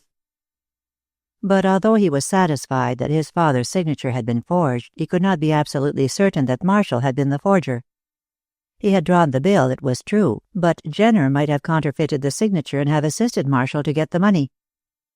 Then Geoffrey recollected that his father, a particularly precise man, had been in the habit of keeping a diary in which he was accustomed to set down the most trivial details of his somewhat uninteresting life. No sooner had this thought struck him than he went to a certain press and pulled out the series of little books which contained these entries. Glancing at the date of the bill, he set to work, and after an hour's search found the evidence. The late Mr. Heron had made no attempt to conceal Marshall's rascality, for it was plainly set down that a certain Mr. Roper had called upon him to show a bill of exchange and to ask if the signature were his. Mr. Heron had replied that he had never signed a bill in his life, whereupon Roper had intimated that the bill had been presented by Frank Marshall, and that the money had been paid to him. Roper had also expressed his intention of having Marshall arrested, but to this Mr. Heron had objected. Bad as he thought the man, he wanted to avoid any serious trouble, less for Marshall's own sake than for that of Miss Inez Cass, to whom he was engaged, and who was deeply in love with him. Roper had left the house with the avowed intention of making things hot for him, so Mr. Heron had called on Marshall at his house near Hollyoak and told him what had happened. Then Marshall had confessed that, being in want of money, he had forged Mr. Heron's name. But he stated that he was going to pay the money back to Roper very shortly, and he implored Mr. Heron to take no steps against him. It would break Miss Cass's heart, he said, and Mr. Heron, pitying Inez and having a great respect for her brother, had promised to say no more about it, and had agreed to refrain from assisting Roper on condition that the £500 were repaid. This, as a later entry in the diary proved, had been done. After that there was no further mention of the matter. "Well," Geoffrey said to himself as he put away the books, "all this is quite plain. It seems that Mr. Frank Marshall is a pretty scoundrel. And there is no doubt that this bill is the blackmailing document referred to by Jenner. Now, I wonder if Marshall murdered him to get possession of it, but if he did, the bill would not have been concealed in the toy horse. No doubt Marshall thought it was in the red pocketbook, and stole that after he had killed him. That was why the pocketbook disappeared. Probably Marshall himself destroyed it. I've gone so far with very good results. Now, before I can proceed further, I must see Mrs. Jenner and Roper. I wonder if that scoundrel is still alive." Next day, Geoffrey paid a visit to the jail where Mrs. Jenner was serving her life sentence. After some difficulty, he was permitted to see the prisoner. Indeed, he might not have procured the interview at all had he not told the governor that he saw a good chance of proving the woman innocent. The governor was a humane man, and, anxious that justice should be done, he stretched a point and allowed Heron to see her with as much privacy as was compatible with prison discipline. As soon as they were alone, Heron related all that he had discovered, and then proceeded to ask his questions. Mrs. Jenner, poor woman, became much excited, and small wonder, seeing that for the first time she saw a chance of regaining her freedom. "But after all, it will be to die, Mr. Heron," she said sadly. "I am very ill. Trouble, exposure, and mental worry have been too much for me. The doctor saw me 2 days ago and has ordered my removal to the infirmary." Geoffrey looked at her, and true enough there was death in her face. A few weeks were all of life left to her now. And yet, on hearing Geoffrey's news, the bold spirit flamed up again in her for the last time. "I am sure you are right, Mr. Heron," she said feverishly. "Mr. Marshall is the guilty person. He was always a scamp and a rake. There is no doubt that it was for the purpose of blackmailing him that my husband came down to West Ham on the night he was murdered. In fact, he said as much to me at the Turnpike House. Do you know that he had met Marshall on that very night?" "No, you did not tell me that." "I forgot. Besides, I really did not think it mattered. I did not expect that Mr. Marshall would be brought into the affair. He was always cunning enough to look after himself. At that time he was engaged to marry Miss Cass, and she loved him with the fierceness of a tigress." "Do you mean the present Mrs. Marshall?" "Who else should I mean? She always loved him. He had a strange fascination for women. Why, I don't know, for he was not particularly good-looking or attractive. But Miss Inez loved him, and it was within 2 months of the murder that they were married. I was in prison then, as I am now, and under sentence of death." "Then you think that Marshall killed your husband?" "I do," she said, with a look of hatred in her large blue eyes. "I feel certain of it. Look at the motive he had. He was engaged to marry Miss Inez Cass. She was rich and he needed money. Then again there was some talk of his leaving the firm. I believe, myself, that Mr. Cass was quite tired of the way he was going on." "I wonder that Mr. Cass, knowing him as he did not forbid the marriage." "What would have been the use? His sister was her own mistress. She had her own money, a large fortune, and she was madly in love with Marshall. She would have done anything for him. She simply grovelled at his feet. Her infatuation was the talk of all West Ham at the time I was starving at the Turnpike House. Extraordinary, mused Geoffrey. She is so masterful a woman that I wonder she could have fallen in love with so weak a man.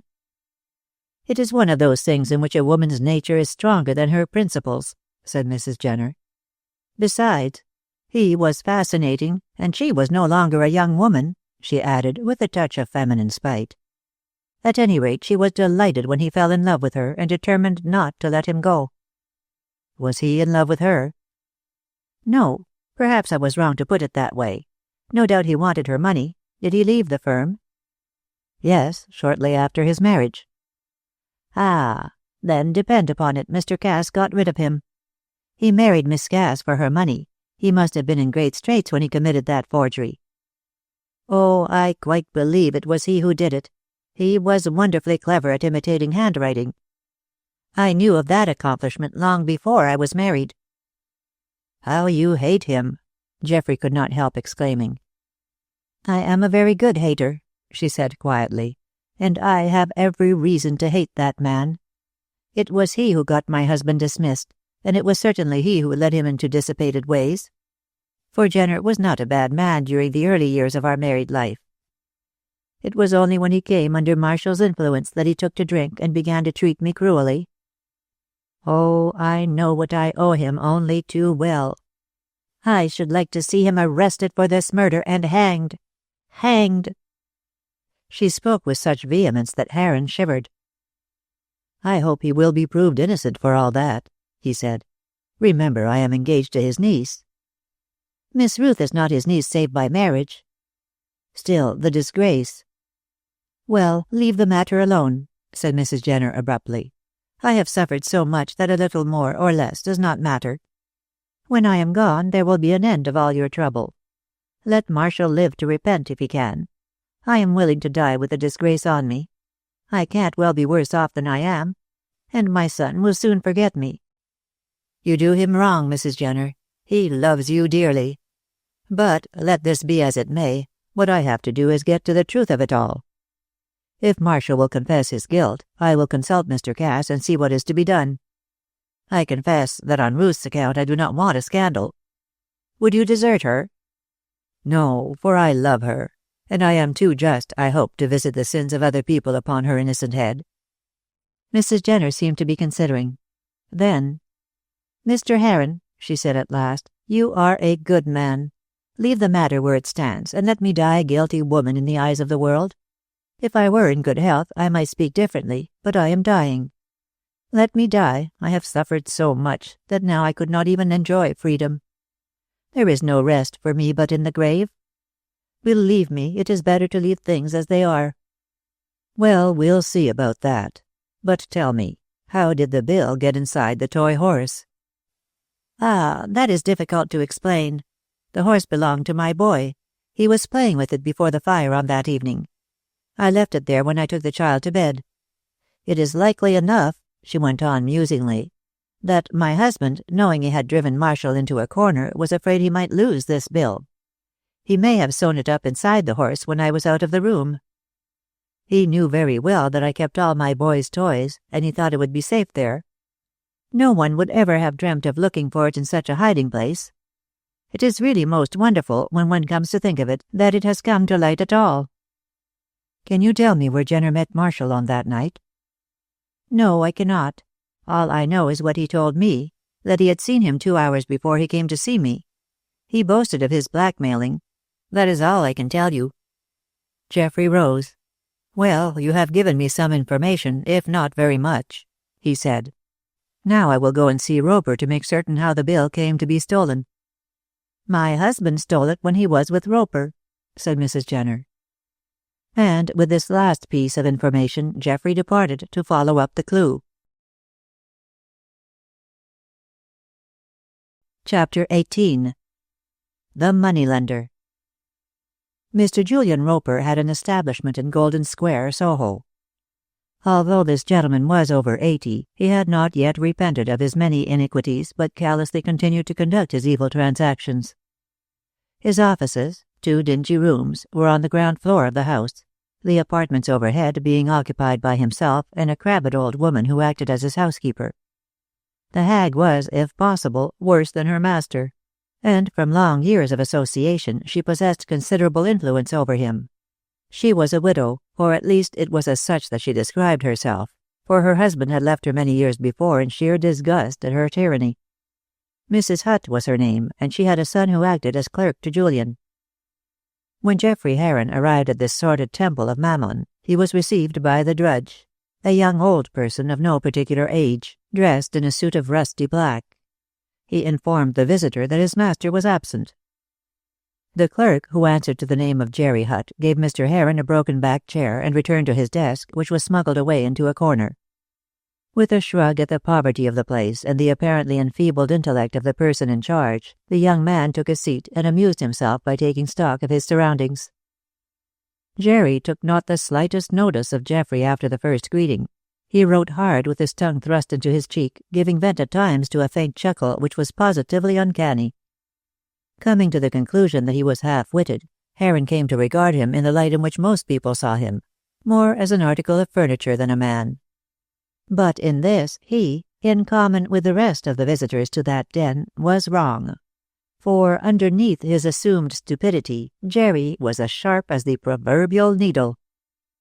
Luckily, Heron had not long to wait. In about a quarter of an hour, Jerry raised his big head and looked out of the window. A shuffling step was heard at the door, and a minute later someone came coughing and grumbling along the narrow passage. "Mr. Roper," chuckled Jerry, pointing towards the inner room. "Go in there." Geoffrey, taking no notice of his brusque manner, passed into the back room. It was better lighted and better furnished than the clerk's den. Still, it was sordid enough, and so dirty that the young squire found it necessary to dust with his handkerchief the seat he had chosen. Cleanliness and godliness are both absent from this establishment, thought Mr. Heron. He could hear Roper outside growling at Jerry, but could catch nothing of their conversation. He guessed that it had to do with himself, for shortly Mr. Roper entered the back room with what was meant to be an amiable smile on his mahogany face. In appearance he was the double of his clerk, as thin, as yellow, and even smaller in stature. "Ah, hey," he said, this being the way in which he was accustomed to begin a conversation. "Mr. Heron, yes, Mr. Geoffrey Heron. Quite so. I knew your father. A good man, Mr. Heron, but strong in his expressions." Geoffrey took this to mean, and very rightly too, that his father had expressed himself in no measured terms as to the money-lender's professional transactions. But he made no comment, merely remarking that he had come to see Mr. Roper on business. "Ah, hey," chuckled the old man, shuffling towards his desk with the aid of a heavy stick. "Quite so. Not like your father. Oh dear, no. He never borrowed money." "I am not here for that purpose," retorted Mr. Heron haughtily, and the old man, panting for breath, dropped into his chair. "And I can assure you that you are the last person to whom I should come in such circumstances. My business is quite of a different nature." "Ah, then why do you come here, Mr. Heron? I have much to do. I am poor, and money is hard to make. If your business has nothing to do with money, why come at all?" "Because you are the only person who can assist me." "I do nothing for nothing," croaked Mr. Roper quickly. "If you want anything out of me, you must pay me. Pay me, cash down, you understand. I have had enough of bills." "Mr. Frank Marshall's bill for $500 included?" asked Geoffrey. The man started and plucked at his nether lip. "Ah, hey, what do you know about Mr. Marshall, sir?" "Not so much as you can tell me," said Heron significantly. Marshall, muttered Roper. "I don't know him. Never heard of him." Geoffrey took a new tack and prepared to go. "In that case I need not trouble you. My business has to do with Marshall and a forgery." "Wait, come now, don't hurry," screeched the old man, clawing at Heron's frock coat. "I do begin to remember something of this. I am old. I can't remember as well as I did. Marshall. Frank Marshall. Cass and Marshall. Yes, of course I know. A forgery. Your father. Quite so. He stopped and looked up sharply. "Well, what is it?" he asked. Geoffrey sat down again. He was beginning to see his way to the successful management of this old gentleman. "It's a long story," he said, slowly keeping his eyes fixed on the avaricious face of the usurer. "Let me begin at the beginning. What about a man called Jenner?" Roper gave another screech and was visibly startled. He cast a swift glance at the door behind which, no doubt, the useful Jerry was eavesdropping. "Jenner," he said, recovering himself with an effort, "was a clerk of mine, and a blackguard." "The one implies the other," Heron said dryly, "if all I have heard of you is true." "Now, sir, don't you come libelling me," whimpered the usurer, still disturbed. "I won't have it. I will bring an action for damages. Heavy damages." "Do, Mr. Roper. I should like to see you shown up in court. How many of your transactions will bear the scrutiny of the law?" "I have never broken the law," he roared with an attempt at dignity which ill became him. "I am a poor man, but honest. Jenner. Oh, yes, he was murdered, and he deserved to be murdered, the beast." "Who did it?" asked Geoffrey abruptly. For the second time Mr. Roper was visibly disconcerted. "How should I know any more than yourself?" he quavered. "His wife murdered him, of course. He treated her badly, and she served him out. Women always do." "Come, Mr. Roper, you are evading my questions. But I have no time to play the fool. I have come to talk to you about that forged bill." "Have you got it? Have you got it?" he shrieked, making a dart with one claw at Geoffrey. "Oh, give it to me if you can. I want to see that marshal in jail, with hard labor, he repeated with evident relish. "My dear gentleman, if you can, help me to crush him." "Why?" asked the young man, drawing back. "Because I hate him. I had a daughter. She loved him, but he would not marry her. Oh dear, no. Her father's reputation was too bad for so fine a gentleman. So she died, pined away. Mr. Heron, as I am a sinner." Oh, how Jerry felt it. He admired Elsa. He loved her. So did Marshall. His eyes flashed. But he would not marry her for all that. She is dead and buried now, a most expensive tomb, he added vaguely. All marble, most costly. But she was my daughter. I hate to spend good money, but Elsa was my daughter, a most expensive tomb. His listener took all this for the senile babble of age. Perhaps it was, for tears stood in the usurer's eyes, those hard eyes which had remained dry whilst looking upon much deliberately created misery. He wiped them now with a snuffy red bandana, and then looked fiercely at his client. "Come," he said roughly, with a growl as of a beast about to spring. "What about Marshall?" Geoffrey said nothing for the moment, but stared fixedly at the moneylender. "Ha! Hey!" said Roper impatiently, and there was a yellow gleam in his eyes. "I am waiting. What about Marshall?" "I would rather ask you, what about Jenner?" "I do nothing for nothing, as I have told you," was the reply. "If you could assist me to punish that wretch, I might perhaps help you. Otherwise—" "Well, I may be able to help you in that." Oh, said the old man. "And what grudge have you against Marshall?" "I have none, but I have a very good reason for acting as I am doing." "What is your reason?" "That I refuse to tell you.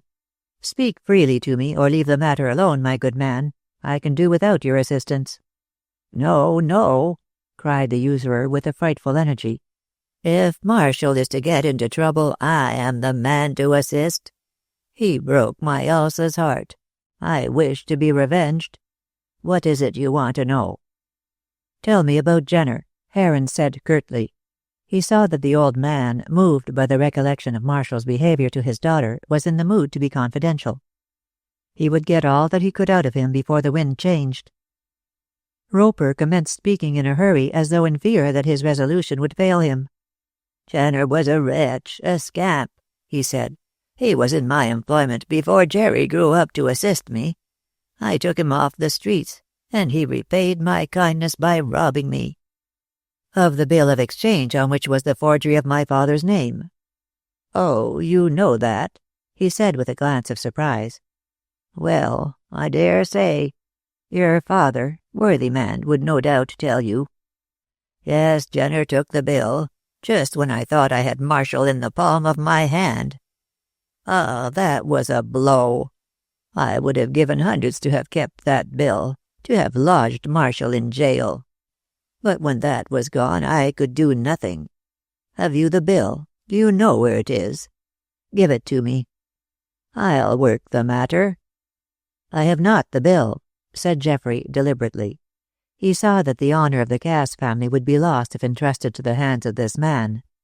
"The bill was stolen from Jenner's dead body," he added with studied equivocation. "By whom?"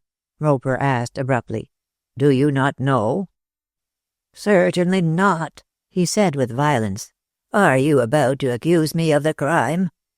Why, I do not even know of the place where he met his death. You can prove nothing against me, sir, however cleverly you lay your trap."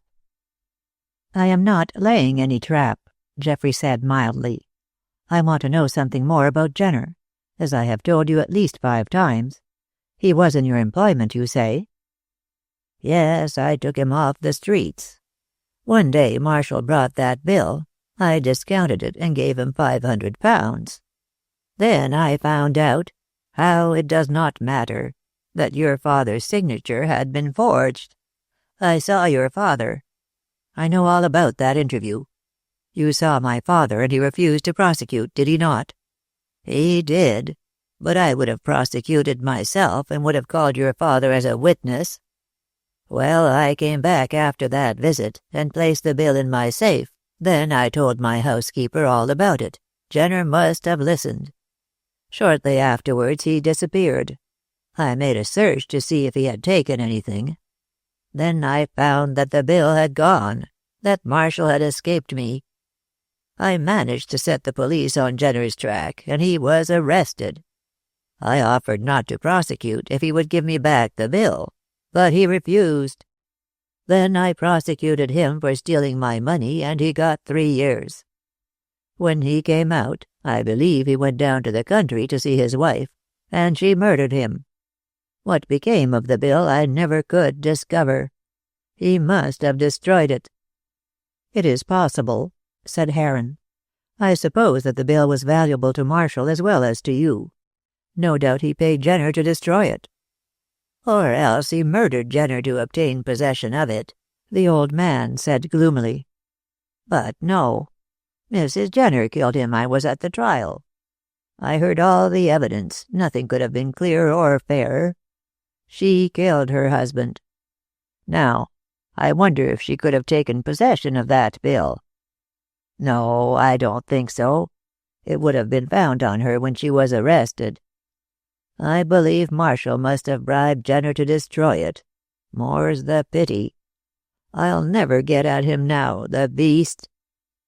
Geoffrey rose to go. "Well," he said, "I have learned something, but I hardly know if it will be of much assistance to me." "What are you going to do?" asked Roper. "Satisfy my conscience. Listen, Mr. Roper. In my father's diary I found a full account of your visit and the truth about the forgery. I was anxious to know all, therefore I came to you. Now I am satisfied. So far as I am concerned, the matter shall rest where it is." "Then you won't help me to crush Marshall? Will nothing deliver him into my hands?" he muttered. "I'll make a last effort. He must be punished for Elsa's sake." Chapter 19. Job becomes civilized. Again and again did Miss Cass wish that she could tell Jenny Braun the story of the broken link and her position with regard to her father. But she had given her promise and was forced to hold her tongue. On her part, Jenny, always open and honest, felt a trifle embarrassed at the secret understanding with Geoffrey Heron regarding the bill of exchange. It seemed to her too delicate perception to be wrong, for was not the young man her friend's lover? But, like Ruth herself, Jenny had given a promise which could not be broken, and she too had to hold her peace. Under these circumstances, both girls were less open with each other than usual, and on this account did not seek one another, as was formerly the case. Jenny made her teaching serve as an excuse, and Ruth took to wandering about the country in the society of her own sad thoughts. She had promised her father to refrain from further meddling with the Jenner case, but she did not think that this bound her to abstain from visiting the Turnpike House, and she was always finding herself in the neighborhood of that ill-omened building. It held the secret of a crime. Several times Ruth had noticed smoke rising from its chimney. She began to think, from the recurrence of this phenomenon, that some tramp had taken up his abode in the deserted building. Full of nervous apprehension lest the said tramp should find something in the house likely to connect her father with the crime, Ruth had, more than once, made up her mind to see who it was that occupied the hovel. But on each occasion her courage failed her at the last moment. But one day she screwed up her courage and set out to visit the Turnpike House. She would, if any other piece of evidence connected with the crime had been discovered, and if so, ascertain who was the finder. As she approached, she could see that although the house still looked dilapidated and disreputable in its green jungle, some attempt had been made to render it fit for human habitation. The windows had been mended, the door repaired, and the roof patched in various places. Ruth walked boldly up the path, now trodden down by the footsteps of the new owner, and, after a glance at the closed door, looked in at the window. This was guiltless of blinds or curtain, and she could see quite plainly what was going on inside. To her surprise, the first person she saw was her Aunt Inez, seated by the fire and talking eagerly to Job, who was astride a chair beside her. The gypsy turned his head rapidly as the shadow of the girl, lengthened by the sun, fell across the floor, and he uttered an exclamation of mingled surprise and vexation. Mrs. Marshall, looking up at that moment, beheld her niece, the very last person she expected or indeed desired to see in that place. Her dark face grew a trifle pale, her black eyes flashed, and she looked downright savage at the intrusion. However, there was nothing left for it now but to make the best of the situation, so before Ruth had time to recover from her astonishment, Aunt Inez had passed quickly to the window and had thrown it wide open. "Goodness, Ruth! Why do you come in that silent way to frighten people? Come in, and don't stand staring there like a fool." Ruth struggled to recover from her surprise. "I am astonished to see you here, Aunt Inez," she said when she had found her tongue. "I did not know you were acquainted with Job." "He is a pensioner of mine," Mrs. Marshall said composedly, preparing to shut the window. "Are you coming in, Ruth? We can walk back together. You know I do not approve of your roaming the country in this uncivilized fashion." "It seems I am only following your example," Ruth said pertly. "I am a married woman." "And Job's patroness," remarked Ruth, who was too much annoyed by her aunt's manner to be careful. Mrs. Marshall flashed at her a look which boded ill for the harmony of their future relations. "Yes, I am looking after the poor man. There is nothing wrong in that, I hope." "On the contrary," said her niece, and went towards the door. It was opened by Job, who during this interview had been most discreetly silent. He winked at the girl, not rudely, but to intimate that he still looked upon her as a Romany sister, and ushered her into the room. Mrs. Marshall had resumed her seat by the fire, and pointed out the other chair to her niece. Job leant up against the table, and regarded the two with a twinkle in his dark eyes. Evidently he anticipated some amusement. "Have you been here before, Ruth?" asked the elder lady, sharply. "Once. I was curious to see the place." "On account of the murder, I suppose," replied Mrs. Marshall with contempt. "Really, Ruth, I do wonder that you should care to concern yourself with such horrors. And why do you come here again?" "To see Job," was the quiet answer. "Me and the lady are pals," put in Job. "Oh, yes, she can patter the black tongue, and she is a real Romany sister." "Perhaps, Ruth, you will explain," said Mrs. Marshall, both puzzled and annoyed. I think Job has already done so, Ruth said coolly. I met him here by accident when last I came, and I talked Romany to him. He has taken me as a sister of the gypsy folk. I am a female Boro. Ruth! Aunt Inez threw up her hands in horror. How dare you speak like this? A low gypsy, a tramp, and you a young lady? And pray, where did you learn the gypsy language? At school and out of it. I got a gypsy woman to teach me. But I do not see why you should forbid me to associate with Job, Aunt. You are doing so yourself. I, exclaimed that lady with something of defiance in her manner. But I have taken this poor man under my protection, and I intend to make him comfortable. Ruth did not reply immediately. Then she looked up. Last time I was here you watched me, Aunt Inez, she said slowly. Perhaps I did, perhaps I did not, replied that lady coldly. She scorned to tell a lie and refused to own the truth. Then you know what I found here, under the window? Job looked up eagerly and exchanged a glance with Mrs. Marshall. But that clever lady preserved an imperturbable countenance. What you found, my dear, is of no consequence to me, she said impatiently and rose to her feet. It is more to the purpose that we should be going. I will arrange about your weekly money, she said, turning to Job. Thank you, lady, said the gypsy gratefully. You are a real good sort. I won't trouble you long, though. I'm booked before the year is out. Ruth lingered, for she wanted to speak to the man alone. But her aunt hurried her away, and the last glimpse she had of him was standing in the doorway laughing in anything but a respectful manner. One would have thought that Miss Cass had burnt her fingers quite severely enough to avoid playing with fire. But such was not the case.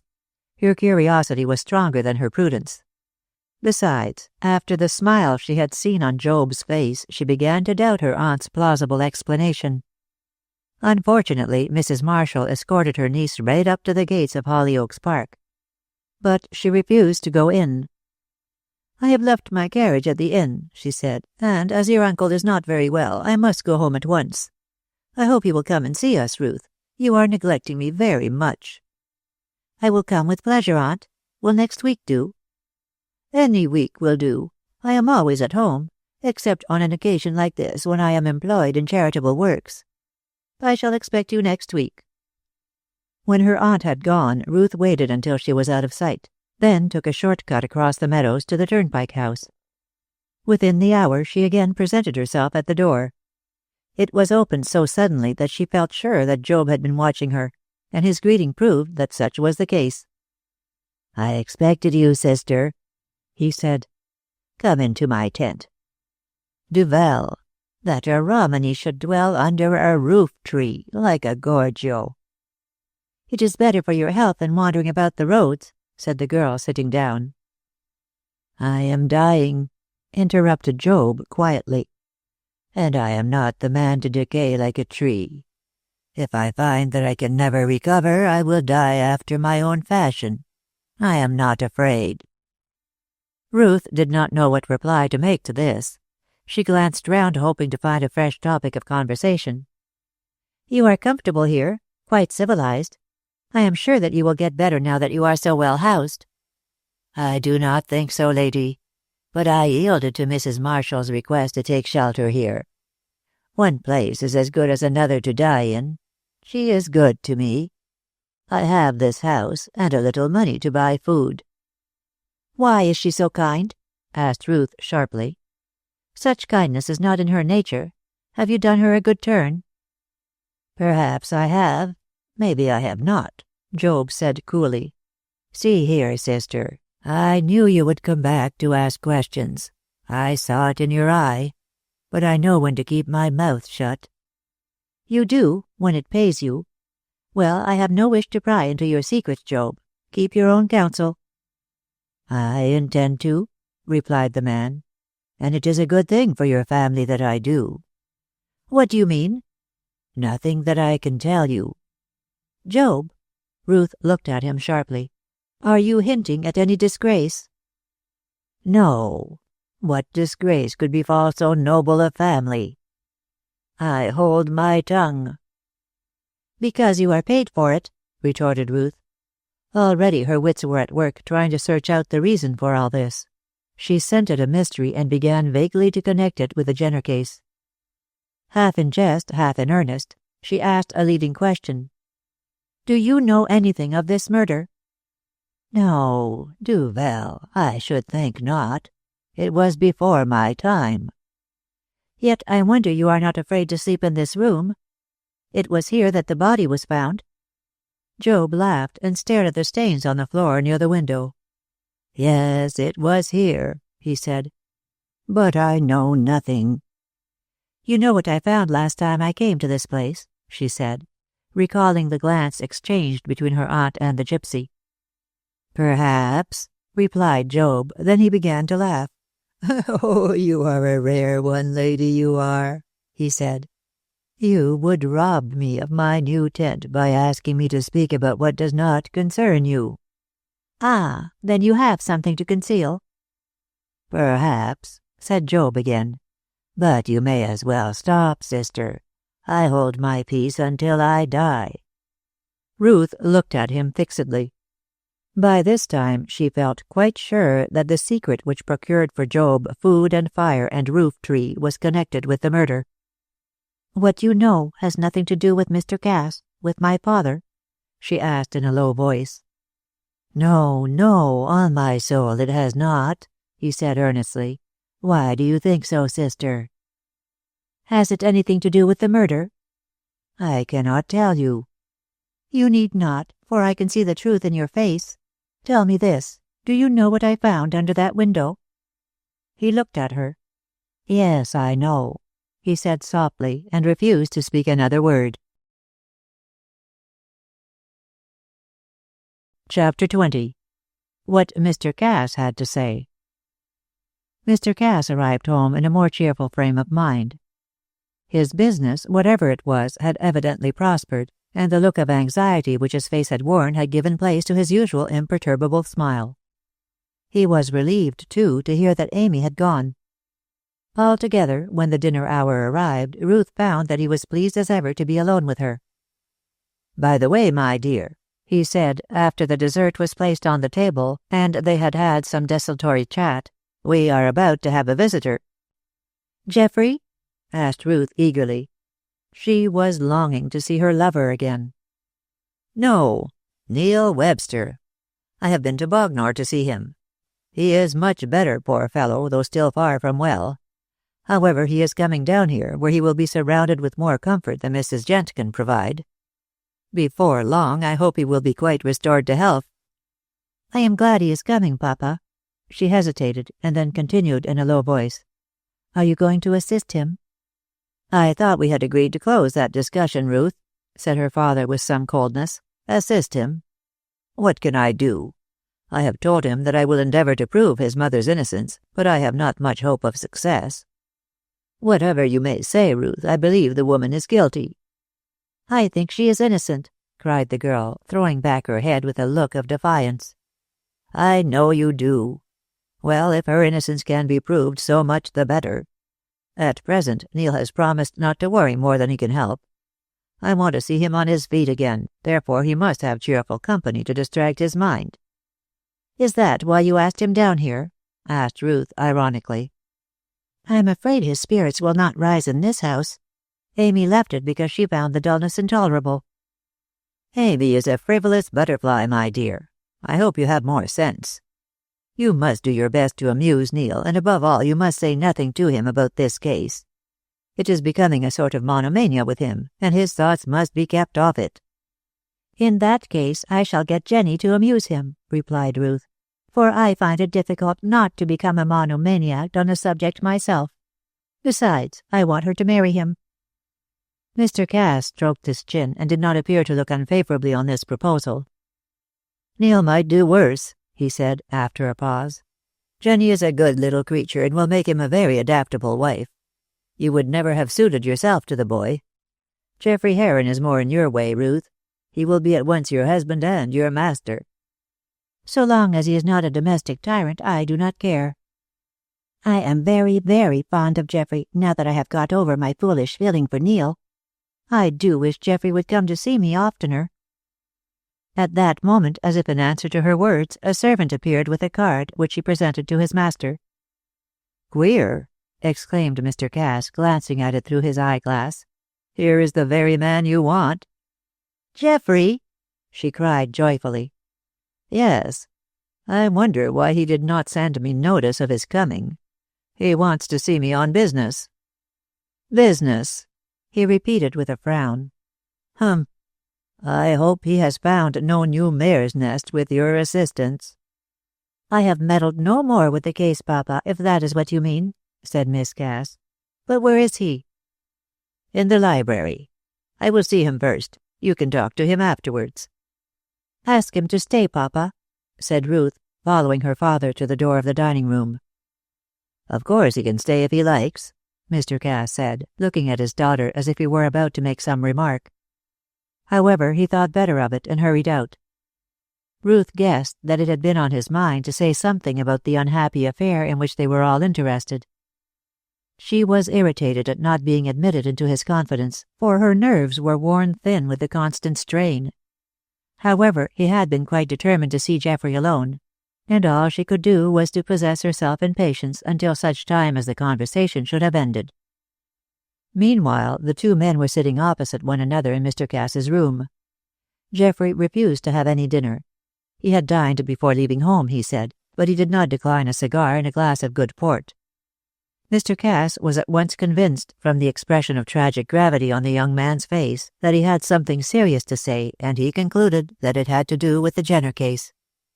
But he was not going to commit himself by introducing the subject lest he might appear too eager. He talked lightly on desultory matters and waited for Heron to begin. "Mr. Cass," he said at last, "I have come to renew our former conversation." "Oh, the Jenner murder, I suppose," Mr. Cass said lightly. "I thought as much. But I did not know that you intended to pursue the matter." "Nor did I of my own free will," replied Geoffrey coolly. "But circumstances have thrust upon me fresh discoveries, and I want your assistance." Mr. Cass looked up sharply and replied with studied carelessness, "Of course I will do my best to help you, my dear fellow. But really I do not see how I can." "You will soon see when I have told you of my discovery," was the grim answer. "About those links, you know." The merchant started and changed color. "Ah," he said. "Ruth told you." "Some time ago. But what she did not tell me, and what you did not reveal, Mr. Cass, was that you were the owner of those links." "How can you be certain on that point?" asked Mr. Cass calmly. "What have you found out to make you think that they, at any rate the broken one Ruth got under the window of the Turnpike House, have anything to do with me?" "I will tell you," he said, leaning forward and looking very directly at his host. "You gave a portion of one of those links to your granddaughter Mildred for her doll. I found the child crying because Ruth had taken what she called a brooch from her. At first I did not connect it with the one Ruth had found, but when she described it, I guessed that it was part of the set. To make certain, I showed her the one her aunt had picked up, and she recognized it at once as the double of her brooch, with the difference in the design, of course. You did not tell me of this, Mr. Cass."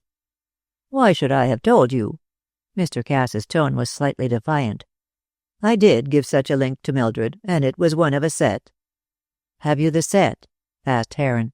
"Forgive my asking you, but I have a good reason for doing so." "I know what your reason is," replied the merchant, raising his voice, "but you are wrong. I did not drop that link at the Turnpike House. I did not murder Jenner." "Nothing was further from my mind," protested the young man. "You jumped to conclusions. My meaning was quite different."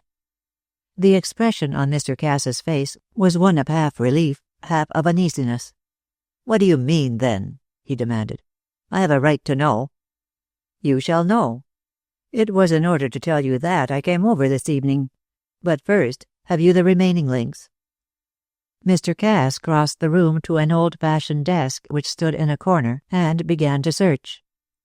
In 5 minutes he returned to his seat by the fire, bringing with him an oval enameled with a pack of cards. "That is all I have," he said. "Mildred has the one with the horse on it. You have the other with the champagne bottle." "And the ballet girl, where is that one?" Mr. Cass was silent and shifted uneasily in his chair. That I cannot tell you until I know more clearly what you have discovered. You shall know all. It may save a certain person from a relentless enemy. Yes, you may look, Mr. Cass. I tell you there is one man who hates another with all the intensity of his soul, and will only too willingly do him an injury." Mr. Cass began to grow angry at this mysterious description. "One man, another man," he repeated. "What do you mean? Who is the enemy?" "Julian Roper." "And who is he?" Heron looked at him in astonishment. If faces were to be read, his host knew nothing of this man.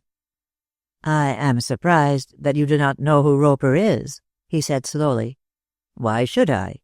I never even heard his name that I can recollect. If he has any grudge against me, I cannot understand the reason, seeing as I have said that he is unknown to me." "I did not say that he had a grudge against you." "No, but you hinted as much. After all, I suppose I am the man who is so well hated. At least, I can take your speech in no other way." "I don't mean you at all. I allude to Marshall, your brother-in-law." "Marshall?" Mr. Cass sprang to his feet and his face turned positively grey. This time Geoffrey had no reason to complain of indifference. It was plain that his host feared the revelation about to be made against his sister's husband. "I don't quite understand," he said. "What has Marshall?"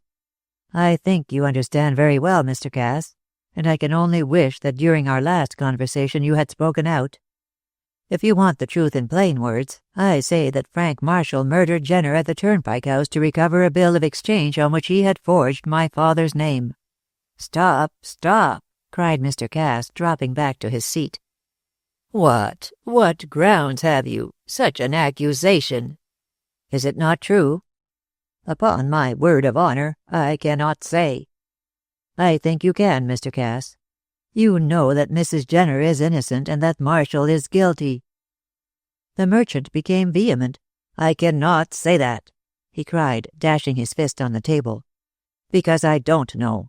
I did suspect Marshall myself, on certain grounds. But I knew nothing of this bill. I could not fathom his motive. I was doubtful, and so I came to the conclusion that Mrs. Jenner was the guilty person. I would have told you all this before, Heron, but the honor of my family—" "I hope to be one of the family myself soon," Geoffrey said quietly, "and you cannot suppose that I am less anxious than you are to avoid a scandal.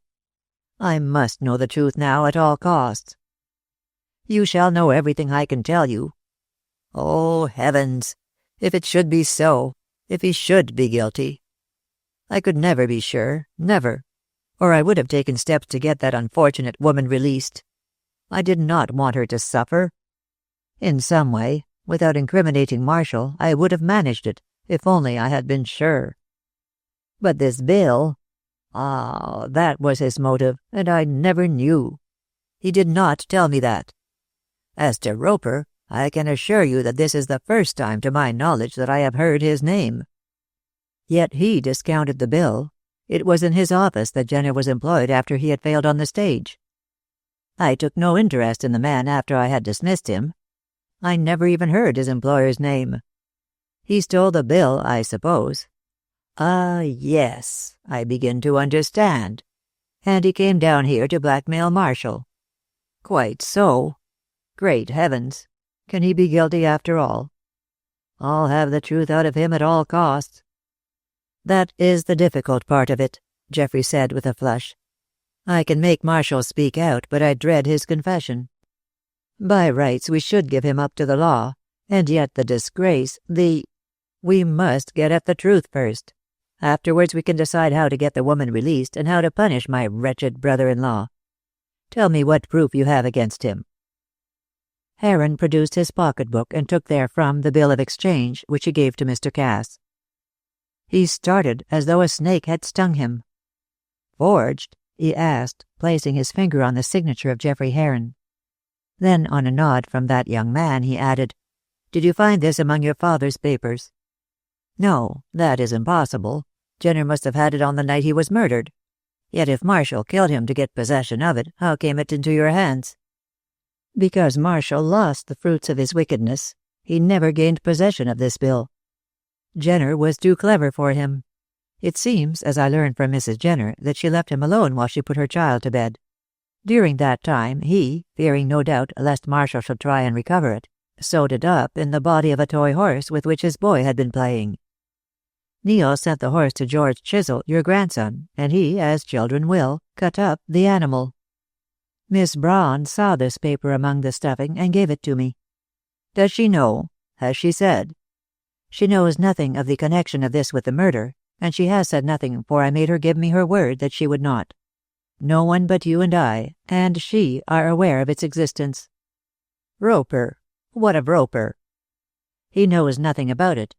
If you knew how he hated Marshall, you would be glad that he is ignorant, for he would certainly prosecute if he got hold of this paper. I doubt if he could now, seeing that your father, who alone could give evidence as to the falsity of the signature, is dead. But why does he hate Marshall so bitterly? Well, it appears that Roper had a daughter who fell in love with him. She would have married him, and he had given her every reason to believe that he would.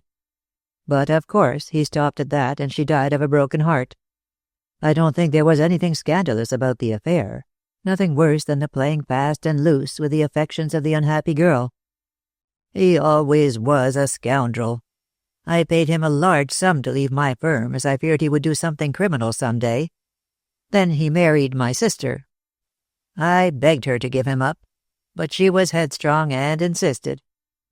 Great heavens! He cried. And he married her very shortly after he had committed this crime. Yet I doubt very much if he would have had the courage to kill Jenner. Will you tell me what led you to suspect him? In the first place, from the circumstances of his return on that night. In the second, these links. How is that? I should like to know all from the beginning. Well, Marshall was staying here on the night of the crime. He looked out of sorts, but he made some excuse. I forget what. After dinner he said he was going out for a walk. It was wet and misty, and I tried to dissuade him. My sister had gone to bed with a headache. I was alone, and although I never liked him, I wanted to talk to him. But he insisted upon going. About 9 he returned, knocked at the library window, that French window over there, and I let him in, torn and muddy and wild with fear. He said that he had been set upon by robbers, footpads. The next morning I heard of the murder, and I spoke to him about it, but he swore that he had not seen Jenner. Tell me about the links. Are they yours? Yes. I bought them many years ago when I was young and vain. Marshall saw them and took a great fancy to them, so I gave him the set. And now... Mr. Cass clenched his hands. I fear, if he got his deserts, that they would hang him. And, quite overcome, he bowed his head on the table. Chapter 21. Ruth is comforted. Presently Mr. Cass raised his head and looked at Geoffrey with such a woe-begone expression that the young man started. It seemed as if the merchant had grown suddenly old. Lines appeared on his face which had never been there before. His eyes were sunken, and his shoulders had bowed themselves as though the whole weight of his misery had been placed upon them. The transformation was at once startling and painful. "Don't take it so much to heart," said Heron. "After all, we may both be wrong about Marshall." "I hope so. I trust so," was the hoarse reply. "But if he is guilty, what am I to think of myself?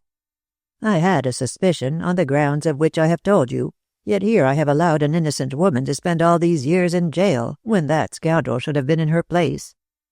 As to that, you could hardly have accused your sister's husband. He was not married to her at the time.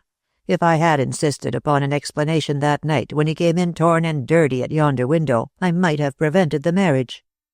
I do not think that even the mad love that Inez had for him would have stood such a test.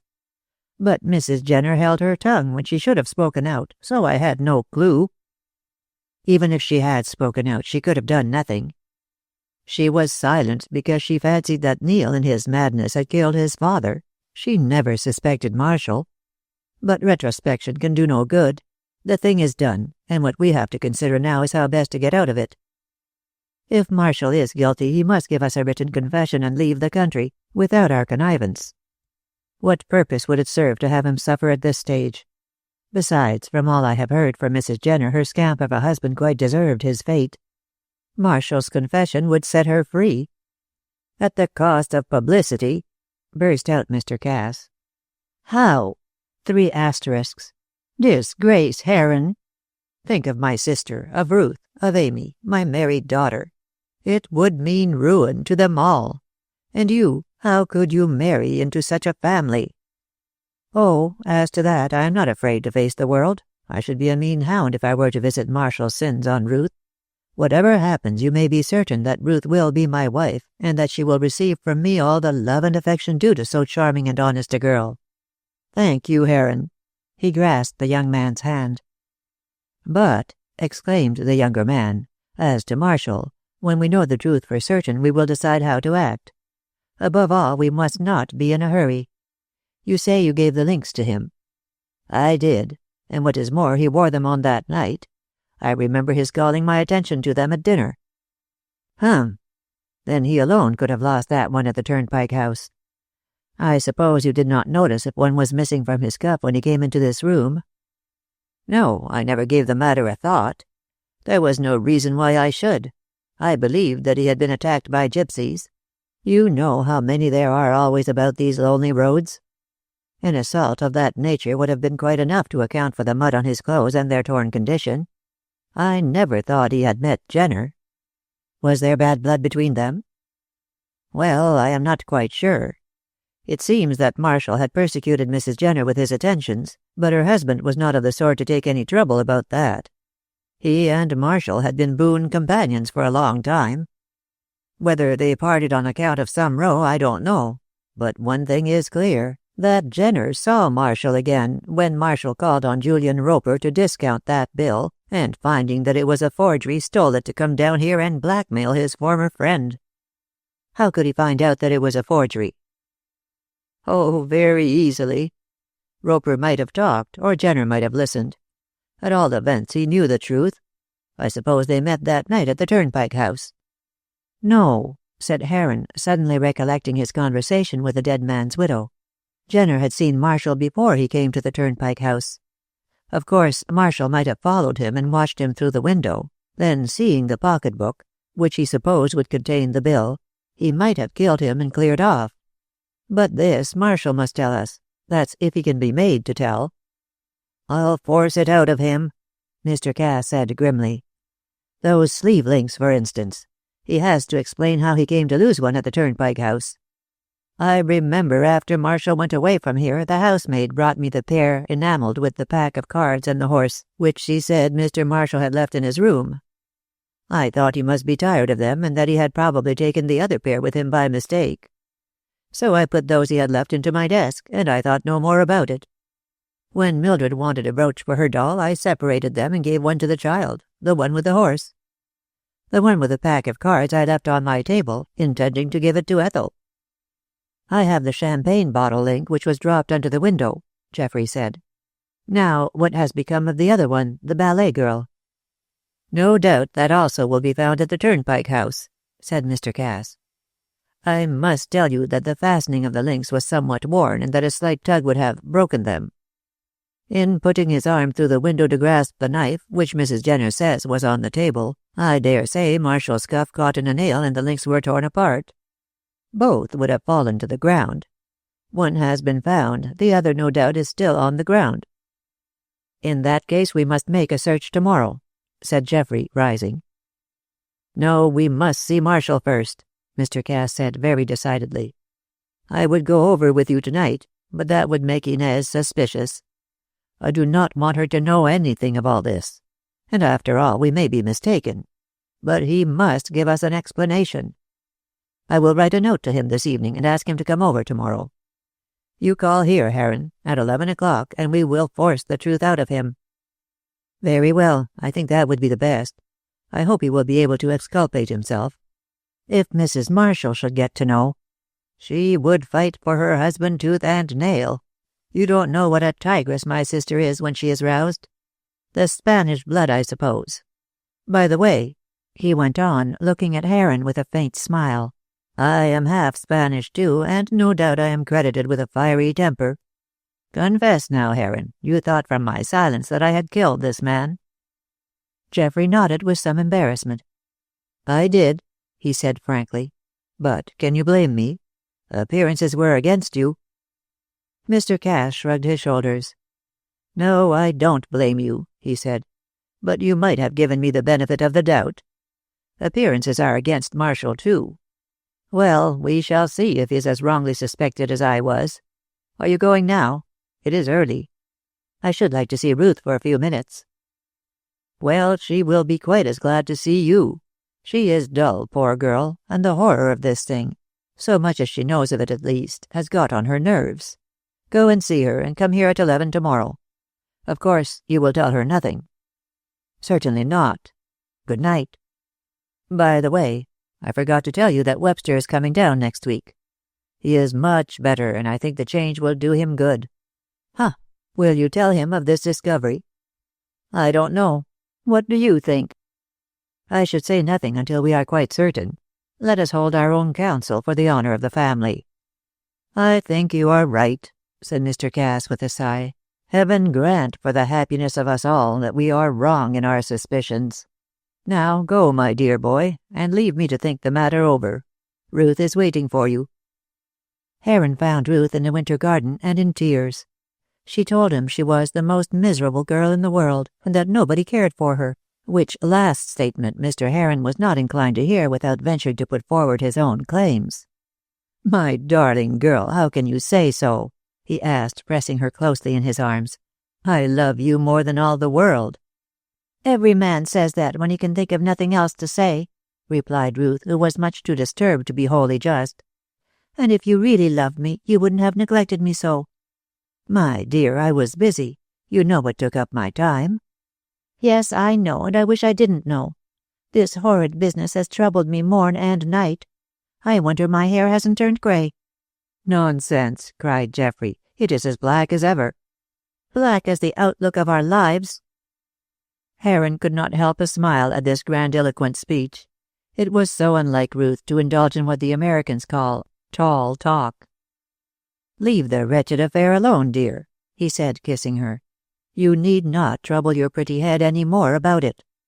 "But I must," she insisted. "If my suspicions are not set at rest, I shall go mad. And the worst of it is, I have promised my father to tell you nothing. If I could only speak freely to you, it would ease my mind." "Then ease it and speak freely, Ruth. Oh, you need not shake your head. I know what you are talking about. Those sleeve links." "Yes, that is it," she cried hysterically. "I have nearly killed myself with anxiety over the whole thing. Oh, what a wicked girl I am." "No, my dear, only a very foolish girl. But you can set your mind at rest once and for all. Your father is perfectly innocent of what you impute to him. He had nothing to do with the crime, and he believed in all good faith that Mrs. Jenner was the guilty person." Ruth rose to her feet, and a smile of relief dispelled her tears. "Oh, how delighted I am," she said excitedly. "I shan't worry any more. Oh, how thankful I am. What a weight is off my mind. But why didn't he tell me before?" "He had his reasons which he has explained to me. They need not trouble you, my dear. I think you had better put the whole affair out of your mind." "I will, now that Papa is free from the stigma. He does not know that I thought he was seriously mixed up in the case. He would never forgive me if he did. Don't ever tell him, Geoffrey." "No, I won't. Now don't worry any more." "But, Geoffrey, if Mrs. Jenner is not guilty, who is?" "Ah, we must find that out," replied Heron, thinking it best not to reveal anything about Mr. Marshall, an explanation which would only have caused fresh trouble. "If you are wise, Ruth, you will leave the matter alone." "I intend to," she said. "But there is one thing I want to tell you, Geoffrey. Job Lovell." "Who is he?" "The gypsy. Didn't I tell you about him?" "Yes, I think you did say something about having met him at the Turnpike House. Well, what has he been doing?" "Nothing, except that he has taken up his abode at the Turnpike House." "Like his impudence!" cried the young man. "Why, that house is mine, and if he wanted to live in the wretched hovel, he should have come to me. Besides, I do not wish anyone to live in that shamble. I intend to have it pulled down, and so get rid of all the legends which haunt the neighborhood." "I wish you would pull it down. It is an ill-omened place, a blot on the landscape, and the sooner it is removed the better it will be for the countryside. The people round here think it is haunted, you know, and that keeps up the memory of the murder. If the house were pulled down there would be an end of it all, and the sooner the better. But I do not know what Aunt Inez will say." "Mrs. Marshall?" cried Geoffrey, looking at her sharply. "What has she got to do with it?" "That is what I want to tell you. It seems that Aunt Inez has taken an interest in Job. She suggested that he should patch up the house and live in it. She has arranged to allow him so much a week to live on." "Huh. That is strange. Mrs. Marshall is not usually so philanthropic." "That's exactly what I thought, and that made me think that Papa had something to do with the murder, and that Aunt Inez was shielding him." "Shielding him? How?" "By assisting Job. I went to see him the other day, and I found Aunt Inez there. She was very angry with me for having gone. I saw Job afterwards, and he would tell me nothing, but he hinted at a secret between him and Aunt Inez. Now I think—" "Don't think anything about it," Heron said with a forced laugh. "Your aunt is getting charitable in her old age. Believe me, there is nothing between her and the gypsy, relative to the murder, whatever he may say." "But he talked, Geoffrey." "I dare say. I wonder he did not threaten. I will hear this for myself, and if he knows anything, which I very much doubt, I will get it out of him. My dear, how can you think your aunt knows anything about the matter? Now, Ruth, you must promise me to leave it all alone and think no more about it." "Very well," she said with unusual meekness. "Then you don't think Aunt Inez has anything to do? Any knowledge, I mean?" "I am quite sure she has not. She is kind to Job out of pure charity. Now I must say good night, and once more, don't worry." But as he drove home, he came to the conclusion that Mrs. Marshall's kindness to the gypsy was meant, in some way, to shield her husband. "And that complicates matters," thought Heron. Chapter 22. At Bay. On the following morning Geoffrey arrived precisely at the time appointed by Mr. Cass, and was shown at once into the library. His host was there alone, for Marshall, with his usual want of punctuality, had not yet appeared. Geoffrey was informed of the sudden change in Ruth. "Your visit did her good last night," said her father with a smile. "I told her not to worry herself, that all was quite right, and she seemed comforted. But she told me something which seems to hint that Mrs. Marshall knows of her husband's guilt." And he repeated Ruth's tale about the gypsy and Mrs. Marshall's kindness to him, her extraordinary kindness, he termed it. Mr. Cass listened attentively, but shook his head. "I don't agree with you," he said. "You do not know Inez as I do." While they were still speaking, in whispers like two guilty people, Marshall bustled into the room in what he would have called his breezy fashion. In reality, his manner was simply aggressive and noisy, but it gave him the air of being, what he wanted to be thought, a creature too guileless and unconventional to conceal his feelings. "Good day, Cass," he cried loudly to his former partner, and nodding to Heron. "Well, here I am. What's the matter? Got into any trouble?" "No, I have not got into any trouble," was Mr. Cass's emphatic reply. "This boy, then?" And Marshall turned smilingly to Geoffrey, upon whom he looked as a possible member of the family. "You're in trouble, eh? Ah, well, young men will be young men." "I am sure you speak from experience, Marshall," said Mr. Cass, while Heron contented himself with a shake of the head. "But there is nothing wrong with Heron." "Very glad, I'm sure," Marshall said insolently. It seemed as though he scented some trouble in the air and thought to meet it with bluff. As yet he had not the faintest idea that the coming conversation was to be serious for him personally. "Well," he went on, "as you are all right and Heron is a good boy, why have you asked me to come over?" "Can't you guess?" asked Geoffrey, angered by the man's manner. He lifted his eyebrows. "No," he said tranquilly. "I really am at a loss to understand why—" "Cast your thoughts back 12 years," interrupted Mr. Cass sharply, "and then perhaps you will understand why." "What do you mean?" asked his brother-in-law, a thrill running through him. He saw now that this was going to be serious for him.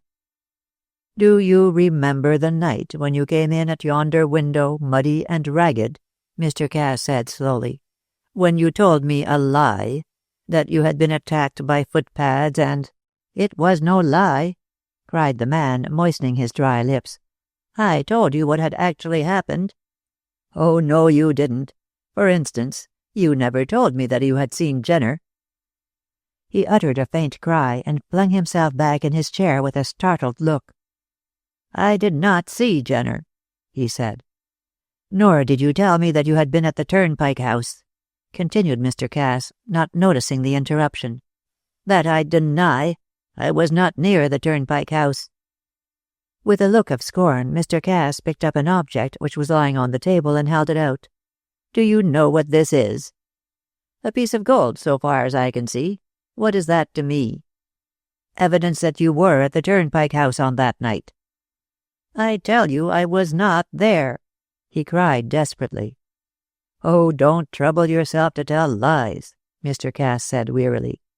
"They will avail you nothing in the end. Since you do not choose to recognize this object, let me tell you that it is a part of the set of links I gave you shortly before that murder." "Links? I only wore them once." "I know you did, and on that night.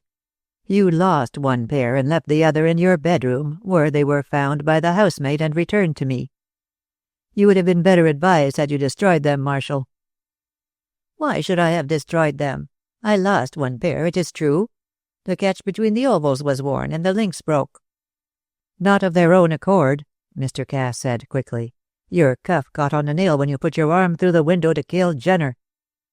Marshall uttered a loud cry and started to his feet, his face crimson with rage, and shaking with what looked very much like terror.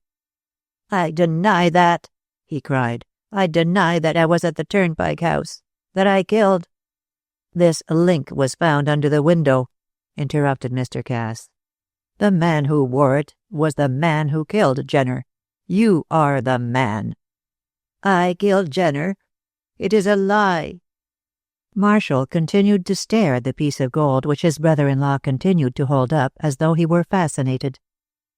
He drew his hand across his brow as he uttered his denial in a weak voice, and seemed to be trying to recall something.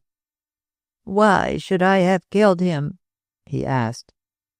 It was now Heron's turn. He drew from his pocket the bill of exchange. "Perhaps this will supply the motive," he said coldly. "This forgery, discounted by Julian Roper." With a face now positively purple and eyes almost staring out of his head, Marshall craned forward his head to look at the fatal evidence of his past. He recognized it only too well. For years he had been dreading this moment, and now that it had arrived, the sight of the document proved too much for him. With a strangled cry, he tugged at his collar, then fell like a log on the floor. The strong man, the guilty man, had fainted. And neither Mr. Cass nor Heron were moved by the catastrophe. It was to them decisive evidence of his guilt, and when they recalled the lifelong imprisonment of Mrs. Jenner, they could find no pity in their hearts for the detected rogue. Rather, they were full of pity for those unhappy people with whom he was connected by marriage. Nothing in their eyes could expiate his guilt. "It would be better if he died now," said Mr. Cass as he watched Heron loosen his collar and dash cold water on his face. "Pardon me, not at all," replied the younger man, looking up for a moment. "If he died now, there would be no confession." In the end they brought him round and placed him again in his chair, a pitiable object with his damp hair, his loosened collar, and the imploring look in his eyes. The most meritorious of men could not have looked dignified under such circumstances, much less Frank Marshall, who was, so to speak, in the dock before two prejudiced judges. "I suppose you are going to give me up," he said. "On the contrary, we want to get you out of this trouble, for the sake of the family," said Mr. Cass coldly. "Though by rights you should hang." "They don't hang for forgery," stammered the wretched creature, arranging his collar. "Pshaw! I am not speaking of the minor crime, but of the greater. It was you who murdered Jenner." I did not. I swear I did not." "You did. I am convinced of it. He came down here with that bill in order to blackmail you, and you killed him." He made no attempt to assert his dignity. "You can kick a man when he is down if you like," he said in a quavering voice, "even though he is your sister's husband, but you have no right to accuse him of a crime he did not commit. I tell you I forged that bill, but I did not kill the man." "You knew that he was in the neighborhood?" "No, I was as much astonished as you could have been when I heard of his death." "If you are innocent," it was Heron who spoke, "how did it happen that a part of the links you were wearing were found under the window of the house? You must have dropped it there." "I did not." He seemed to be reflecting. "If you want to know the truth, the pair of links was torn from me by the footpads who attacked me. I dare say they killed him." "Rubbish!" cried Mr. Cass, looking at him with disgust. "Why do you tell such lies? You met Jenner on that night, although you denied it when I questioned you." "I was afraid of being implicated in the murder. I knew if you had the slightest suspicion of me you would have stopped my marriage with Inez, and I loved her." "You loved her money, you mean." "Well, then, I loved her money," Marshall cried violently. "I was on the brink of ruin, and it was only her that stood between me and the streets.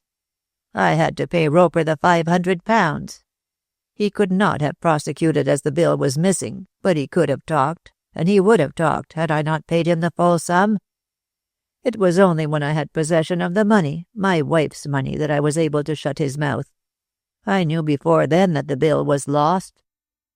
"Because Jenner had shown it to you on that night?" Marshall turned away sullenly, but still under compulsion answered, "Yes, he did. I had received a letter from him saying that he was coming here with the bill and would sell it to me. He asked me to meet him at the Waggoner's Pond, half a mile from the Turnpike House, where his wife was staying. As I had no money and was in his power absolutely, for by showing the bill to you, Cass, he would have had my marriage with your sister broken off, I was forced to meet him, and I did meet him at 7 o'clock. "Oh, so you did go out that night to meet him?" "I did," he said defiantly. "I dare not tell you, for you have always had so many absurd prejudices. So I told you I was going for a walk, and stole out to meet Jenner at the Waggoner's Pond. I said that if he would wait till I was married and could handle money, I would buy the bill. So, finding that unless I made your sister my wife I should never have a penny, he consented." "Oh," said Mr. Cass, "he consented to go without his pound of flesh? A man like Jenner, bloodsucker and thief?" "He had to choose between exposing me and getting nothing or waiting and being paid," said Marshall vehemently. "Besides, he knew that Roper was after him because he had stolen the bill, and that if he made a fuss, whatever row I might get into, he would be in trouble himself. So he agreed to wait until I had married Inez and then to accept £1,000. Meanwhile, he kept the bill and promised to hold his tongue about it. He said he was going to see his wife at the Turnpike House, and that he would get money from her which would enable him to lie low for a time while Roper was searching for him. It was arranged that when I was married and had paid him the £1,000 he should go to America. I agreed to all this, I could do nothing else, and then we parted." "Is that the truth?" Heron asked skeptically. "Yes, it is. You can believe or disbelieve it as you like. I left him by the Waggoner's Pond, and that was the last I saw of him alive or dead. On my way back to the house I was attacked by some tramps who took my watch. They wrenched my links off, that is one pair, the missing pair, and were about to take the other when they heard someone coming and made off. I returned here and told Cass as little as I could, in case he might see fit to stop my marriage with his sister." "I wish to heaven I had stopped it," Mr. Cass said fiercely. "I don't believe a word you say." Chapter 23. Still in Doubt. Marshall, seeing that the two men were silent, began to recover his self-command. "I see you don't believe me. Perhaps there is no reason why you should. But I swear I do not know who killed Jenner. If I had known, I should have got that bill out of him." "Oh," said Geoffrey, And you would have condoned his sins so long as he gave you back the evidence of your own? I would. Every man for himself in this world. I would have told him, whosoever he was, that if he did not give me back the bill, I would denounce him to the police. But I have not the least idea who the guilty person is." He wiped his face. "And all these years I have lived in misery, fearing daily and hourly that the bill would turn up. I knew Roper would not spare me if he got possession of it." "No wonder," remarked Heron, "seeing how badly you treated his daughter Elsa." The culprit had the grace to blush. "Elsa Roper was never a penny the worse by me," he said. "When I used to go to her father's office to procure money, she chose to fall in love with me. I made capital out of that, as I do out of most things." "Don't be so shameless, man," interposed his brother-in-law sharply. Marshall sickened him with his fluent villainy. "Oh, you were always a Puritan," sneered Marshall. "However, that is neither here nor there. I let the girl believe that I cared for her in order to get her father to part with his money, but I never intended to marry her." "And she died of a broken heart," put in Heron. "So the old man says. As though a woman ever died of such a thing. She caught a chill and was carried off because she was not sufficiently well nourished. That is the truth, although old Roper prefers to put it down to me. If he had fed her better, she would be alive now. But he chose to think I killed her, and would do me a serious injury if he could. I am glad the bill did not fall into his hands. Where did you get it?" he asked, turning to Geoffrey. "Or if you can tell me the name of the person who had it, I can tell you who was the assassin of Jenner." "Oh, it is quite true. Jenner showed me the bill that night by the Wagoner's Pond. I would have taken it by force, but he was stronger than I. There was no chance of my getting the better of him. But I noticed that he took it out of a red pocketbook. Now, that pocketbook was never produced at the trial, so the assassin must have it." "Then you don't think Mrs. Jenner killed him?" "She? She wouldn't have killed a fly. No, she did not kill him. If she had, that red pocketbook would have been produced in court. I have been living in fear ever since, wondering who had it, though I always intended to make use of the murder, should the assassin have tried to blackmail me." "Who did you get the bill from, Heron?" "I did not get it from anyone. Jenner evidently thought that you might come after him to steal it, so according to his wife, he sewed it up in the body of a toy horse with which his child had been playing. Lately, Neil wished to give this toy to George Chisel, so it came into Ruth's possession.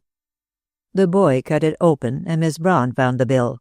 She gave it to me, and I at once saw Roper about it. Besides, I read up my father's diary and found that his name had been forged." "Did he know that I had done it?" "Yes. Roper called on him to tell him so. If my father had not died, Mr. Marshall, you would have found yourself in prison for forgery." "No, I should not. You forget that Jenner stole the bill. No one could have prosecuted me without producing the document. I know enough law for that. Besides, I had paid the money to Roper, and that I did only to avoid a scandal. Does Ruth know about this, or Miss Braun, or George?" "They know nothing," replied Mr. Cass. "Ruth does not even know of the existence of this bill. George is but a child and took no notice of it. As for Miss Braun, she thinks the signature is all right. She will hold her tongue. Oh, you are quite safe so far. But this murder, I feel certain that you committed it. No one else could have had so powerful a motive." "Still, someone else might have had a motive for all that. I am sure Mrs. Jenner is innocent. But her husband had lots of enemies, and many would gladly have done it, could they have escaped the consequences. The only thing that puzzles me is the disappearance of the red pocketbook. I understand all about the bill now. It could not have been made use of. Well, the whole affair is a mystery, but all I can say is that I did not kill the man. I knew if it came to the pinch I could always prove that."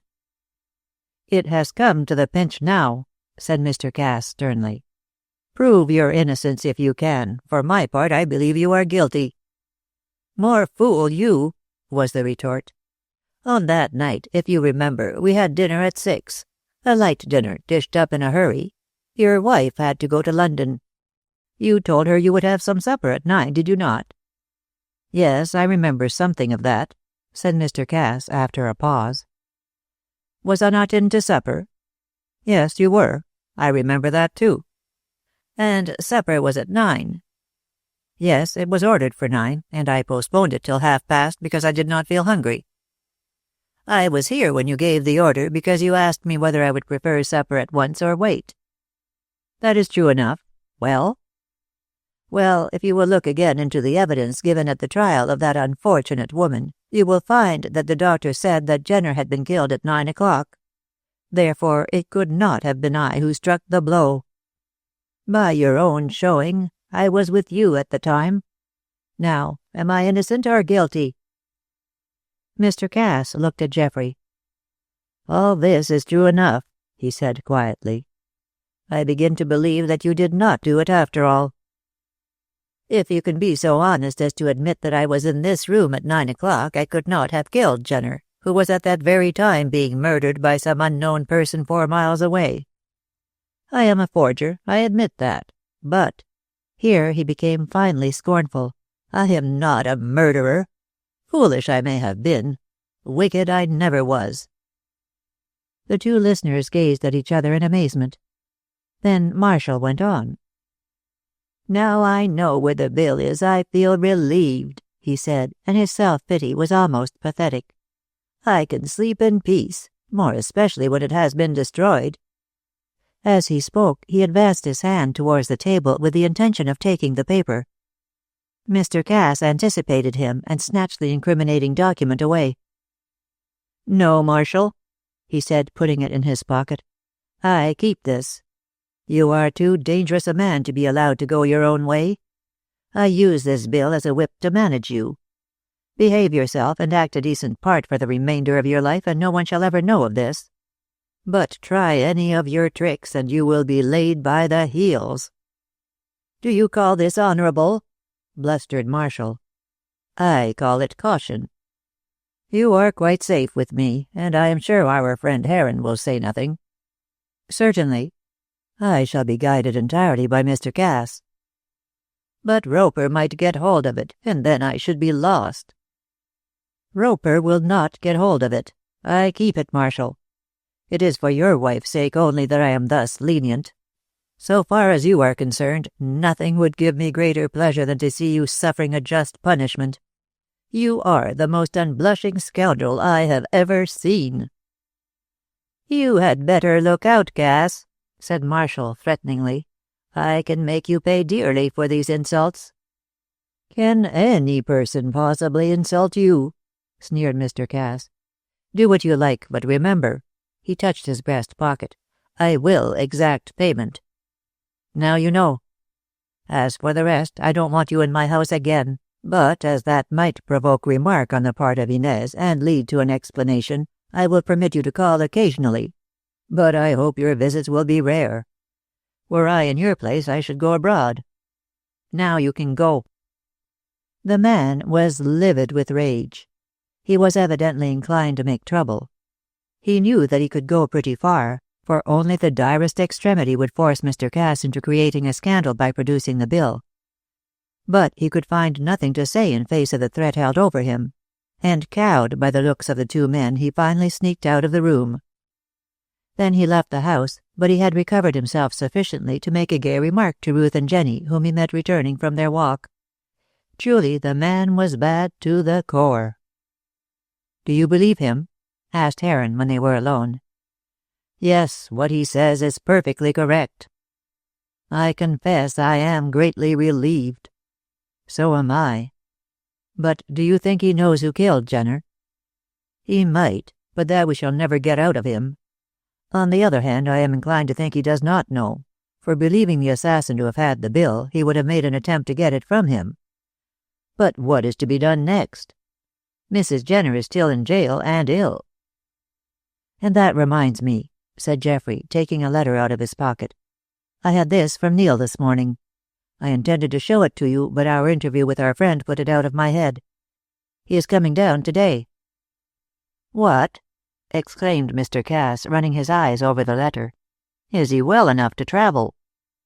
"Oh, yes. He has wonderful recuperative power.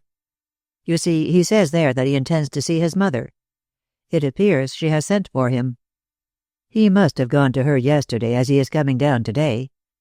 I am anxious to see him, for I cannot help wondering why she should have sent for him. Do you think she might have something to tell him?" "No," Mr. Cash shook his head. "I saw her the other day.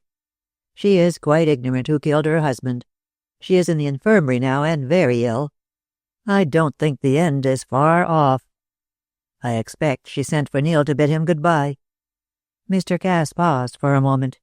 "You know, Heron," he said, "in spite of all the trails you have followed, I cannot help thinking that she really killed her husband. I cannot believe it. The person who committed the murder was the man who got those links, who dropped one under the window." "Ah, then we shall never find out." "Marshall might know. He might have recognized the footpads who attacked him that night," suggested Heron. Then he started, struck with a sudden idea. "By the way, is it possible that the gypsy Job was one of them? That would explain how he comes to be so intimate with your sister." "I don't see that," remarked Mr. Cass with a frown. "If she knew that Job had attacked her husband and had afterwards murdered Jenner, he would receive but short shrift from the hands of Inez. She is no sentimentalist." "But don't you see," persisted Geoffrey, "she may think that he has the bill. She may be keeping her knowledge of the murder quiet so that Job may not produce the document and incriminate her husband." "Inez knows nothing about the bill. You heard what her husband said." "He is such a liar," cried Heron in disgust. "Nevertheless, I believe on this occasion he spoke the truth. I cannot believe that my sister, in spite of her love for that reptile, would go as far as to grovel to a gypsy and shield a murderer. No, the gypsy might have been one of those who attacked Marshall on that night, but I do not believe that he killed Jenner. Don't trouble any more about the matter, Heron. We have done all we could with no result. Besides, Mrs. Jenner, poor soul, will soon be released from her unjust imprisonment. If indeed it be unjust, death will set her free." "What about Neil and his wish to see his mother cleared?" "We shall see what he says about that," replied Mr. Cass, closing the subject in a more peremptory manner than was usual with him. The same afternoon Neil Webster arrived at Hollyoaks, looking a shadow of his former self, pale and fragile and very downcast. Ruth and Jenny both gave him a cordial welcome, and neither his host nor Geoffrey Heron were lacking in heartiness. But all the kindness and attention he received served only to make the young man more melancholy. Observing this, and knowing that he had seen his mother, Mr. Cass took the first opportunity to draw him into the library. It might be that Mrs. Jenner had told the poor fellow something. It appeared that she had. "Yes, I saw her," Neil said in reply to Mr. Cass's question. "She is dying. I have seen her for the last time. She cannot live many days now. Indeed, I wanted to stay beside her till the end, but she would not hear of it. She said that I was to go away and remember always that she had loved me. For the rest, I was to put her out of my mind and live as good a life as I could. Then she kissed me, and we parted." "Is that all?" "That is all. Except that she has commanded me to stop searching for the real assassin of my father." "Did she say that?" "Yes. She said no one would ever find out the truth, and, moreover, that my father had deserved his fate. She was sure I had not committed the crime. She swore that she herself was guiltless, but she said that it was quite impossible that the truth should ever come to light."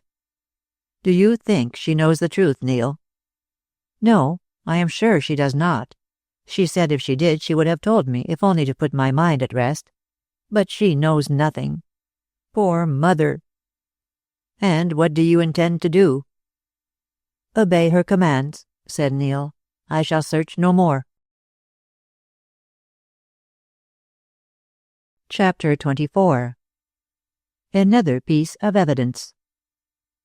Ruth let Miss Braun take entire possession of Neil. In spite of his languid ways, Webster was an interesting study to a woman. So Miss Cass found it a trifle dull, for Geoffrey had returned to his own place and did not come over to Hollyoaks quite so often as she thought he might have done. Yet she rarely intruded upon Jenny and Neil, but allowed them to drift into a companionship which she devoutly hoped would result in a closer tie of marriage. Jenny continued to give the usual lessons to her little pupils, and after school hours Ruth took them off her hands so that she might be free to entertain Neil. After a time he recovered sufficient interest in his music to take up his violin, and with Jenny he spent long hours going over his old music and experimenting on new. Meanwhile, Ruth naturally found the house extremely dull without Geoffrey, so she spent as much time as possible in long walks, in riding her bicycle, and in paying visits. One day she recollected her promise to call and see her Aunt Inez. Mr. Marshall had gone for a change to Brighton, where, no doubt, he was enjoying himself after his usual selfish fashion. His wife had declined to accompany him, giving as her reason that she had more to do than waste her time among a pack of fools, as she was wont to designate the rest of the world. So she remained at home and attended to her duties in rather a joyless way. She still retained a mild love for her husband. She despised his weaknesses. She hated his lack of principle. But some sentiment of love remained at the bottom of her soul. Companionship had begotten toleration, and on the whole she thought she was not worse off than other women. She, at least, could govern her husband's weaker nature and could curb his follies. And this somewhat unsatisfactory employment gave her plenty to do, so she succeeded in passing her life in an endurable fashion. Fortunately for her, she was not a woman who had the capacity for being bored. 9 out of 10 women would have killed themselves out of sheer weariness of the flesh. But Mrs. Marshall continued to live on, grimly. Ruth had often wondered in her secret soul if her aunt were doing penance for some hidden sin. It was the only way in which she could account for the asceticism of her life. She lived in an ugly house in which all the rooms were hideous, both in color and design, all save those which were occupied by the master of the house. His apartments, furnished by himself, were charming in every way. As she stood now in the stone-hued drawing-room, the melancholy of the place struck Ruth more than ever, and, moreover, glancing round the room, she caught sight of a copy of Thomas à Kempis. "She's taking to religion," she thought, turning over the leaves. "I really wonder if there is a secret in her past life to account for." But at this moment a grim maid-servant entered to interrupt her conjectures. "If you please, miss," she said, "mistress is in the garret storing things, and she wants to know if you will go up to her there." "Oh, certainly," said Ruth, wondering if her aunt were mad that she should invite a visitor to go poking about among old lumber, even though that visitor were her niece. But she meekly followed the maid up to the top of the house and was introduced into a long, low, wide attic immediately under the roof. Here Aunt Inez, in a stone-colored dress with a severe face, gave her an icy greeting. In spite of the summer warmth, the garret was chilly, and this, joined to her reception, made the girl shiver. "I am glad you have remembered me at last, Ruth," said Mrs. Marshall in her most metallic tones. "I was beginning to think you had forgotten me." "I found it difficult to leave the house, Aunt. Neil Webster is there, and of course I have had to attend to him." "I heard the young man was back again," she said in a muffled voice, "and truly I wonder that my brother should have him in the house." "Why shouldn't he? Neil is a good fellow." "But his mother is not a good woman. She belongs to the criminal classes." "My dear aunt," cried Ruth, "I am sure the poor woman is more sinned against than sinning." "What do you know of her?" asked the good lady, turning a terrible eye on her niece. "Has your father—" "Yes, he has, and I found out a great deal for myself. I am sure Mrs. Jenner did not kill her husband." "You know nothing at all about it. Mrs. Jenner was a minx. I knew her well when she lived at Hollyoaks and taught Amy. I lived there myself and managed the house too, for your poor mother never did have any idea of how to conduct an establishment. Mrs. Jenner, a bold, bad woman. She came down to West Ham after the arrest of her abominable husband and lived at the Turnpike House." "And there her husband called to see her on the night he was murdered." "On the night she murdered him," corrected Mrs. Marshall vehemently. "Will you be wiser than the law, Ruth? I tell you it was she who struck the blow. I do not say she had not good cause, for the man was a brute, but she had no right to take his life." "She didn't, asseverated Ruth with quite as much vehement as her aunt had shown. "The blow was struck through the window for the sake of getting a red—" "Why, whatever is the matter, aunt?" Nothing, gasped Mrs. Marshall. She had seated herself suddenly on a convenient box, and with her hand to her side was gazing at her niece with an ashen face. "A stitch in the side, that's all, child. Why did your father tell you all this? And what does he know about the red pocket-book?" "I have heard scraps of information at times," said Ruth, trying to get out of the unpleasant position in which her tongue had placed her. "But I know very little. I don't want to have anything to do with the matter. Please don't ask me anything more about it, aunt." "You have said so much that I must know all," said Mrs. Marshall so fiercely that the girl was frightened. "If you refuse to tell me, I shall speak to your father." "He is the very best person to whom you could speak," replied Miss Cass, with some defiance in her voice, for her temper was rising at her aunt's tone. "But please don't bring me into it." "I shall act as I think best. If this case has been reopened, as I judge from your words, it has been, why was I not informed?" "I refer you to Papa," said Ruth coldly. "And after all," she added, "I do not see what you have to do with it, Aunt Inez." "More than you think," replied Mrs. Marshall, tightening her thin lips. Then Ruth did a very foolish thing, a thing she repented of for many a long day after. "What about Job?" she asked. "Does he also take an interest in the case?" Mrs. Marshall sprang forward in the most dramatic fashion and seized her niece by the arm. "You have been asking him questions," she said. "And what if I have?" cried the girl, twisting herself away. "Anyone has a right to ask questions, I suppose. But he told me nothing. He had nothing to tell. In that case you need not look so fiercely at me, aunt." Mrs. Marshall realized how indiscreet was her demeanor. "Don't trouble about me, child," she said with a forced laugh. "I have done nothing to be ashamed of." "I never thought you had, aunt." "Mrs. Jenner," continued Aunt Inez, exactly as though she were repeating a lesson, "was a flirt. When she married a brute, she only got her just punishment. I did my best to be kind to her, but I always hated her. It is no use my denying the fact. I did hate her. If you are a woman, Ruth, if you have your grandmother's blood in your veins, you will understand." "Oh, yes," said the girl, proudly conscious of her own tiger blood. "I can quite understand. I should like to see any woman take Geoffrey from me. Aha!" and she growled like a playful cat. "Meow." "I believe Mrs. Jenner killed her husband," continued Aunt Inez, taking no notice of this speech, "and she is being punished for it. As to Job, I merely assist him out of charity. He knows nothing about the murder. It happened before he came to these parts. Now, are you satisfied?" "My dear aunt, I never wanted to be satisfied," replied the girl. "I never thought you knew anything about the murder." I don't. I swear I don't," cried Mrs. Marshall. "But this red pocket-book, it was not mentioned at the trial." "I know nothing about it," said Ruth promptly. She was not going to be drawn into the discussion. "Ask Papa about it." Mrs. Marshall, seeing she would get nothing further out of her niece, returned to the examination of the lumber which was scattered over the floor of the garret. "Then we will go down shortly and have some tea, my dear," she said in her most amiable tone. She was evidently desirous of effacing the impression of her former fierceness. Ruth wondered but little at her aunt's strange demeanor.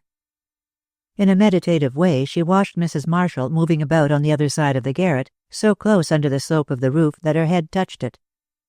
There were 2 windows, one at each end, but these were so dirty that the place was enveloped in a kind of brown twilight which had, at first, prevented the girl from seeing plainly. As her eyes grew more accustomed to the semi-gloom, she examined the lumber that was piled up on all sides. All the scum of the house had risen to the top and been left in this isolated attic. It was filled with the wreckage which will accumulate even in the most orderly houses. There were also ancient books, piles of newspapers, and such-like things huddled together pell-mell, and over all lay a thick grey dust. Suddenly, as Ruth, growing tired of waiting, shifted her position, the light from the window behind struck out a patch of red. Her eyes wandered mechanically towards the color. It was the red morocco binding of a narrow book which protruded from the heap. Hardly thinking what she was doing, the girl picked it up, and with the light from behind her strong upon it, she examined it minutely. Then her heart seemed to stand still, for it was a pocket-book, perhaps the very red pocket-book which had been stolen by Jenner's murderer, and of which they had been speaking only a few minutes before. Anxious to make quite certain as to this, Ruth slipped off the elastic strap and examined the discolored leaves. For the most part they were blank, but written on the front page was a name, and the name was Jenner. At the sight, Ruth uttered a cry. Mrs. Marshall turned sharply. Chapter 25. The Red Pocketbook. "What is the matter, child?" asked Mrs. Marshall sharply. But Ruth could not answer. She sat with the red pocketbook in her lap, gazing upon it as though it were a viper. Aunt Inez repeated her question impatiently, then, surprised at her niece's silence, she crossed the garret. Her eyes fell at once on the red book, and for a few seconds no word was spoken. Then, at last, Ruth made a remark, and made it in a hushed voice, as though she feared it might be heard by others than the frozen woman before her. "It was not produced at the trial," was what she said, looking at her aunt. Mrs. Marshall might have been a granite image for all the movement she made. Her face was like snow, her eyes fixed as though they were in a cataleptic state. And so she was, for the moment. Only when Ruth, who was the first to recover herself, made a motion to rise, did she shew any signs of life. She sighed deeply and removed her eyes from the book. "I will show it to my father," said the girl, whereat her aunt changed suddenly into a creature of fire. She snatched at the pocketbook and had it in her grasp before Ruth could close her fingers upon it. "You will show it to no one," she said, thrusting it into her pocket. "I forbid you to say a word." "Tell me how it came to be here, and I will consider if it is right for me to be silent." "I will explain nothing. Girl, what demon brought you here and shewed you that book?" "I came up here to look for it. I have been searching for over an hour. You came in and found it in a few minutes. It is fate. Fate." "Aunt Inez." Ruth drew back until she was standing up against the wall. "You? Oh, no, you did not kill the man?" Mrs. Marshall shrugged her shoulders, her color and her courage coming back to her almost as she spoke. "You are at liberty to think so if you like. I will not contradict you. No, indeed, I have other things to do." "Will you contradict my father?" "I forbid you to tell your father of this." "I must. I will know the truth of this matter. There is an innocent woman in jail for—" "An innocent woman?" interrupted her aunt with contempt. "Oh, yes, very innocent." She paused and looked at Ruth. "Come downstairs," she said. "As you have found what I wanted, we need not remain here." "You knew that this book was hidden here?" "Yes, I have known it for years." "Why did you not produce it at the trial?" "That is my business." "How did it come into your possession?" "Ah, that I refuse to tell you. Think me guilty if you like. It is evident you want to smirch our family name. But I have had enough of this nonsense. You must hold your tongue." "To all persons save my father. I must tell him, and I will." "I forbid you." "It is no use your forbidding me. I tell my father. He has the honor of the family quite as at heart as you have, and he is the man to decide what should be done. You will tell?" "Yes, I am going straight home to tell all." The eyes of the two women met, and for a moment there was a duel of wills. Then Ruth, with her more youthful fire, got the upper hand. Her aunt turned away. "You are bringing me into great danger," she said, "but have it your own way. Tell your father." "Aunt, you did not kill the man." "Think so if you like." Mrs. Marshall passed out of the garret. Ruth remained a moment to recover her self-control, which had been sorely shaken by this extraordinary conversation. Then she also went down the stairs to the inhabited portion of the house. Mrs. Marshall was not to be seen, and on inquiring of the servant, Ruth learnt that she had locked herself in her bedroom and refused to see anyone. In this dilemma, there was nothing left for the girl but to go home, which she proceeded to do, feeling sick at heart. On the way to Hollyoaks, a sudden thought struck her. Suppose her aunt was guilty. Suppose she had shut herself in her room to commit suicide. If she had not been almost at the gates of the park when this occurred to her, she would have run back. But the best thing she could do now was to see her father and implore him to go to Aunt Inez at once. She felt there was no time to be lost and ran up the avenue as quickly as she could. The window of the library which opened onto the terrace was ajar, so taking this as a shortcut, she ran up the steps onto the terrace and flung herself into the room with a white and haggard face. "Ruth! What is the matter? Ruth!" cried Mr. Cass, and sprang forward just in time to catch her in his arms. For a minute or so she could not speak, but when speech did come, the words poured out in a torrent. "Aunt Inez," she cried. "I went to see her. She was in the garret. There I found the red pocket-book, Jenner's book, which was stolen. She will not say if she killed him, yet she knew that the book was in the garret. Oh, see her at once, father, at once. She has locked herself in her bedroom. I believe that she will kill herself." And the excited girl burst into tears of exhaustion and terror. Mr. Cass said nothing, but put her into a chair. Indeed, he did not know what to say or even what to think, for he felt completely stunned. He had suspected Marshall, but never Inez. Even now he did not believe that she could ever have brought herself to commit such a crime. "Go, go," cried Ruth, wringing her hands. "Aunt Inez, you may be too late. She will kill herself. I know she will." "No fear of that," said her father, recovering himself somewhat. "She is not the woman to give up the fight in that way, Inez. No, she never killed that beast. Never." "But, father, the red pocketbook—" "She will be able to explain how she came by it. She has a temper, and it's fierce enough when she is roused, but she would not go so far as that. As to committing suicide, she has no reason for doing that if she is innocent." "I hope she is. Oh, I hope she is," wailed Ruth, distracted with terror. Her father saw that the girl was thoroughly overwrought. In her present state of mind, everything would be exaggerated. He intended to go at once and learn the truth from his sister, but he could not leave Ruth in this plight. Before he went, he must soothe her. So, pulling himself together, no easy task at his age, for he had received a severe shock, he sat down beside the terrified girl and took her hand firmly in his own. "See here, child," he said. "However that book got into Marshall's hands, your aunt had nothing to do with it. She did not, she could not have killed Jenner. I know it because she was in this house on the night and at the time of the murder." "Then if she is innocent, why didn't she tell me so?" "Well, you know what she is. No doubt she was angry to think you should conceive her capable of such a crime. She will tell me all she knows if she has any knowledge, which I am inclined to doubt. But I want you to understand, Ruth, that your aunt is innocent, and that her innocence can be proved by me. Under these circumstances she will not commit suicide, as you appear to think. I will go over and see her at once, and I shall doubtless have a reassuring report to give you when I return. But you must promise not to worry while I am away. And above all things, Ruth, do not tell anyone of this. There may be trouble." "I will say nothing, nothing," panted the girl, pressing her hands against her beating heart. "And indeed, father, I did not meddle with the matter again. The discovery was thrust upon me. You can trust me. Indeed you can." "And you will not make yourself ill with expecting the worst?" "No, no. I promise I will go to my room and lie down." "That's a good girl.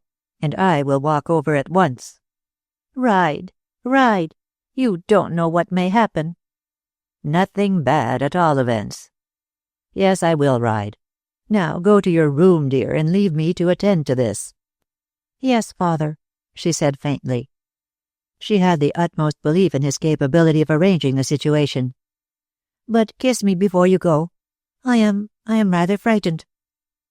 "Believe me, there is no need for that," said Mr. Cass with an attempt at a smile. "There is your kiss. Now go." Mr. Cass reviewed the whole situation as he rode over to his sister's house. He reflected that Marshall must have told his wife about the bill, for that and the book were, so to speak, inseparable. In a word, thought Mr. Cass, as he dismounted at the door and gave his horse to a groom, Marshall did not kill the man himself, but he knows who did. But I'll make Inez tell the truth in some way. This is no time to consider her feelings. Following the servant, he went into the stone-colored drawing-room and found his sister waiting to receive him. She was dressed in black, without a scrap of white to relieve her funereal aspect. "I did not expect you to come so soon, Sebastian," she said in her rich voice. "But I knew you would come sooner or later." "I could hardly help coming after what Ruth told me." Her brother was surprised at her composure. "What did she tell you?" "That the red pocketbook belonging to Jenner had been found by her in this house." "To be particular, the garret," said Mrs. Marshall, pointing to the table. "There it is." He looked at it with repugnance and touched it gingerly. Then he opened it, glanced at the name, and laid it down with a sigh. There was no doubt it had been Jenner's property. The name was clear enough. "How did it come into your possession?" he asked sharply. "That is not an easy question for me to answer." "Yet it can be answered and must be answered." "How do you know that I will comply with your must?" she asked with scorn. "Oh, I know you are hard to drive, but in this case you must speak out. I have the means to make you, that is, if you have any regard for your husband." "You know how I love him, little as he deserves it. You are talking of the bill." "Oh, don't look so astonished.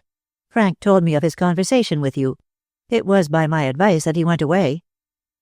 "Inez, is it possible you can love so base a creature?" Mrs. Marshall sighed. "To you, Sebastian, I will say things I will not say to any other person. Little as we love one another, still we are brother and sister. I know you would do much for me." "I would do anything for you, Inez. Blood is stronger than water, after all. And you can speak freely to me. Your honor is my honor. I can hold my tongue." "Speak out freely," he repeated. "I will," she said, and gave him the kindest look that had been in her eyes for many a long year. "You know how madly in love I was with Frank when I married him. It was not love, it was infatuation. I believed him to be the most perfect and the most misunderstood man in the whole world. I blamed you for getting him out of the business, and I thought to repair your wrong by marrying him. Well, I did. And then what happened?" "I can guess. The scales fell from your eyes." "They did, within 6 months. For even then he deceived me. Yes, after all I had done for him. I had made him rich. But that comes later on in the story. Suffice it to say that I soon found out that I had married a faithless brute." "Why did you not get rid of him? I would have helped you." She cast a look around the dismal room and smiled strangely. "Because I had committed a sin. I came to look upon Frank as the cross laid upon me for the expiation of that sin." "Good heavens, Inez, you don't mean to say you killed Jenner?" "No, what nonsense am I talking? You were in bed on that night." "I did not kill Jenner," she said calmly. "Nevertheless, I had committed a sin. You shall hear all in good time. Well, I took Frank as my cross, and put up all these years with his infidelities and drunkenness and wickedness. I behaved to him as though I still loved him. I have deceived everyone." "You certainly deceived me, for one," said Mr. Cass bluntly. "I thought you still loved the creature." "Loved him? Why, I hated him with all my soul. It was only my religious principles and my desire to expiate my sin that made me tolerate him." "In heaven's name, what is your sin?" "I'll tell you soon enough," she said. "But do not be afraid. I have not dipped my hands in blood. Let me tell my story in my own way. It is not easy for me to tell it at all. I only do so now in order to avert worse trouble." Knowing her obstinacy, her brother saw that it was useless to protest. "Go on," he said, leaning back in his chair. "Have your own way."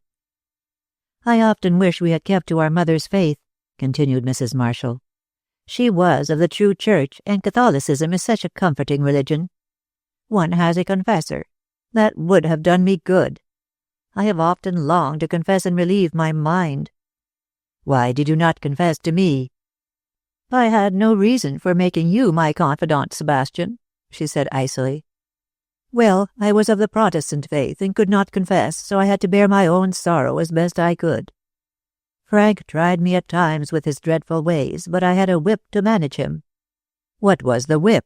asked Mr. Cass, struck by the fact that she used almost the same phrase that he had used to her husband. "I will tell you shortly, but I mortified my flesh in every way. Look at this house. You know how I love pretty things, and yet I spent my life in the midst of these horrors. I am fond of—" "See here, Inez," broke in her brother. "I want to know about this pocketbook. You can tell me your feelings later." Chapter 26. The Penance of Inez. Sebastian's abrupt interruption of his sister's enthusiastic confession was as a douche of cold water on glowing iron. The iron forthwith cooled. That is to say, Mrs. Marshall, from flesh and blood, became stone again. "Of course I will tell you all you wish to know," she said in even tones, with about as much feeling as might have been expected from a cuckoo. "But since you will not let me tell my story in my own way, I think it is best that you should put your own questions, then I shall know precisely what you do want." "Don't be angry," entreated her brother, "but tell me all for the sake of the family. Where did you learn that Frank had committed forgery?" "At the Wagoner's Pond." Mr. Cass started from his seat and stared down at his sister in surprise. He remembered what Marshall had told him about that appointment at the Wagoner's Pond. "What?" he cried. "Were you out on the night of the murder? Did you overhear the conversation between Marshall and Jenner?" "Oh, it was Jenner, was it?" she said quite composedly. "Well, I guessed as much, though I could never be quite sure." "Didn't your husband tell you that he had met him by the Wagoner's Pond?" She looked up with scorn and contempt. "Frank never told me anything but what was wrung out of him by fear. Besides, we did not speak of these things. Like him, I preferred to let sleeping dogs lie." Her brother had taken his seat again, and, deep in thought, paid little attention to what she was saying. "I thought you were in bed on that night with a headache." "A woman's excuse," she said coolly. "I had no headache, but I had a very keen desire to find out why Frank had an appointment on that night and with whom. I suspected another woman. You can guess her name." "Mrs. Jenner." "Ah, but he did not go out to meet her," cried Mr. Cass impatiently. "He had an appointment with her husband." "I found that out later. But I heard him asking one of the servants where the Wagoner's Pond was, and if he could find it in the dark. I knew then that he intended to go there that night for some purpose. The name of Mrs. Jenner was not mentioned, but as she was in the neighborhood, well, you know what a woman's feelings are. You jumped to conclusions." "Yes, they were wrong, but that did not matter. At all events, I was satisfied that he did not meet the woman. I slipped out of a side door unknown to everyone. My headache was a pretext that I might be at the meeting place. Had he done so, I would have broken off the engagement. Yes, much as I loved him, or rather, much as I was infatuated, I would have broken it off at the 11th hour had he put such an insult on me." "And yet you married him." "Oh, what is the use of that parrot cry?" she said impatiently. "You have already said that 5 or 6 times." "Because I am so amazed that your pride did not come to your aid when you knew the use to which he intended to put your money. To him you were not the woman he loved, but the banker upon whom he intended to draw." "And yet I married him," she said with a cold smile. "Women are strange creatures, I confess. Yet you always considered me proud. See how mistaken you were. I had more weakness than you thought me capable of possessing. I was wildly, madly in love with him. At all events, I intended to marry him, and what is more, I intended to get back that incriminating bill from Jenner without the expenditure of a penny. I saw that he had replaced it in his red pocketbook. Well, I made up my mind that I would get that pocketbook." "Yet you never guessed the man was Jenner," remarked her brother ironically. "I was suspicious, but not certain. However, I did not go after Jenner at once, for I knew where to find him. I wanted Frank to be out of the way before I left my hiding place. I was behind a hedge, and not alone." What do you mean by that? Asked Mr. Cass, startled. I mean what I say. Several times, while I was crouching in the wet grass, I heard the breathing of someone no great distance off. Well, I found that other person. When? Some time afterwards? On the contrary, the person threw himself in my way within half an hour after I was on my way to the Turnpike House. Wait a moment, cried Mr. Cass with suppressed excitement. I know who it was. The gypsy Job. Ah, replied Mrs. Marshall without betraying much surprise. Ruth told you something. Geoffrey did. Ruth had told him. Mrs. Marshall rose with a bound. And pray, what has Mr. Heron to do with this matter? A good deal, rejoined her brother dryly. You may as well sit down, Inez. Geoffrey is perfectly discreet. He is going to marry Ruth, you know. It will be as much to his interest as mine to keep this affair secret. Well, so you met this gypsy blackguard? Yes, halfway on the road to the Turnpike House. In spite of the darkness and the mist, he knew me in a moment. Instinct, I suppose. How could he have met you? Had you met him before? Lots of times. I knew the Romany dialect and used to talk to Job. I really wonder at you, Inez, taking up with such scum. As for Ruth, I'll talk to her. She shall have nothing more to do with him. Oh, as to that, remarked his sister, shrugging her shoulders, the creature is dying. He is consumptive and is drinking himself to death. I have placed him in the Turnpike House, without Mr. Heron's permission, by the way, and I allow him a small sum a week so that he may die in peace. So that you may keep your secret, you mean? It will soon be a secret no longer. Job, as I say, knew me.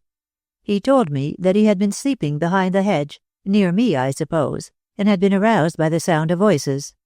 He recognized Frank's voice, for he had often spoken to him, but Jenner he did not know any more than I did. Naturally, Jenner was a comparative stranger in these parts. Go on. Well, Job had heard all about the red pocket-book and the bill. I saw in a twinkling that here was the instrument I required. I promised him £20 if he would get me that red pocket-book. Inez, did you send the man to murder Jenner? No, I did not. I never thought he would go so far as that. And as a matter of fact, Job has always denied to me that he struck the blow. He certainly would tell you that to save his neck. Well, after I had made this arrangement with him and had told him that Jenner was at the Turnpike House, I returned home. I entered by the side door and slipped up to my room without anyone being the wiser. I certainly was not, said her brother. You are quite a diplomatist, Inez. What about Job's murdering mission? He did not commit the murder, insisted Mrs. Marshall. He came next day and brought me the pocket-book. I opened it, but could not find the bill. Then I accused Job of having taken it. He grinned, but would say nothing. You understand, Sebastian, he had not got the bill, but he wanted to have me in his power. I see. But you could have turned the tables on him by having him arrested for the crime. No, he knew of the bill, of Frank's disgrace.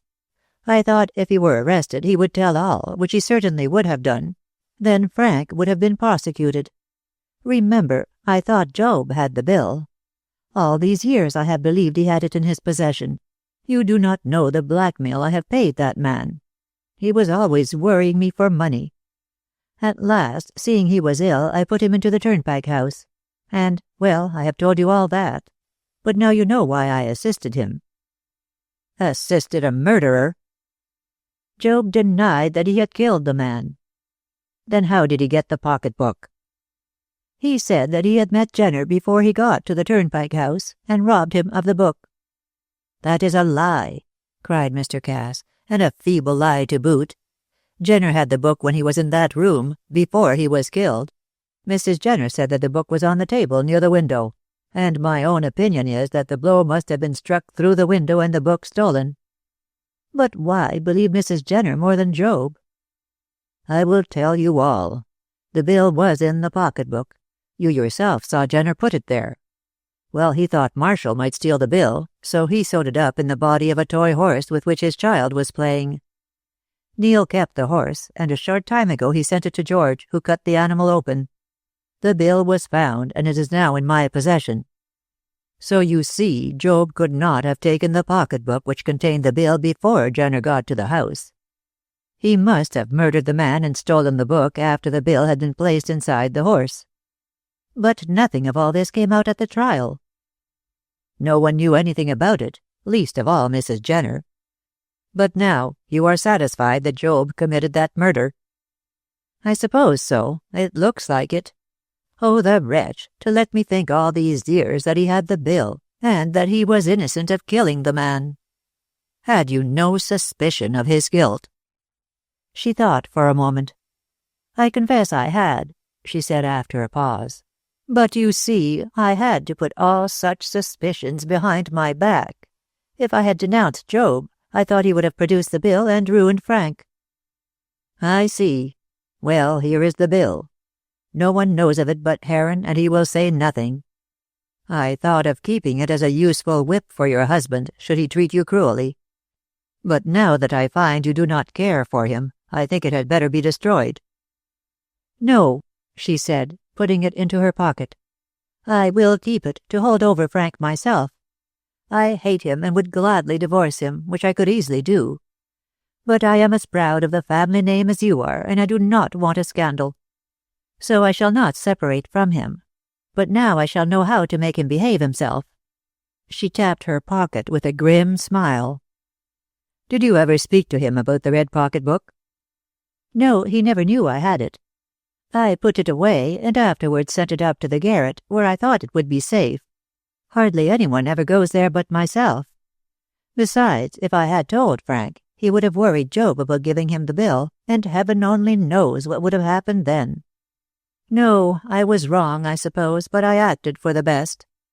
When Frank told me that he had seen you and that the bill was in your possession, I went up to the garret, intending to find the pocketbook and destroy it. Then I was foolish enough to ask Ruth. She found it by chance, and, well, you know the rest. Yes, I know the rest, said Mr. Cass grimly, and among other things. I know that Job Lovell killed Jenner, and that the dead man's unhappy wife has been punished all these years. Inez, I know you always hated her, but would you have let her lose her life? No. If she had been in danger of that, I would have come forward and told all I knew, even at the cost of disgrace. I would not have had the blood of a fellow creature on my soul. But, to tell you the truth, Sebastian, as Mrs. Jenner did not defend herself, I really believed she was guilty and Job innocent. He confessed to having robbed Jenner. She would say nothing. So, of the two, I thought Job the innocent one. Can you blame me? Partly. I blame you for not having told me this long ago. I always suspected your husband. Now I know that he is innocent, and I should have known it all along, seeing that he was in the house, in my house, when the crime was committed. If you had spoken out, I would have managed to get Mrs. Jenner off in some way without exposing the whole of this dreadful story. Job should be punished. Think what that would mean to us all, said his sister warningly. I will contrive to evade the worst, but I must have that poor woman released. Chapter 27. A Doubtful Witness. His sister's attitude puzzled Mr. Cass less than might have been expected. On leaving her, he went straight to the Turnpike House to interview the gypsy. The first thing was to get the truth out of Job. Then he would try to arrive at some settlement of the question which would be satisfactory to the world, to justice, and to his conscience. The door of the house was closed when he rode up. He dismounted, gave his horse to his groom, and told the man to take him home. I have to see the gypsy, he exclaimed. I find he is here without Mr. Heron's permission. I shall probably remain some time, and I don't want Sultan to get cold. Go home. Yes, sir, said the man, and then ventured to add a few words on his own account. Shan't I wait, sir? Joe Lovell is a rough customer. I know, Mr. Cass said calmly. I am prepared for that. I shall return in an hour, more or less. If Mr. Heron should come to Hollyoaks, ask him to wait for me. The man rode off, leading his master's horse. Mr. Cass waited until they were out of sight, then knocked vigorously at the door. There was no response. A third knock, or rather a perfect battery of knocks, proved that Job was at home. From within came the growl of a waking beast, the beast angry at being disturbed, and shortly afterwards the door was wrenched open by no very gentle hand. The gypsy, with his red-rimmed eyes blinking from under a thatch of disordered hair, stood on the threshold. Mr. Cass took in his condition at a glance. "Are you not ashamed to be drunk at this time of day?" he asked. "What do you mean by it?" "It is none of your business," growled Job, who had slept off the worst effects of his debauch. "It is my business. I am Mr. Cass." "I know you are," retorted the man, still blocking the doorway. "But that doesn't give you the right to come knocking at my door. 'Tisn't your house." "It is Mr. Heron's house," Mr. Cass said sharply, "and I have sufficient influence with Mr. Heron to have you kicked out into the cold if you do not behave yourself." "I shouldn't do that if I were you," said the ruffian with a sinister smile. "Others may find themselves out in the cold, too. Aye, my gorgeous Gentile. Bigger folk, nor the poor Romany." This was plainly a threat levelled at Mrs. Marshall, as her brother clearly saw. However, it was not his intention to quarrel with the man until he had got the truth out of him. "You speak in riddles," he said, "but perhaps you will stand aside and let me enter." "What for?" asked Job suspiciously. "You shall hear my business when I am within." The gypsy began to cough, and the paroxysm was so violent that he had to hold on to the doorpost. "Well, sir," said Job at length, somewhat sobered by a fit of coughing, "come in. I ain't the one to keep a Romany rye out of my tent."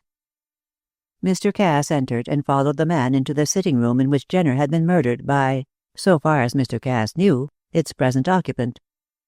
As he entered, he became conscious of a strong smell of petroleum, and making a sudden pause. "Have you upset your lamp?" he asked. "No, I ain't upset anything," said Job sulkily. "The smell, is it? Oh, that's my business. I've got an idea that ain't nothing to do with you. Sit down and tell me what's the row. I know, though. It's your young lady.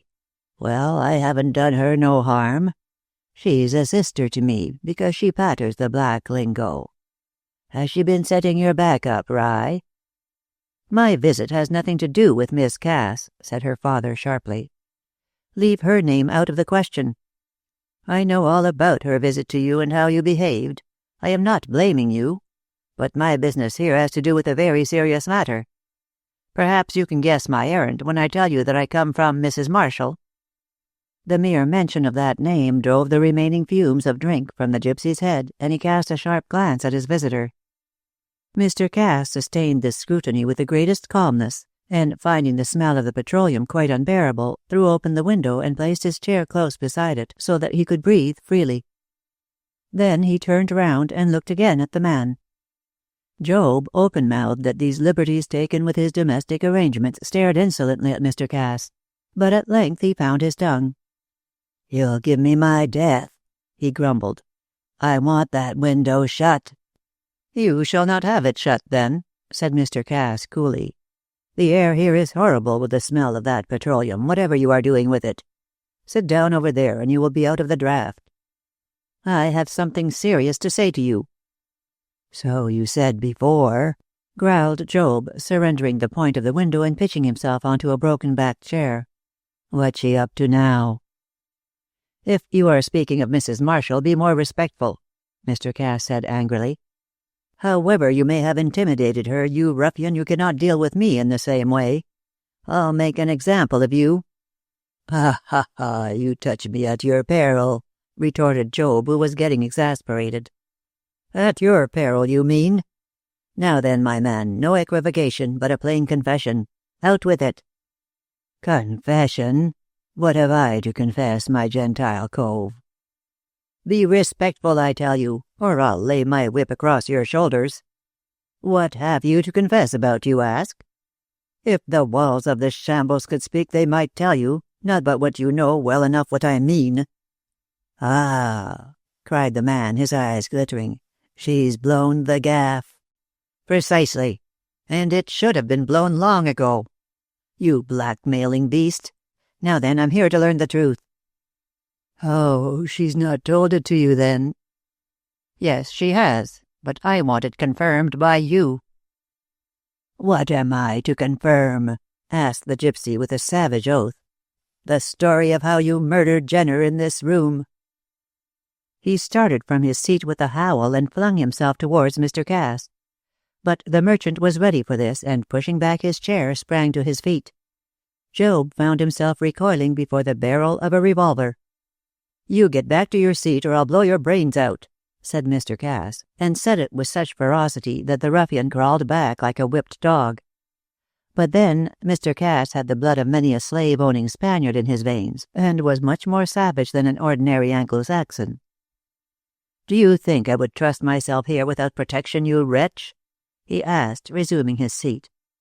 "No, you move and I shoot.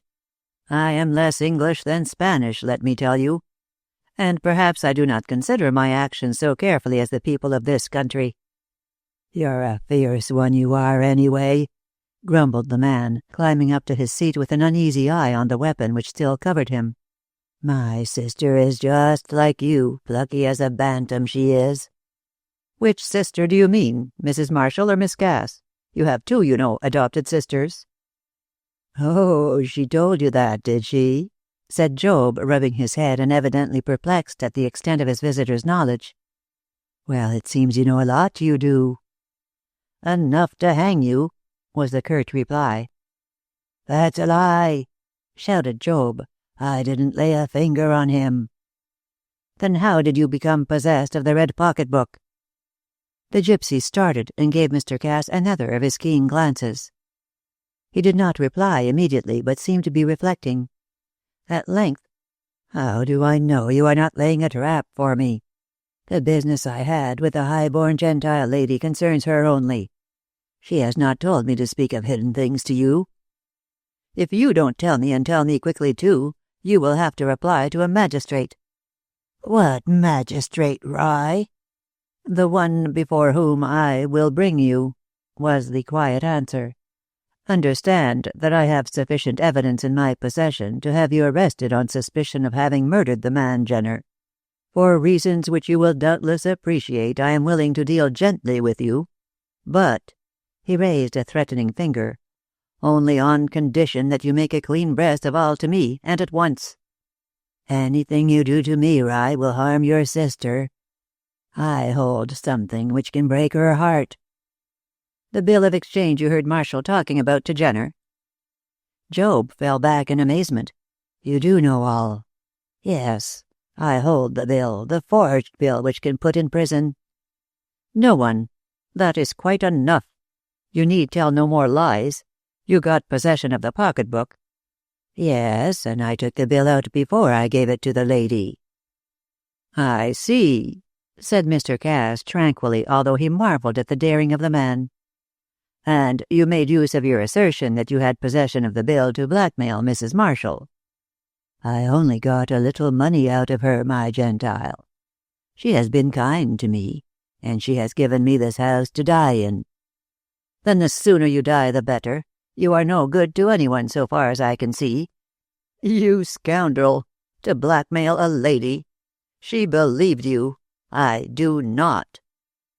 "You don't believe I have the bill?" asked Job incredulously. "No, for if you had you would show it to me." "I will not. Why should I?" "You cannot show it to me. I thought as much." "Hey, you think so, Rye? Then if I haven't the bill, who has?" "Mrs. Marshall, for I gave it to her today." "It is a lie, a lie." Job was quite pale now. He saw that his last card was played, and that he had now very little hold, but still some, over Mrs. Marshall. "It is the truth.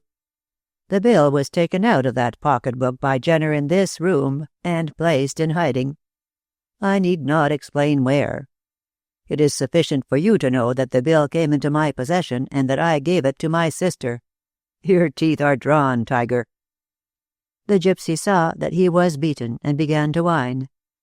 Although he already bore the impress of death, he did not want to be turned out to die in the open fields. "What do you want to know, Honorable Rye?" he asked in fawning tones, for he wanted to propitiate the man who could make a tramp of him. "I will tell you all. All. You know so much that—" "Now then," interrupted Mr. Cass impatiently, "where did you get the red pocketbook? Did you snatch it through this window of which I am sitting and kill Jenner to get it?" "No, Rye, I swear I did not. I was not near this house. I got the pocketbook from Jenner." "You liar! The bill was in the book when Jenner came to this house, and if you had stolen it, the bill would have remained there. Jenner did not leave the house again. He died here." Job scratched his head. He was puzzled. "Well, I thought it was Jenner, Rye. If it wasn't him, then who was it?" "Marshall. You attacked Marshall on that night. Oh, I know. You tore his cuff and stole his sleeve links, and one was found under this very window. You dropped it there, you murderer." "I ain't a murderer, I tell you," growled the man, getting angry. "I did try to get some tin out of that Marshall cove, but that was afore I met Mrs. Marshall. I was sleeping behind a hedge, and I heard Marshall and Jenner jawing. I listened and heard all. When they parted, I thought I'd drop Marshall, Rye, and get some money. I was poor and he was rich. He put out his arms to fight, and I did grab his wrist, but I didn't steal his links, I swear. Then I heard someone coming, and I ran away, while he went home. I came back to the Wagoner's Pond and then followed the lady. I knew she was hiding not far from me in the hedge." "How could you tell that in the mist and darkness?" "I've eyes like a cat and can see through stones," said Job in a sulky tone. "Black don't make no difference to me. I knew her, I tell you, Rye, and thought she'd go after Jenner and get the bill for Marshall's sake." "Why for Marshall's sake?" asked Mr. Cass coldly. "'Cause I heard she was going to be his Ranny, marry him, as you Gentiles call it. I went after her and caught her up. I offered to do the job for money. She said she'd give me lots if I got her the pocketbook. I said I'd give it her next day. Then I came to this house where we are now and waited in the hedge on the other side of the road. I saw the winder was open, but nothing more. There was a cry and a yell, and a cove comes dashing down the road. I after him and caught him up, though he run like the wind. I fell on him and I said, 'Give us the red pocketbook.' He fought, but said nothing. I thought he was Jenner." "Oh, but how could you see in the dark?" remarked Mr. Cass sarcastically. "What did it matter?" Job said surlily. "I didn't know Jenner when I saw him. He was a stranger to me." "True enough," said Mr. Cass. "Go on." "Well, he fought and twisted, and I grabbed onto his throat, then he half gave in, and pushed the pocketbook further into his pocket. I held him down and got it out. I didn't know he'd been knifing Jenner. I took the pocketbook to an old barn where I was going to sleep for the night and looked through it. I couldn't find no bill and thought I'd had all my trouble for nothing. So thinking she'd give me no money, I made up my mind as I'd tell her I'd got the bill and would keep it till she paid up. She believed the yarn, and I saw she was afraid. She asked me to show her the bill, but I said I wouldn't, as she might put it in the burning fire. In one way or another I made her think I could do her husband harm with the bill, so she paid up well. Oh, yes," said the scoundrel generously. "I will say she was a real gentle lady." "And all the time you hadn't the bill, you beast." Job slapped his thigh. "That's the joke of it," he said, and began to cough again. Mr. Cass watched him with an expression of contempt. The secret of the murder seemed as far off as ever. Like an elusive phantom, it flitted just within reach, but when the seer hoped to grasp it, it was still the same distance ahead. Twice or thrice had Mr. Cass been on the verge of solving the mystery, and now again it was impenetrable as always before. He saw no reason to doubt this man's story, yet he was doubtful. He made one more attempt to get at the truth. "Who was this man you struggled with?" he asked. "I don't know. I could not see much of him, because we were fighting hard, my Rye. but I've often thought he was the same cove as I heard the steps of when I tussled with Marshall." "How could you tell that?"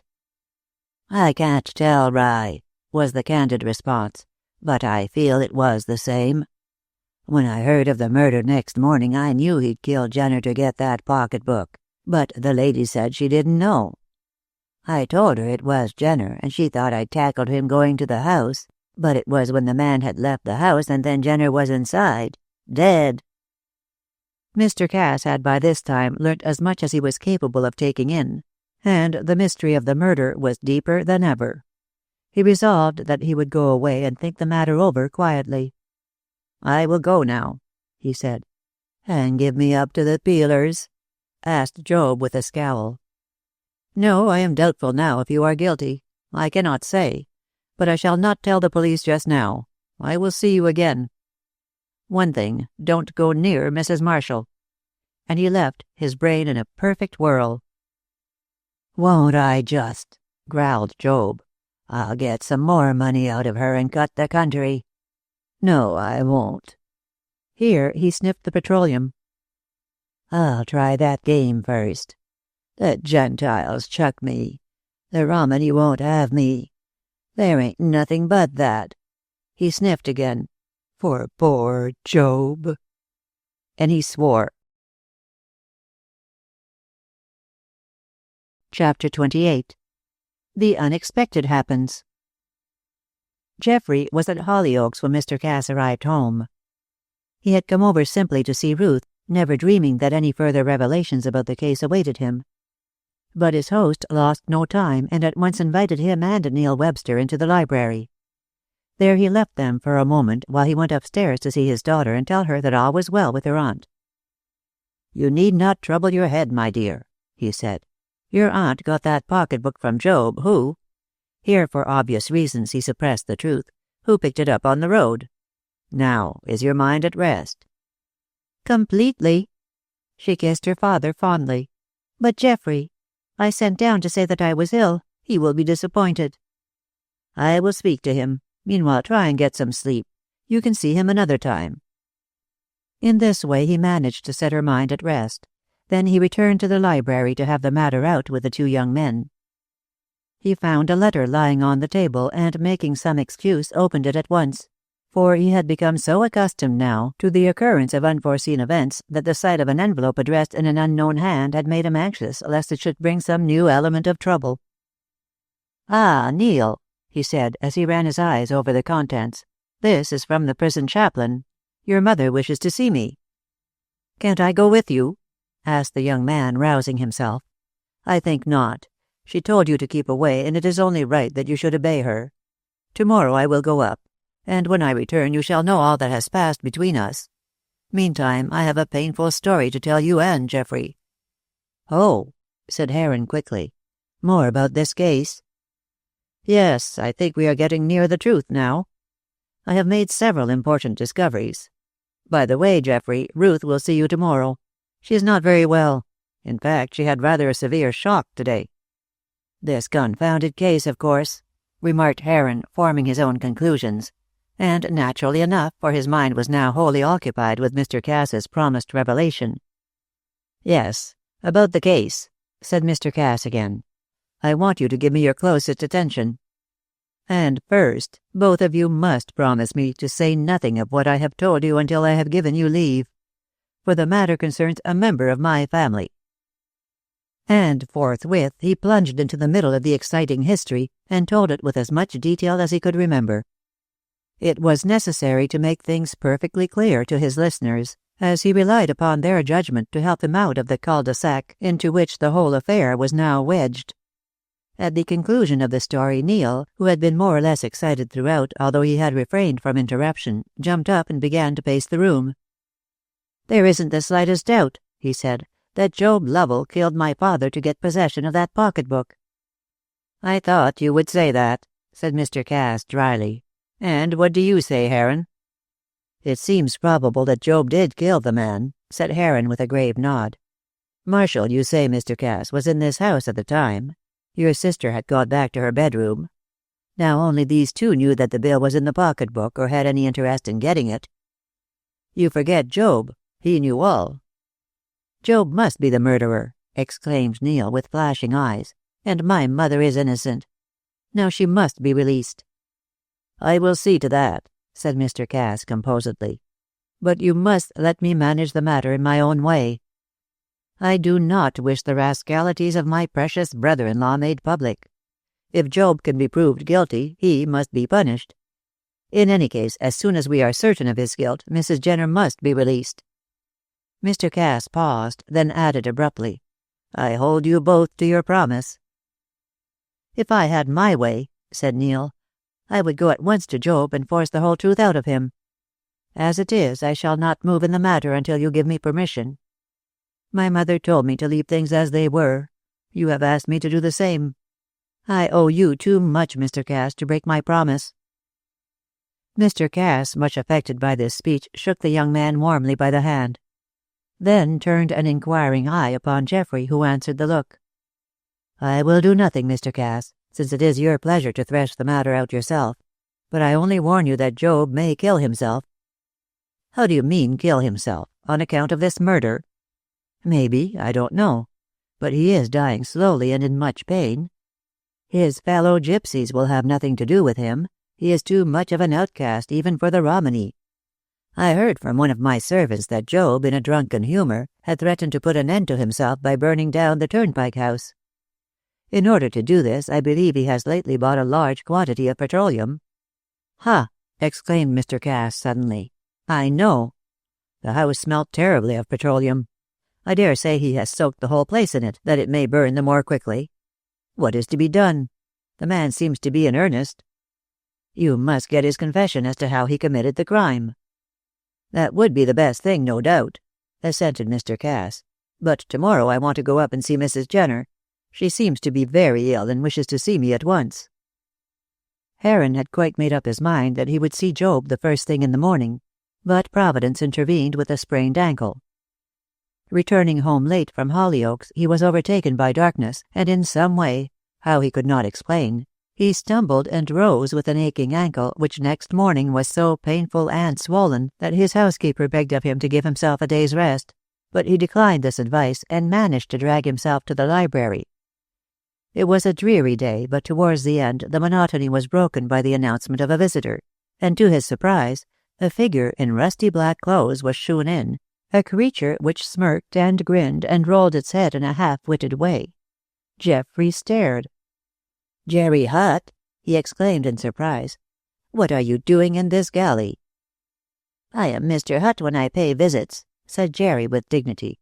"Only when I'm put upon at home by mother and master am I called Jerry." "Well then, Mr. Hutt," said Mr. Heron, humoring the strange creature, "I should like to know your business. Take a seat." Jerry obeyed, first going through the ceremony of dusting a spotless chair so that his rusty suit might take no harm. He had furbished himself up for the occasion, and wore a flaring red tie, as spruce as Julian Roper's green one, and as ill-suited to the person who wore it. In this was stuck a pin which, when he had seated himself near Geoffrey, the latter could see very clearly.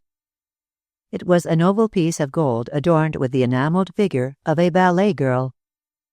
While the unconscious visitor sat smirking blandly on his chair, Mr. Heron rang the bell, and when the butler entered, spoke a few whispered words, upon which the man cast a startled look at Jerry and hurried from the room. In 3 minutes the door of the room half opened and closed again. Then Geoffrey knew that the under-footman, a strapping young giant, was waiting outside in case Mr. Hutt might be compelled to make a too hasty exit. "Well, Mr. Hutt," said Geoffrey, "what is it?" "I thought you were never going to speak," said Jerry in an injured tone, "and I'm that hungry and dry you wouldn't think." "First we will have our talk, Mr. Hutt. Then I will see about having you provided with refreshment. Your errand, quick." "It was the master sent me here," Jerry said, becoming more respectful as he delivered his message. It was as though the spell of the sender were on him. "He bids me say that if you can give him that bill of exchange he's willing to buy it." "That's very good of him," Geoffrey said, ironically. "And why does he want the bill of exchange you speak of?" Jerry nodded mysteriously. "I know, but I mustn't tell," he said. "You must tell, or I won't discuss the matter with you." "Well, it isn't a secret. Leastways, neither mother nor master said, 'Hold your tongue, Jerry.' I can say this much, that master wants to be upsides with that Mr. Marshall. You know why?" "What do you know about Mr. Marshall?" Suddenly, the smirking creature was transformed into a furious beast. "I know that he killed Miss Elsa, he did," shouted Jerry, and the man outside was instantly on the alert to run in and aid his master. "Aye, she was a beauty, and he broke her heart. I hope to have made her Mrs. Jerry Hutt," he added with a sob, "but that wicked Mr. Marshall, he had put her in the ground. I'll never see her again, but I want to lay him by the heels. I do, quite as much as master does, and that bill of exchange will do it." "Ah, you know all about the bill of exchange, then?" Jerry nodded. "I listened after you went away, and I know it was the same as they spoke of at the time of the murder." "Ugh!" he shivered. "That were a gory murder, bless my soul." "We will leave the bill alone for the time being, Jerry, and talk of something else. That beautiful breastpin, for instance. Where did you get the thing from, Mr. Hutt?" Hutt blinked, quite pleased that Mr. Heron should admire his jewelry. "I picked it up," he said, nodding. "It wasn't a pin, but I made it one myself." "And where did you pick it up, Jerry?" He shook his head. "I can't tell you that." He snapped and frowned. "Well, I know that you picked it up not far from the Turnpike House, my friend, and that you dropped the other part of the link under the window." "The window?" gasped Jerry, turning almost blue with suppressed fear. "Yes, the window of the Turnpike House through which you killed Jenner." Hutt stared blankly at him, his eyes starting from his head. Then he gave vent to a long howl like that of a beaten dog and slipped onto his knees. "Oh, don't hurt me," he sobbed. "I never did anything. I'll tell you all. I'm frightened. The master said I'd be caught some day." "Then you did kill him," Heron almost shouted. "No, I didn't," snuffled the man. "You can't hang me for not doing what I didn't do. Here," loosening the breastpin, "you can have it." He threw it to Heron. "I don't want to be put in jail, please, please." His dim brain had seized upon the idea, from the few words Heron had spoken, that the gentleman knew all and could hang him. Chapter 29. The End of the Turnpike House. Perhaps had Heron attacked Jerry less suddenly, and had he not shewn by a few chosen remarks that he knew a good deal, the half-witted creature might not have confessed. But his weak nature gave way altogether. And during the next half-hour Geoffrey turned him inside out like a glove. The story which Heron extracted from the whimpering creature was what Roper had always suspected, and rightly, that Jenner had hidden the forged bill before he went to prison. When the man came out, he got to know the date of his discharge and set Jerry to follow him in order that he might see where he went to get the document. Jerry was on the track for many days and saw that he procured it from an old friend who, ignorant of its value, had taken charge of it.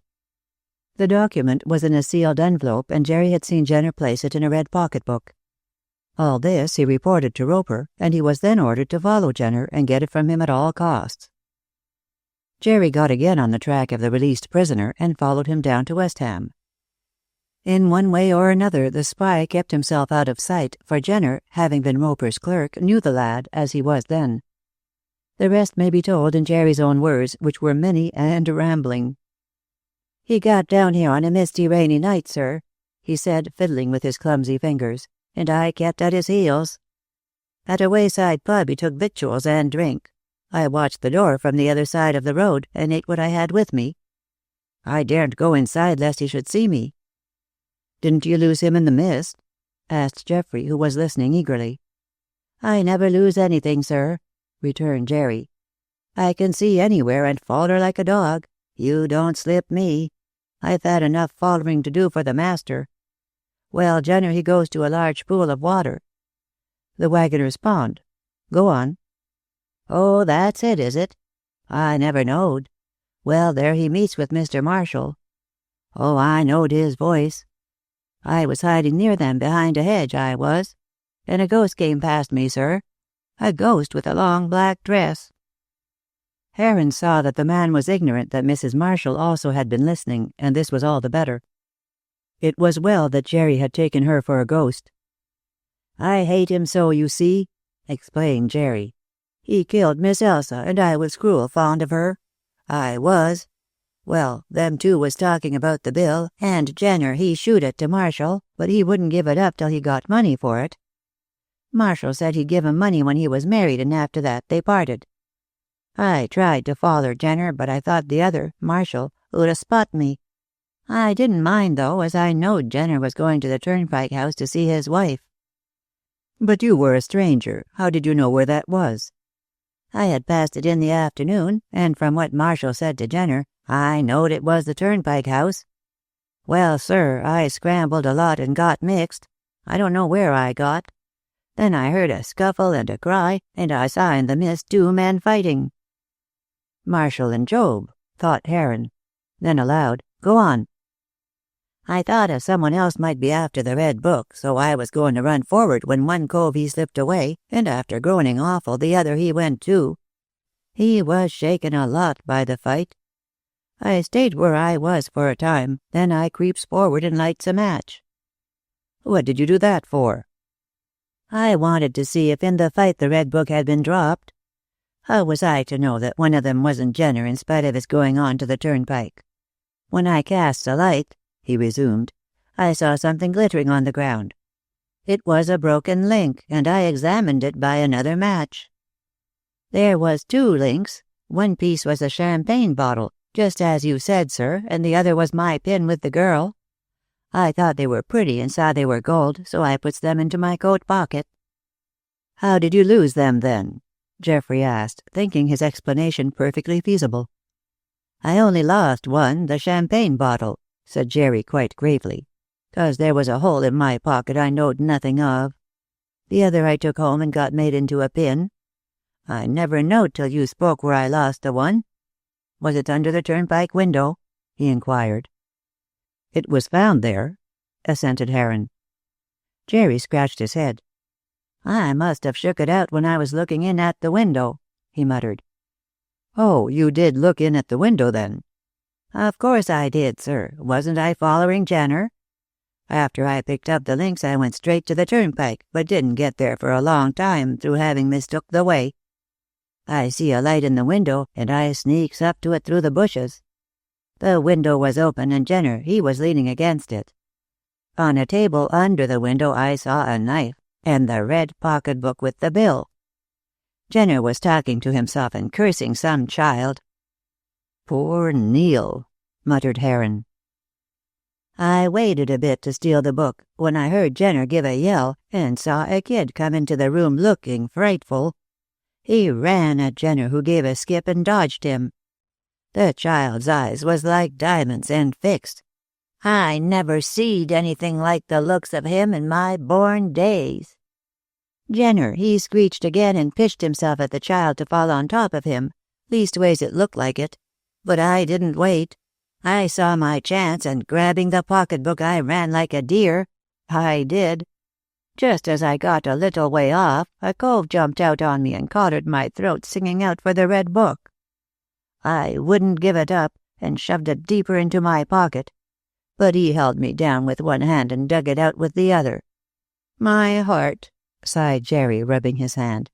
"Didn't the master give me beans for not having that pocketbook?" "Didn't you know who robbed you?" "No, I wish I had known. I'd have got the book next week when the talk of the murder was past. But the master got a scare from that, though I told him, as I tell you, that it wasn't me. He said lie low, so I did lie low, and after a time he gave up the idea of getting the bill, till you came the other day, and he thought you might have it. So I've come to buy it if you will sell." "We'll talk about that later, Jerry. Are you sure Jenner was alive when you left the window?" "I swear it. He was just making for the kid." "Had he the knife in his hand?" "Not as I knows, sir. I think it was on the table. Jenner just ran at the kid with his mouth open. He was in a cruel fright. But I cut and didn't wait to see anything." "Then do you think the child killed Jenner?" "Lor, no, sir," cried Jerry, amazed. A weak little thing like that. 'Sides, the kid hadn't the knife. 'Twas on that table, I'm sure." "Can you guess, then, who killed him?" "No, sir, I can't. All I know is that I didn't. But now you know, just say if I'm to have the bill."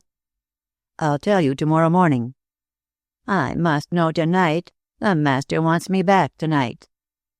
"He can't have you, then," said Heron dryly. "You stay here tonight. I want you to repeat your story to someone else." "I won't, then. I was a fool to tell, but I don't know nothing." "You must stay here." "I never killed him," wept Jerry. Then he turned sullen and made a grab at his hat. "I'll go," he said, and made for the door. "Stephen," called Geoffrey, and Geoffrey found himself face to face with a big footman who seized him with iron hands. "Here, here," he shouted, struggling and roaring. "Let me go. I never did nothin' to Jenner. Let me go." "Lock him up in some empty room, Stephen," cried Mr. Heron, "and give him food and wine. He must be kept here all night. I will take the responsibility. Confound this foot. If I were only able to walk. Oh, I'll keep you, Mr. Hutt. We haven't done with each other yet." Jerry's cunning came suddenly to his aid, and he ceased struggling. "If you give me grub and wine, I'll stop," he said. "I ain't done nothing to Jenner, and I ain't afraid." "Take him away, Stephen, and do what I tell you," said Geoffrey sharply, and Jerry Hutt soon found himself locked in an outshed with a tray of food and a bottle of beer for his supper. At intervals, Stephen, the footman, came in to see that he was safe. The creature noticed this and made his plans accordingly. Immediately after Stephen had departed after one of these peeps, he scrambled up the rough woodwork and managed to get to the window, which was closed merely by a hasp, no one having the least idea that the man would attempt to escape. Jerry broke open the catch, and soon forced his ungainly body through the opening. Not paying sufficient attention to his footing, he fell and alighted on a manure heap some distance below. "Spoiling my nice new suit," he grumbled as he groped round to get out of the yard in which he now found himself. There was some little difficulty about this, but he at last discovered a gate which led into a by-lane and was soon out of Mr. Heron's grounds, running across country for all he was worth, chuckling at the way in which he had outwitted his host. For quite 2 hours he wandered on, for he had completely lost his bearings. The night was fine with a high wind. The moon was at the zenith, and across her silver face passed cloud after cloud. At intervals the whole landscape became light as day, and he could see plainly. But he was a comparative stranger, though he had several times been down looking for the bill by his master's order. Suddenly he emerged onto a common overgrown with gorse, and found himself on a spot where 4 roads met. Some distance away a white house looked spectral in the moonlight. "The Turnpike," he said aloud. "My gum! And there's the window I looked through. The light's in it now, too, just as it was when Jenner was killed. I wonder who's in there." His curiosity got the better of his fear of Mr. Heron, and with a surprisingly light step, for the man was heavy, he crept through the jungle of bushes and sneaked along the wall of the house. "Just like old times," he said, chuckling. "I hope there ain't no more murders, though." Someone was singing a wild song in a drunken voice, and when the clerk peered through the window, for there was no blind, he saw a man dancing in the middle of the room. A cheap oil lamp was on the table, and by its light the dancer executed his fandango, waving a bottle as he did so. The apartment was bare, and a horrible smell of petroleum was wafted to Jerry's nostrils. In his curiosity he forgot to keep himself concealed, and Job, for he was the dancer, saw him. He flung himself across the room, and before Jerry had realized his danger, the gypsy had seized him by the collar of his coat and was dragging him through the window. Come in, Satan," yelled the drunken man. "We'll have another murder, ho!" Let me go," screeched Jerry. But he was like a rabbit caught in a snare, and shortly found himself in a heap on a petroleum-soaked floor, while Job closed the window. Hutt was terrified, but he could see no means of escape. "Have a drink," shouted Job, thrusting the bottle under Mr. Hutt's nose. "You let me go," he whispered, clinging to a chair. "If you don't, my master will set the police on to you, see if he don't." "The police?" cried Job. "What do I care for them? They can't do anything to me. She'll keep them off, she will. I can shoe up her husband if she don't. Drink, drink, or I'll kick you." Partly to avert the carrying out of his threat, and partly because he was extremely dry with his race across country, Jerry accepted the offer, and as the ardent spirits went down his throat, he felt his courage revive. "I'm Jerry Hutt," he exclaimed, "and I work for Mr. Roper. I want the bill. The bill." He made a grab at the gypsy. "It will lay him by the heels," he hissed. "Lay who by the heels, hang you?" cried Job, pushing him back. "Why, Marshall. I won't call him Mr. Marshall, who killed my poor dear Miss Elsa." Job, half stupid with drink, had yet the sense to gather the meaning of the words. "Blessed if I won't know of the red pocket-book, too," he muttered. And even as he spoke, Jerry caught the words and repeated them. "The red pocket-book," he shouted. "Do you know where it is? The bill is in it, and I'll buy it off you. Oh, yes, I will. £50. Job banged his fist so heavily on the table that the lamp tottered. "I wish I had it now," he cried. £50, by gum." "Have you the bill there?" asked Jerry, taking another drink. "No, I haven't anything," said Job. "She got it out of me." "Got what out of you?" "Why, the red pocketbook. But the bill wasn't in it," he added. For a moment Jerry stared at the man, then dropped the bottle with a crash on the floor. It broke, and the liquor, forming a pool, added its fumes to the smell of the petroleum. "You had that red book," stuttered Jerry, trying hard to clear his brain. "And it was taken from me. You live here. You... Oh! He sprang from his seat with a roar. "You took it from me." "Well," said Job with a growl, "was you the cove as I fought on that night and knocked about so?" "You robber! You thief!" cried Jerry, crouching for a spring. "Give me back my property, the book, the bill," and he flung himself on the gypsy, who gave a cry of rage. "I'll crush you like a fly, as I did before," Job said, and grappled with his visitor. But Job was not the man he had been 12 years before. He could not hold his own as he had once done. Shouting and cursing, the two men swayed round the apartment. Finally, they crashed against the table and upset the lamp. It fell and burst on the floor. Immediately the woodwork, soaked as it was in petroleum, broke into flame, and in almost less time than it takes to tell, the whole room was in a blaze. With a yell of terror, Jerry tried to shake himself free and leap through the girdle of fire, but Job held him fast. "No, you don't," he shouted. "You die with me, whoever you are. I've made arrangements for this. I never intended to live, but I thought I'd die alone. Now I've got you." And he made a clutch at Jerry's throat. After that, the struggle proceeded in silence, for Job held his peace, and Jerry could not cry out by reason of those two strong hands fast on his throat. By this time the room was blazing like a furnace, and the clothes of the two men were in flames. A frightened wayfarer saw the fire streaming towards the sky, saw two men vaguely struggling in the flames. Chapter 30. The Truth at Last. "It is not impossible," said Geoffrey, thunderstruck. Mrs. Marshall shook her head. "So possible that I always thought so myself," she said. "My own idea was the same," remarked Mr. Cass, who was the third person of the party now assembled in Mr. Heron's library. "I have told you several times, Geoffrey, that I believed Mrs. Jenner to be guilty." The young man drew a long breath. Even now he could scarcely credit the news. So she really did kill her husband. "There can be no doubt about it," said Mr. Cass, pointing to an envelope lying on the table. "There is a copy of her confession. She signed it in the presence of the chaplain and the governor of the jail." It was the morning after the burning down of the Turnpike House that this conversation took place. Information that 2 charred bodies had been found among the ruins had led Geoffrey to believe that Jerry had perished along with Job.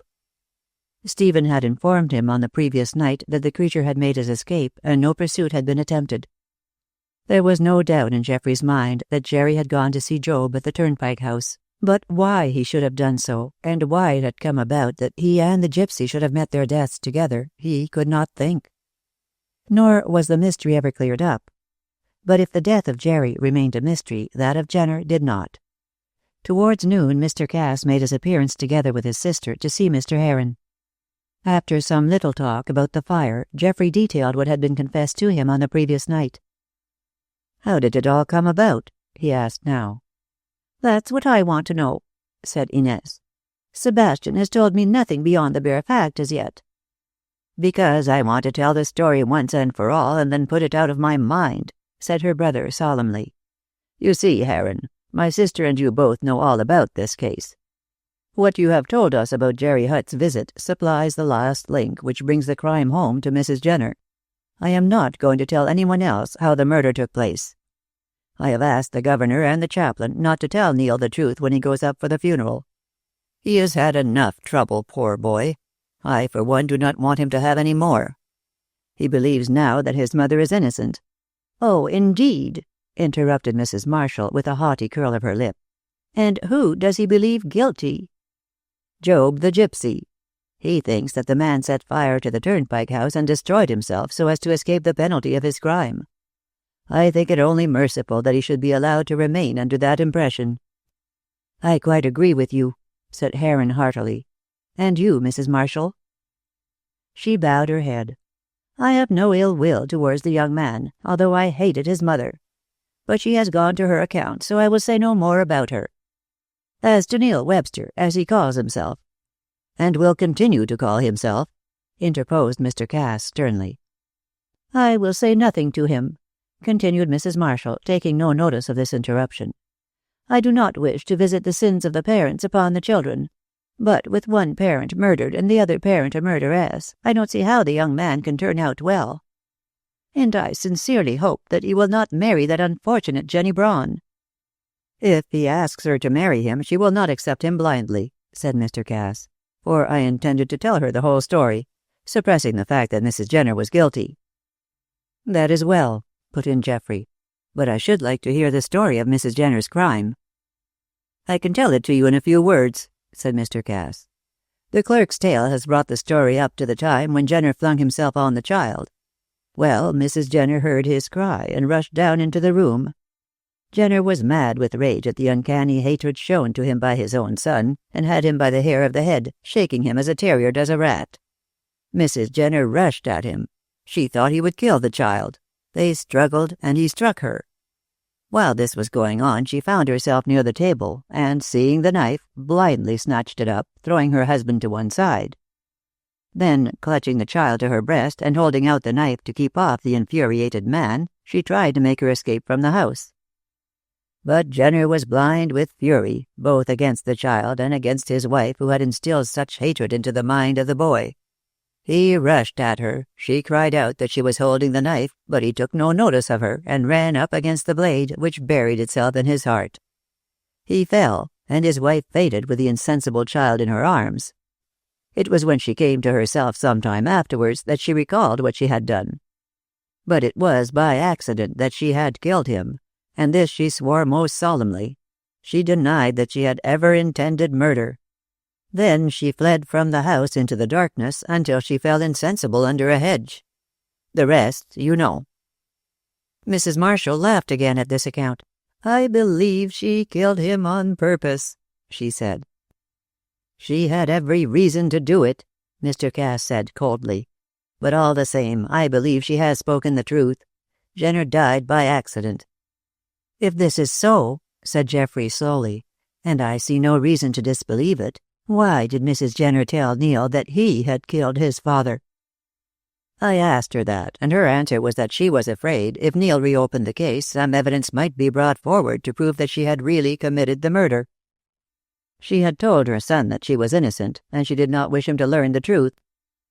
It was only on my giving a promise not to tell him that she consented to make the confession. She wants him to think of her only as a mother who loved him, not as a murderess." "Humph," remarked Geoffrey doubtfully. "A queer way of shewing her love, to put it into the head of an imaginative, neurotic creature like Neil that he himself was guilty." "It will not do him any harm," said Mr. Cass. "I don't pretend to say that I approve of her clearing her own name at the expense of Neil's peace of mind, but it is not for us to judge, and before she died she repented of having made that statement." "Did she know how the red pocket-book was stolen?" asked Geoffrey abruptly. "No. She had been so busy struggling with Jenner for possession of the child, she said, that she took no notice of anyone at the window. That was why Jerry, as you say, was able to put his hand in and take the book. It was lucky for the clearing up of the case that Jenner had sewn the bill inside the toy horse. If Roper had got hold of it, he would have made it hot for Marshall. He hates him like poison on account of—" "I have heard enough of that story," interrupted Mrs. Marshall. "And you seem to forget, Sebastian, that if the bill had already been in the pocket-book, I should have got it through Job. I am tired of it all. I hope it is all ended forever." "Yes, Inez, you will hear no more about it. In a few days Mrs. Jenner and her story will be buried, and we will all try and forget the past. Neil must never know." "I shall not tell him." "Nor I," said Mrs. Marshall with, for her, remarkable generosity. "No one knows the truth but ourselves, and we will keep silence. What about those poor wretches who have been burnt?" "Well, Geoffrey must tell how Jerry Hutt came to see him, and in some way we must prove the remains to be his. After all, the corpse, what is left of it, may not be Jerry." "I think it is," said Heron. "Indeed, I am certain of it. I expect he and Job got quarreling about the bill, and Job set fire to the house in order to burn them both. Jerry did not burn willingly, I am sure of that. Job no doubt detained him in the burning house until it was too late." Mrs. Marshall shuddered. Job indeed was wicked, as well she knew. But now she was relieved from his blackmailing, and had only her husband to deal with. And she resolved, now that she was in possession of the bill, to make short work of him. Her thoughts still seemed inclined to separation and the Romish Church. "Well, goodbye, Geoffrey," Mr. Cass said, shaking hands. "I hope your ankle will soon be right. Ruth is coming over to see you. But remember, not a word to her." "Not a word," said the young man. "But I say, Cass, if I were you, I should burn that copy of the confession. The original, in the possession of the authorities, will be sufficient to prove Mrs. Jenner's guilt should anyone else be accused, which is not likely after all. Burn it." "I intend to do so." And Mr. Cass dropped the document into the fire. "I only brought it back so that you might be sure she was guilty. Ah, it is in ashes already. I wish we could get rid of all our painful memories so easily. But to the end of my life I shall never forget this case." And these were the last words they spoke on the subject, for Mr. Cass and Geoffrey ever afterwards carefully avoided all mention of it. Nor was there even the Turnpike House to remind them of the tragedy, for it had been burnt to the ground. And Mr. Heron had the site ploughed and enclosed in the field adjoining, so that the next year corn waved where the blood-stained habitation had stood. Mrs. Marshall carried out her intention of separating from her husband. She gave him a portion of her money and made him a present of the forged bill, and he betook himself and his money to Paris. Neil buried his mother and mourned her for many months.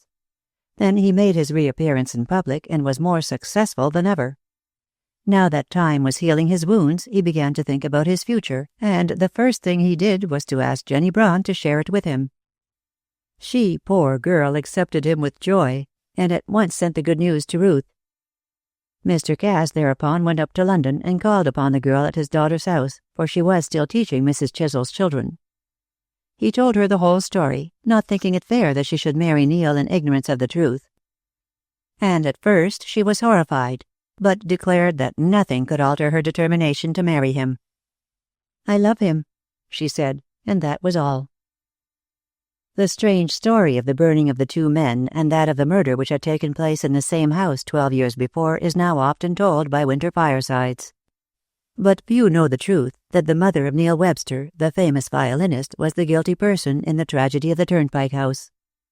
The truth was disclosed to Mr. Cass, to Geoffrey Heron, to Mrs. Marshall, and to the governor of jail and the chaplain. But as for this story, it is told with other names, and the scene is laid 50 miles from the real locality. The End of the Turnpike House by Fergus Hume.